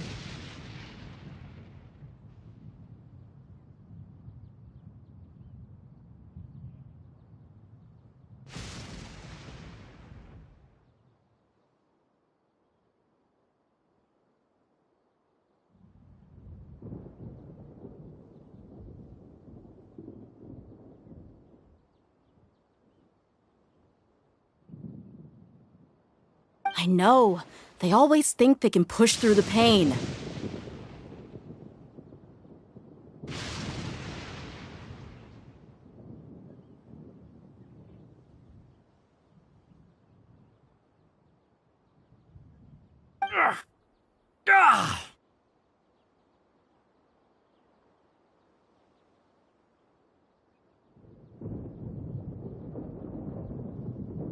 Oh, he sat down.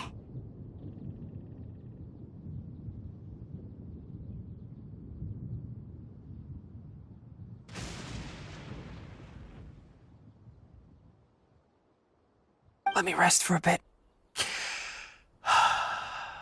Sorry, traveler. Now you may start.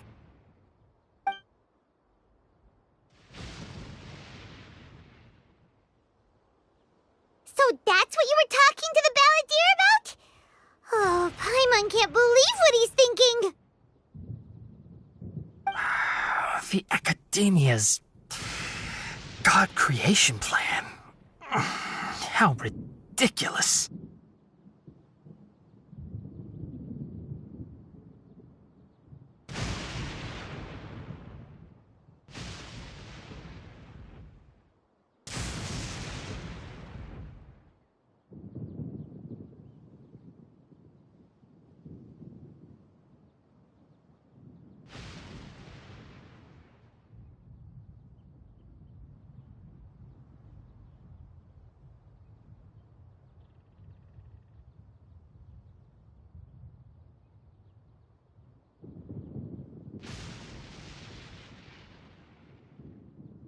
That sounds, ambitious, I guess? Anyway, this is all way beyond me.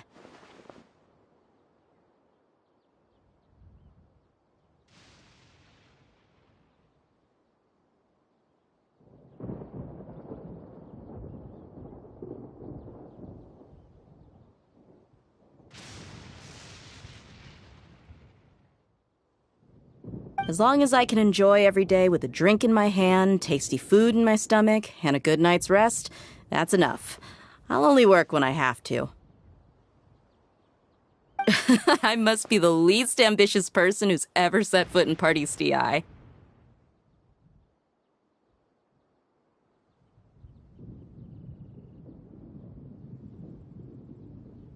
Don't say that. I haven't even thanked you for your help back there. Don't mention it.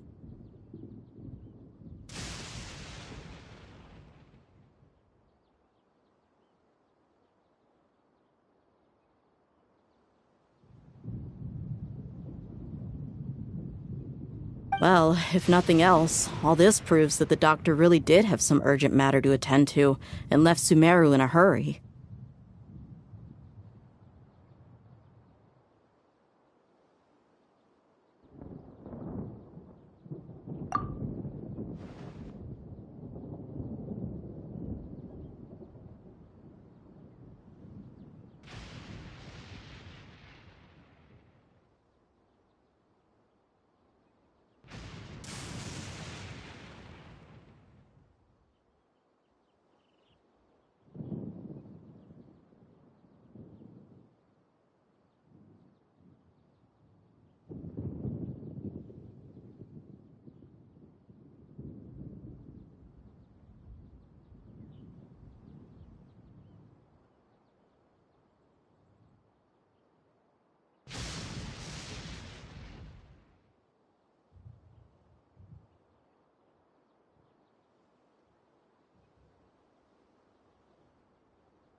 Maybe the Fatui want to cover up some secret of the Balladeer.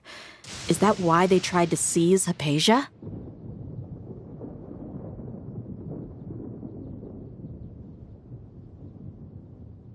You said the Balladeer claimed that Hypatia has seen his past.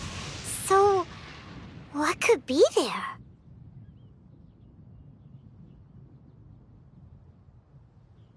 Have you noticed? The Balladeer is not happy with the doctor's actions. He thinks the doctor has no right to consider himself as his equal.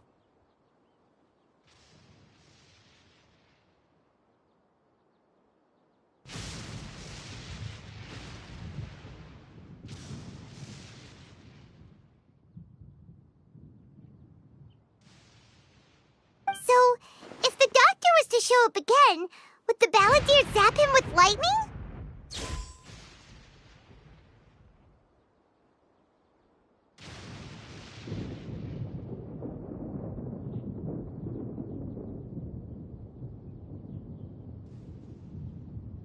Based on what the Traveler has said, I think he would. Having the doctor gone benefits him as well as us.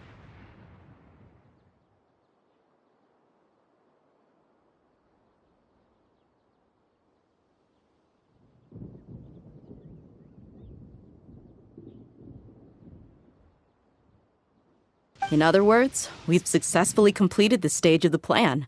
The doctor is out of the picture now.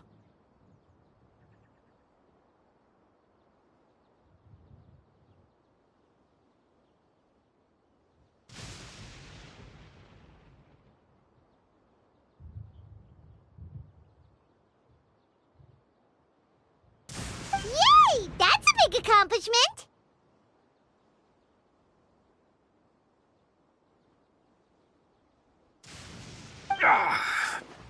I'm also happy for you.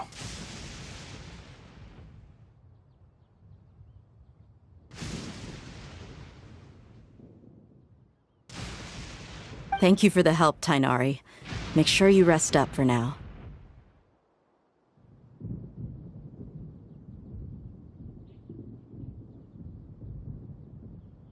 Yeah. All right.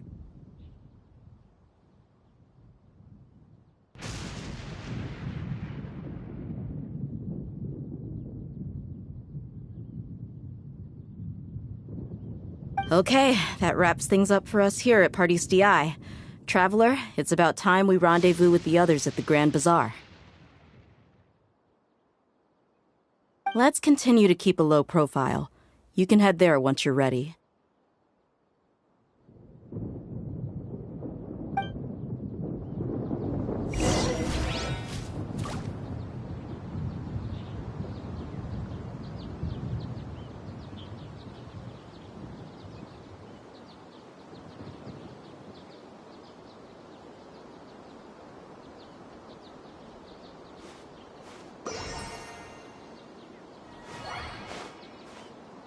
You can just focus on your plan. Leave Hypatia to me. My wound isn't going to get in the way. Oh. Okay.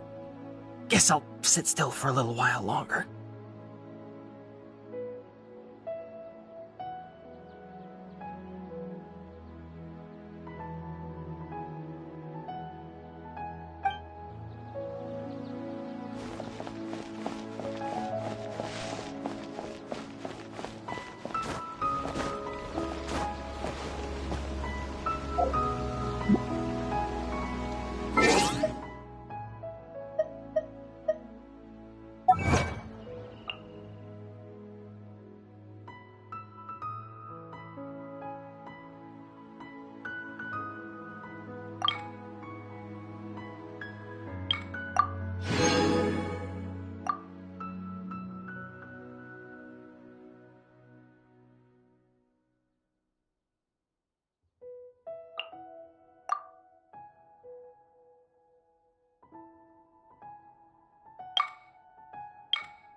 It's way better to stay here and study.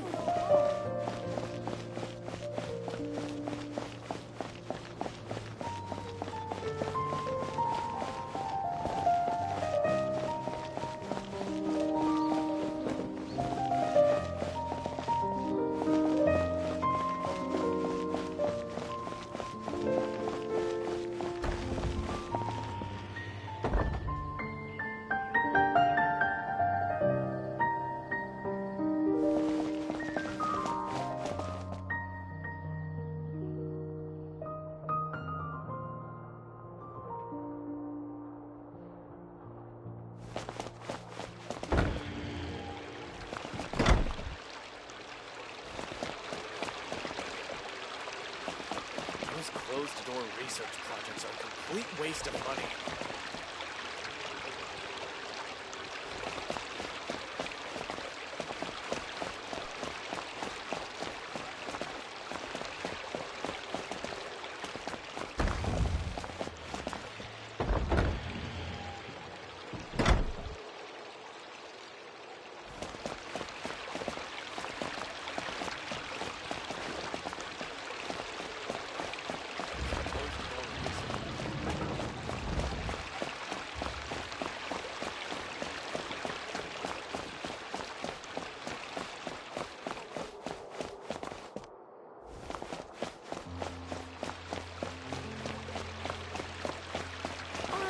Sure you found the correct semantic field for these ancient runes.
All right, everyone is here. How did everything go? Any luck with your missions? Let's report back one by one. I'll start first. We've made the necessary modifications to the Akasha terminal. In addition, the props required are also ready. I'll go next. The Traveler and I went to Party's DI. The situation was a bit complicated, but we found Tainari. Unfortunately, he was wounded during a fight. Who is behind it?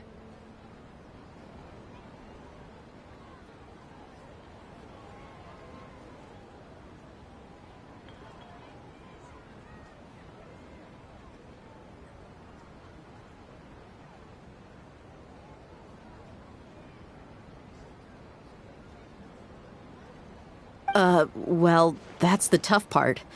What should I say, Traveler? The Fatui or the Balladeer?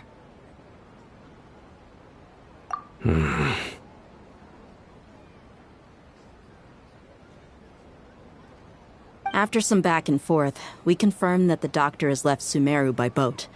He has something urgent to attend to back in Snezhnaya. So, we've successfully removed the doctor from the picture. Also, Tainari's already resting, so he'll be okay. Good. Oh, Tainari also asked us to tell you this message. Trust your own senses and experiences. All right. I'll remember that. Everything also went smoothly on my side. The Eremites should have arrived at their destination by now. To avoid alerting the quarry, they will stay there for now. I can't believe you actually got so many Eremites into Sumeru City. It's all thanks to Rahman and his brave team, as well as their bold strategy. It appears to have been very effective. I'm glad to hear it. Well, is that everything? Okay, this meeting is adjourned. Huh? Wait, you mean that's it? Well, what else is there to discuss? Shouldn't you end with some words of encouragement? You know, to fire us up now?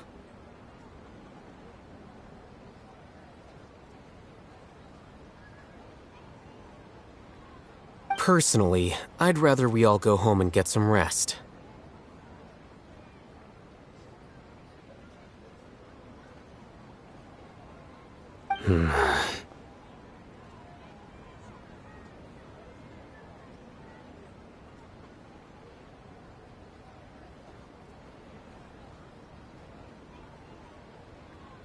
I'll hate them. You... Ugh.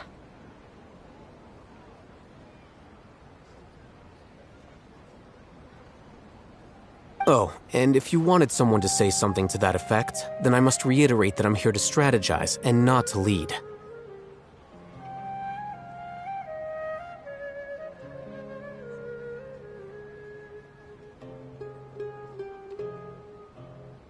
So you should find someone more suitable to do that.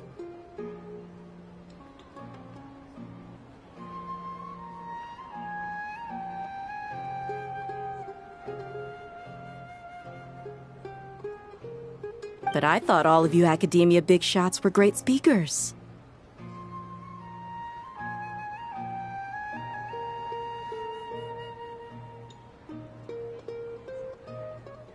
Then I should remind you that I'm the scribe. I know that. So what?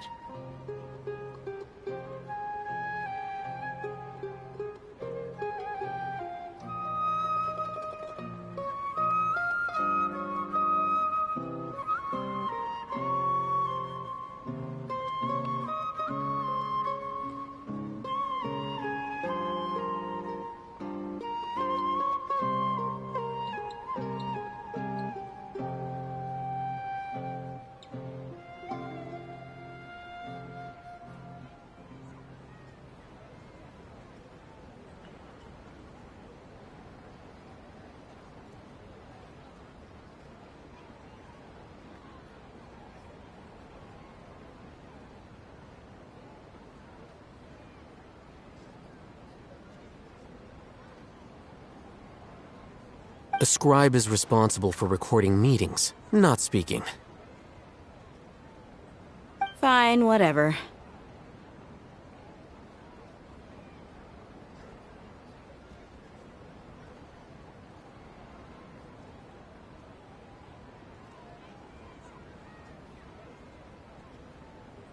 Well, Cyno doesn't seem to be much of a talker either. I guess that leaves it to my employer.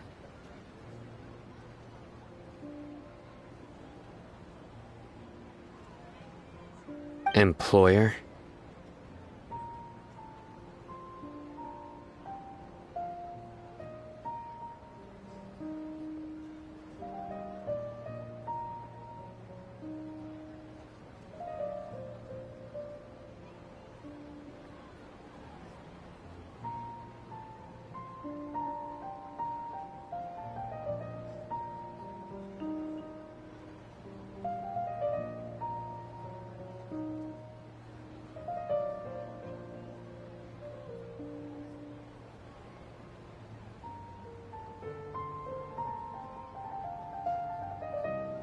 Yep, the Traveler hired me.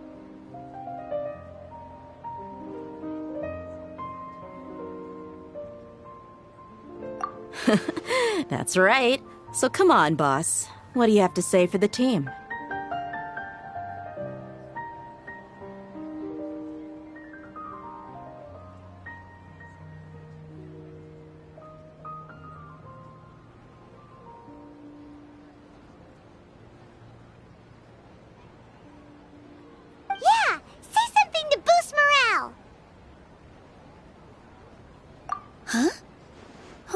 doing here?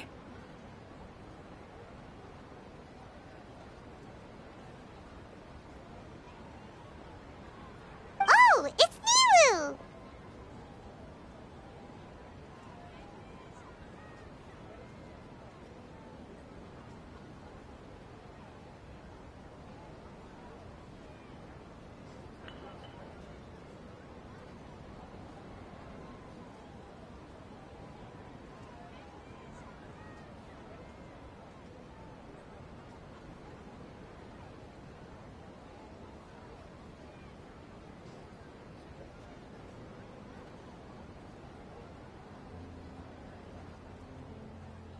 Hey everyone.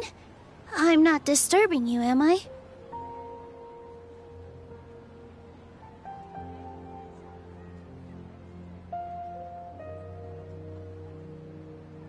Not at all. I was actually just about to go find you.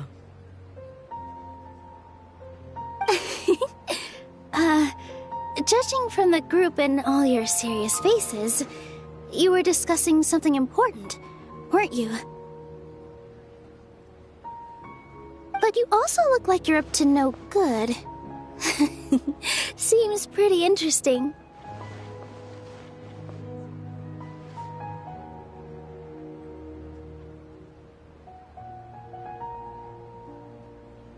Welcome, Nilu. Would you like to join us? Huh? Join you? You mean you also want to discuss something important with me?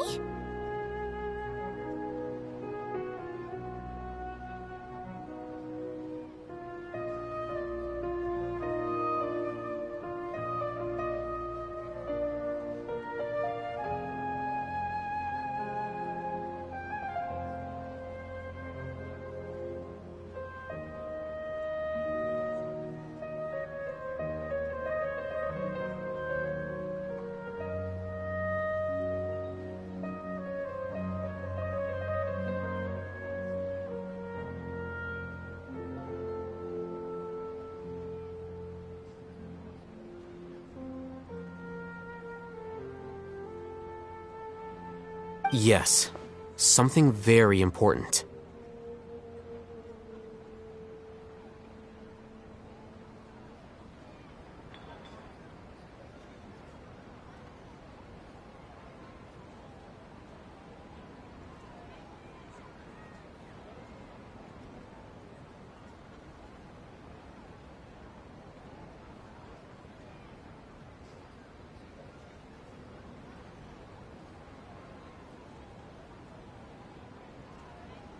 Nilu, are there any breaks in your performance schedule in the upcoming days?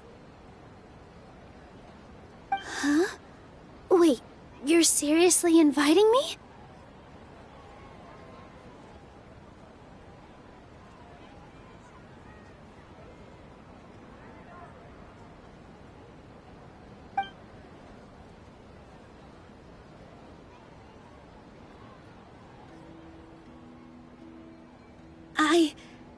I can't believe my ears. You are truly the bravest and most passionate people of Sumeru, well, that I've ever met.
right.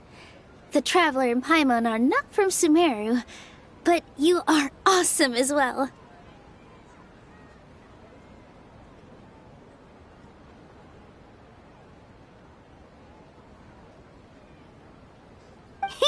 That's right!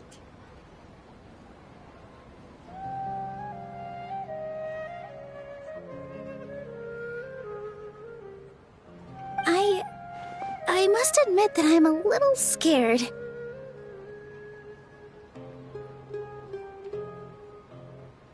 But I'll try my best for Lesser Lord Kusanali. If I can somehow use my abilities to help you, then count me in.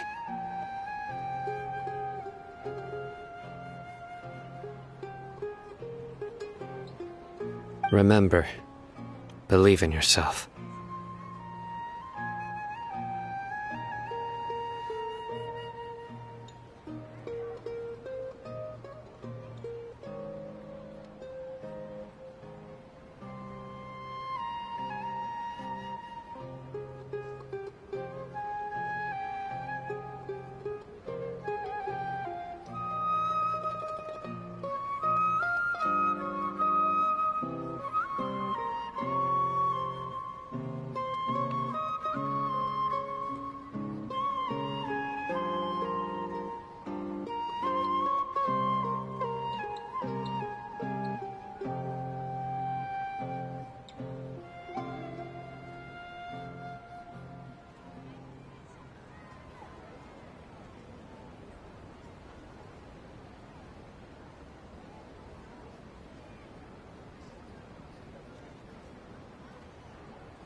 Okay, I'll get my friends at the Grand Bazaar to help us tomorrow.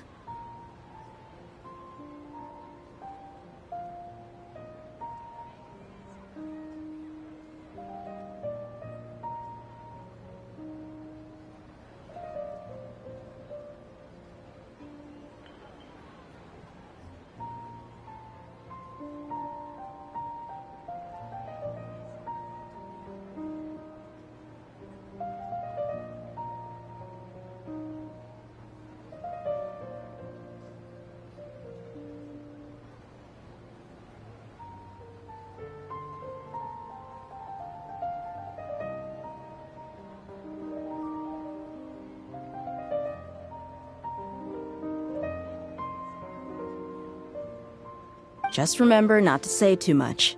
Be discreet.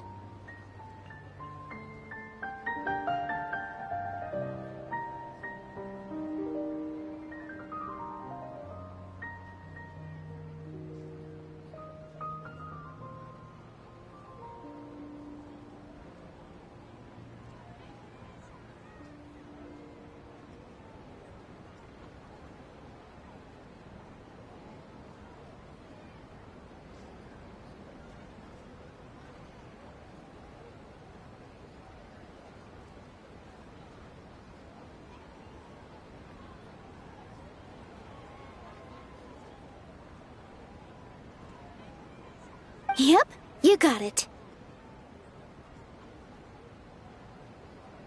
All the preparations are done. Now, can we finally conclude this meeting?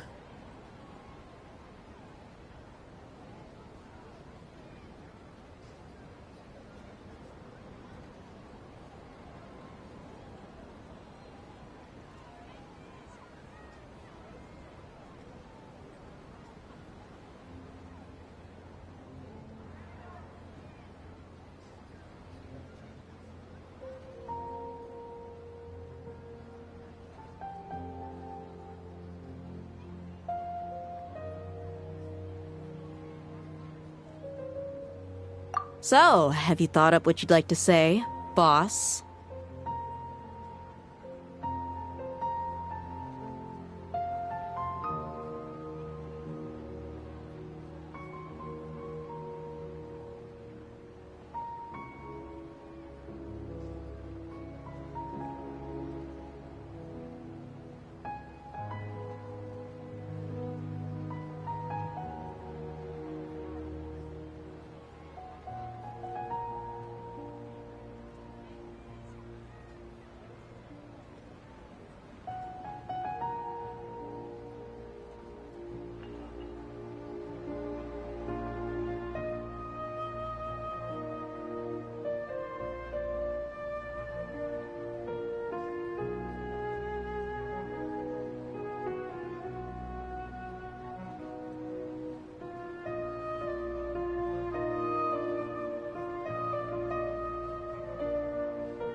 Yep, it's a grand plan and we're all super awesome!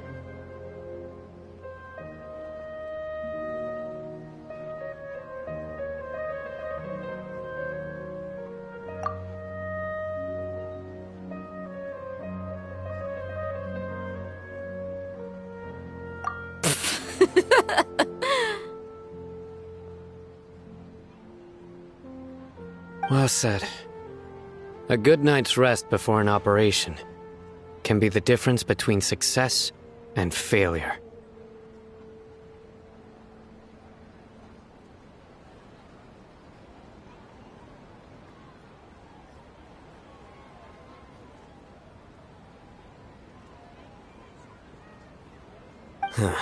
Thankfully, I've had my place to myself recently. It's been nice and quiet.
Uh-huh.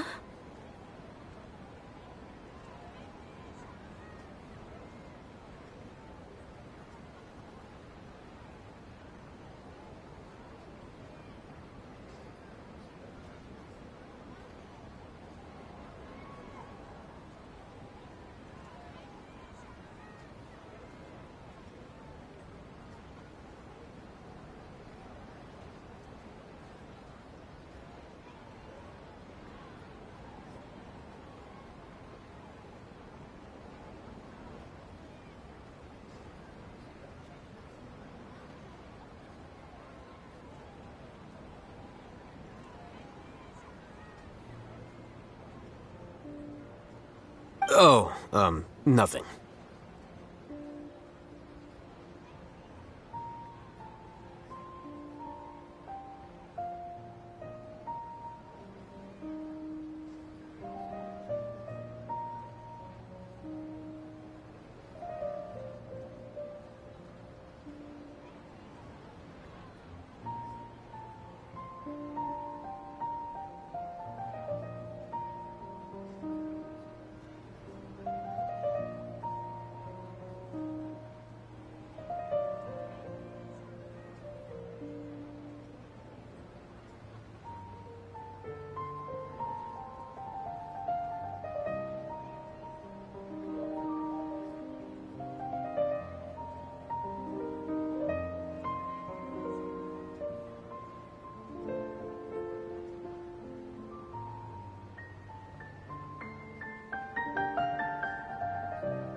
Let's all go home and get a good night's sleep so we can be up early tomorrow.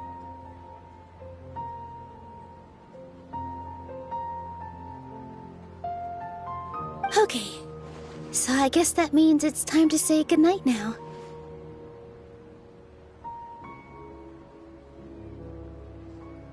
Yep, good night, everyone!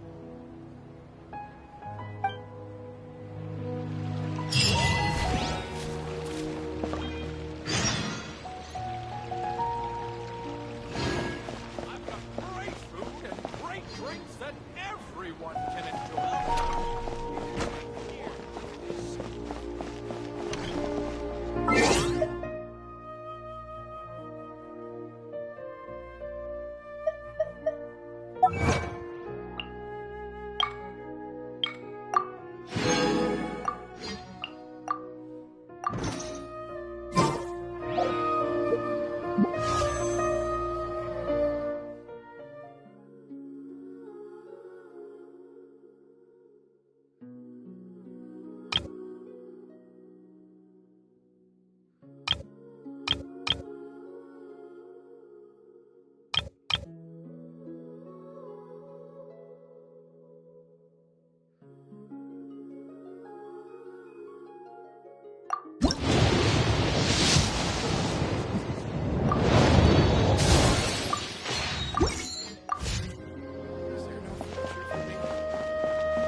sight of shiny jewels always frightens me.